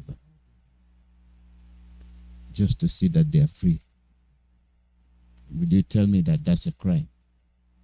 Will you tell me that they don't know what they're doing? They know what they're doing.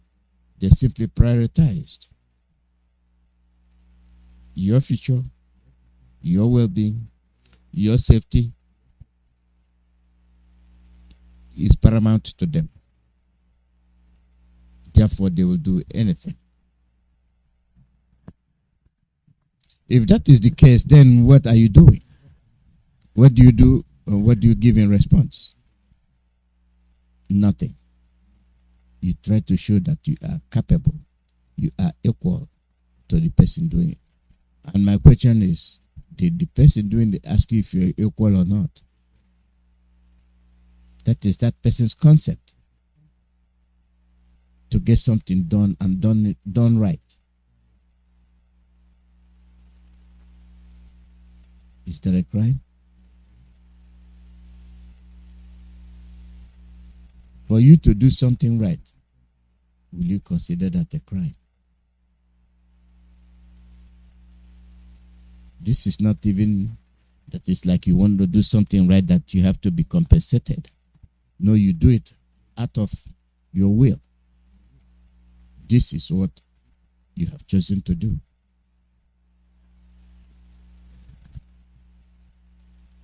Think about it. Assess what is happening. Assess how it is happening. And assess why it is happening. And where will that leave you? To those that are working against attaining Biafra, what agenda do you have? What do you want to attain?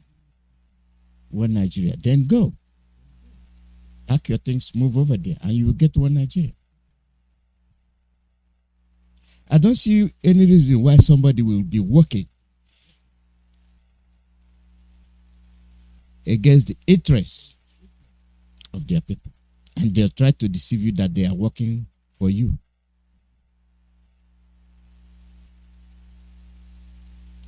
After all that we went through during the war and prior to the war, most of you cannot conceptualize what we are talking about. Most of you cannot.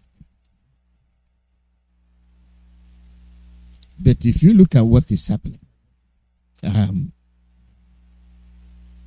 will give you a clue they are committing the same offense with a different style.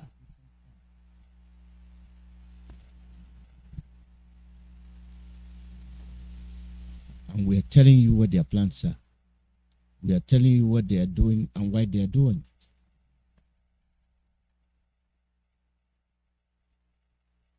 Do you understand? Does it make sense to you?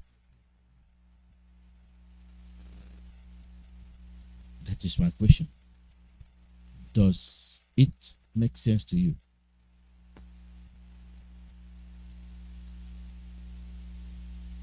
Some people it will. Some people it will not. Yeah, you like to be bullied. You like to be treated like a slave. One man, just because he's in uniform, will not reason with you.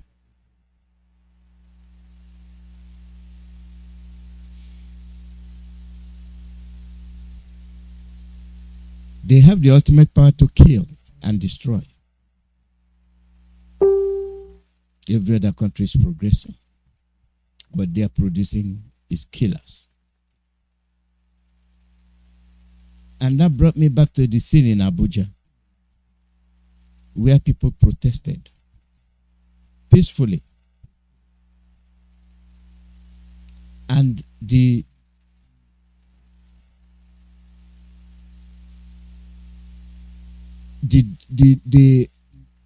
scene will tell you that these people don't look at you as people that are worth excusing. That people are worth looking at. They don't see you that way. You're not entitled to speak. You're not entitled to express your opinion. You are not to be seen because you're Igbo, you're Biafra. After we said all these things, then let me see if this can jog your memory. If this can make you reason differently. It was something that happened in Abuja during our Oyendu's trial. I don't need it now. Do you hear me? Yes, I don't need it here, right now. It is fast. Do you hear me? Yes, sir. Why? Go to the court. Go this. We don't want this happening. Please go. Go where we are. Oh, you don't want to go? I want to know where we are going. Okay, this is it. We are here for peace.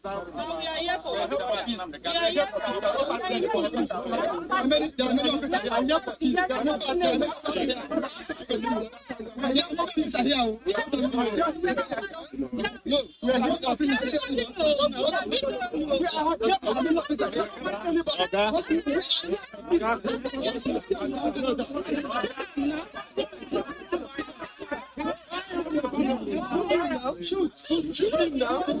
Shoot him now. Shoot him. Shoot him.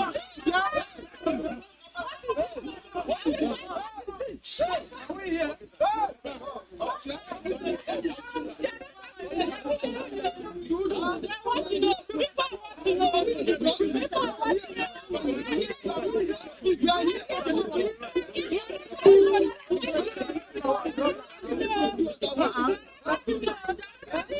Officer. Sorry, want to shoot. You want to bring it to talk? We are not here for fight.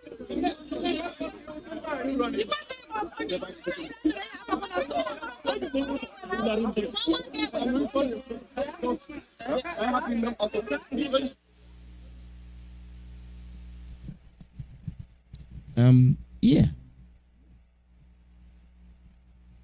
Look at the beginning and the aftermath. He came to address you. You don't want to be seen. You came to support your leader. He is a military officer or police officer. It depends on the uniform they are wearing. They're all the same. He comes to give you order. We don't want to see you here. Go in peace. Why you don't want to see them? Why is it that you don't want to see them? You want them to go in peace. And when somebody asks you, where do you want us to go? You decide to chase him, to brutalize him. And then they will say, okay, shoot him then if that's what you want to do. And then stop running because you've committed no offense. The set of mind we have that everything you do is a crime. But the same people have people demonstrating on the other side. It never occurred to him to go to them, to disperse them. It is Biafrans that are for Mazi Nnamdi that they want to disperse. Then you're chasing them to kill. They are used to killing. They are used to maiming. They are used to raping people. And you say justice in a judicial environment. You see the irony of it. You see it. The things you will do and the things you will not do.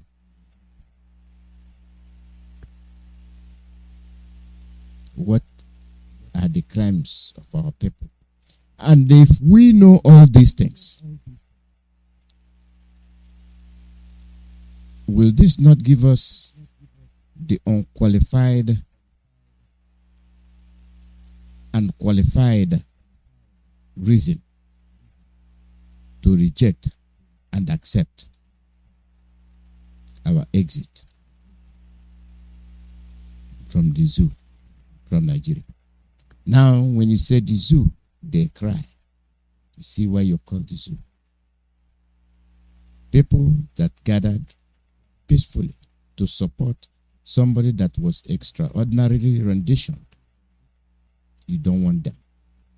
They weren't making noise. They weren't stopping you from going where you want to go. And you've chosen to attack and pursue them. But the other aspect of it is the respect you've accorded to him, which they will not acknowledge. You accorded them respect, which they will not acknowledge, and they are calling you Oga. Oga. Hello, Tim, sir. Thank you. Okay. Mazi, Biko, is it possible for me to, since my comrades and my officers have dealt on your program today intensively, they have done justice to it. Please, yesterday, can I speak on a little bit of our member of the OS that spoke to us yesterday in some of the things that he said? Okay. I think that Mazi. Okay, Shan? Yes, that spoke to us yesterday, and I want to thank our sister that called in Mazi IPTA's program. She made a very good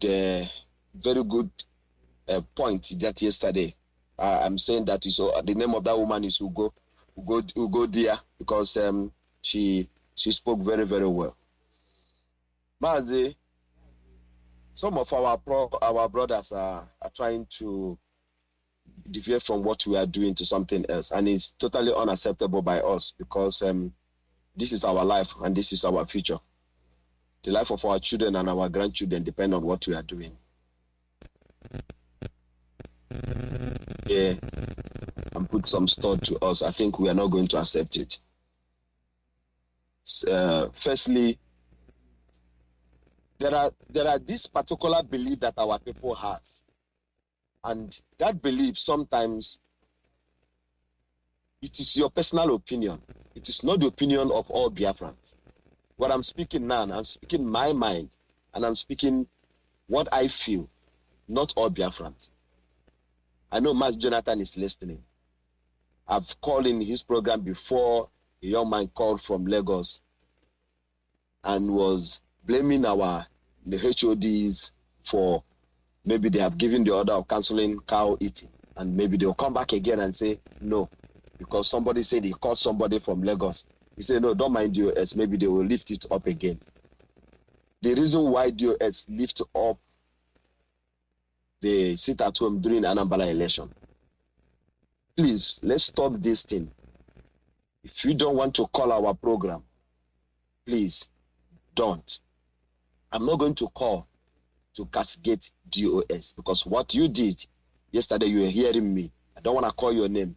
Is to castigate DOS. DOS do not lift sit at home during that election. He said, and I quote Mazi, our HOD, from the highest command came that instruction, suspend that election, they sit at home, because of what our leader knows about what is going to happen. And the intels they also have, Umazi Chinas and Umazi Edozem has. That was that they made that good decision that they made. It was not because, even I sit at home on Monday, it was coming from our leader. It wasn't coming from them. Please do not cast the members of DOS for the good job they are doing. Whatever instruction they give, if they say we should stand, we are going to stand. If they say we should move, we are going to move. It is not fair. After we're receiving all the punch from social media, we come to our radio, where we're supposed to tell our people what is happening. We start castigating ourselves indirectly. The HODs are the strong arms of this organization. And whatever they are doing, they are consulting very, very well. I don't want to say our leader is the one telling them what to do. You're supposed to understand that this whole thing is a chain of command. They don't say things on their own. And some of our brothers that comes to the radio, if you have something to do, please do it. I have something to do, but I'm not going to say it over the radio. But what I said to everyone is, if you don't know what to say, keep quiet. When we have Biafra, you can come and do democracy. Do not say because you are into democracy, are we not going to have democracy? This is a freedom fighter. After we finish doing what we are doing now, then you can come back and do and say what nonsense you want to say. To point a little bit something from the record that he played yesterday, the same man that is saying that the IPOB is a terrorist organization on the something that you played yesterday is coming back and saying give them referendum. They are speaking from both sides of their mouth.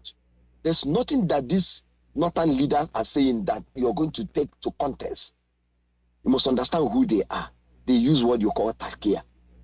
Our own is that we have a roadmap, and that our roadmap, we are going to destroy zoo piece by piece, and we're going to follow HOD, and we're going to do what we need to do on our part to make sure that Biafra comes.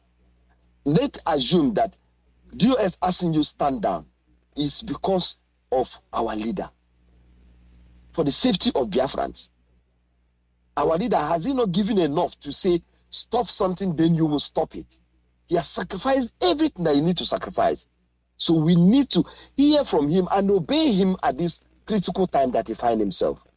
A man that is wearing one cloth for 7 months and is telling you what to do, and you're saying, do SAD. Let's not do this on the radio again. Because once you do it, I personally will never let you rest. I'm going to come to Radio Biafra. Next time I'm going to call your name and I'm going to ask you if you have something to do. If there's any politician that you know that, like, let's assume now, these people say, Kaiga, GDP politicians, we need to deal with them. We need to do this, we need to do that. Why don't you do it yourself? Why don't you go after that politician that you know that we need? Because I feel the same. I feel like let's attack these people that are sending the hoodlums. I feel the same. But I'm not going to come and say DOS must do it. DOS know when to strike. They know when to use the arms they have to do whatever they need to do. But I'm not going to come to the radio where everybody is listening to cast them. The same way you feel about everywhere.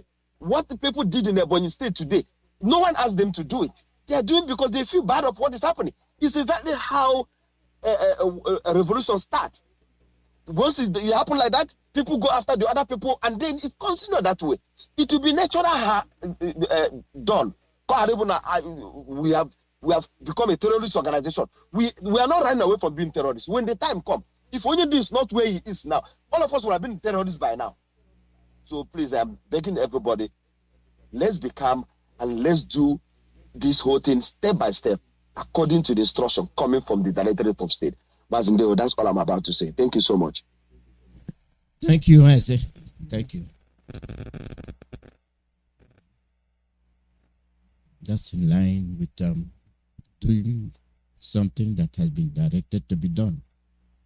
And we do it as a body. So you want to be the commander. You don't have what it takes. And you're not in line with the people that has been chosen to do it. It is our way of doing things, and we must comply.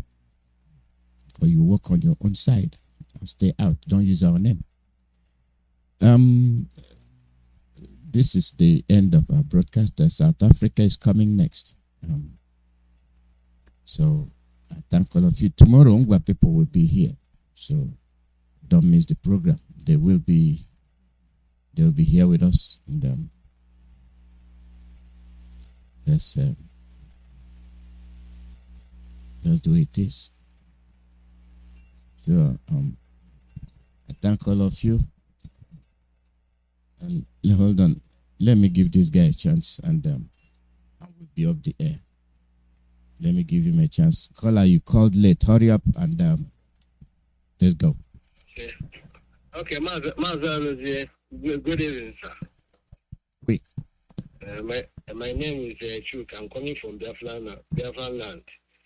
So I want to thank you so much on the work that you people are doing, and also to remind you that our radio in Ebonyi is not talking since Friday.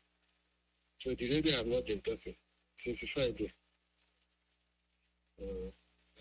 That is what I want. That is what I want to report. Thank you very much. Yeah. We are working on that. We see all those problems, and we're taking care of them. So thank you for telling us to. Yeah, thank you. Bye-bye. This is where we'll be ending the broadcast, and we'll see you guys again tomorrow. Report any suspicious character.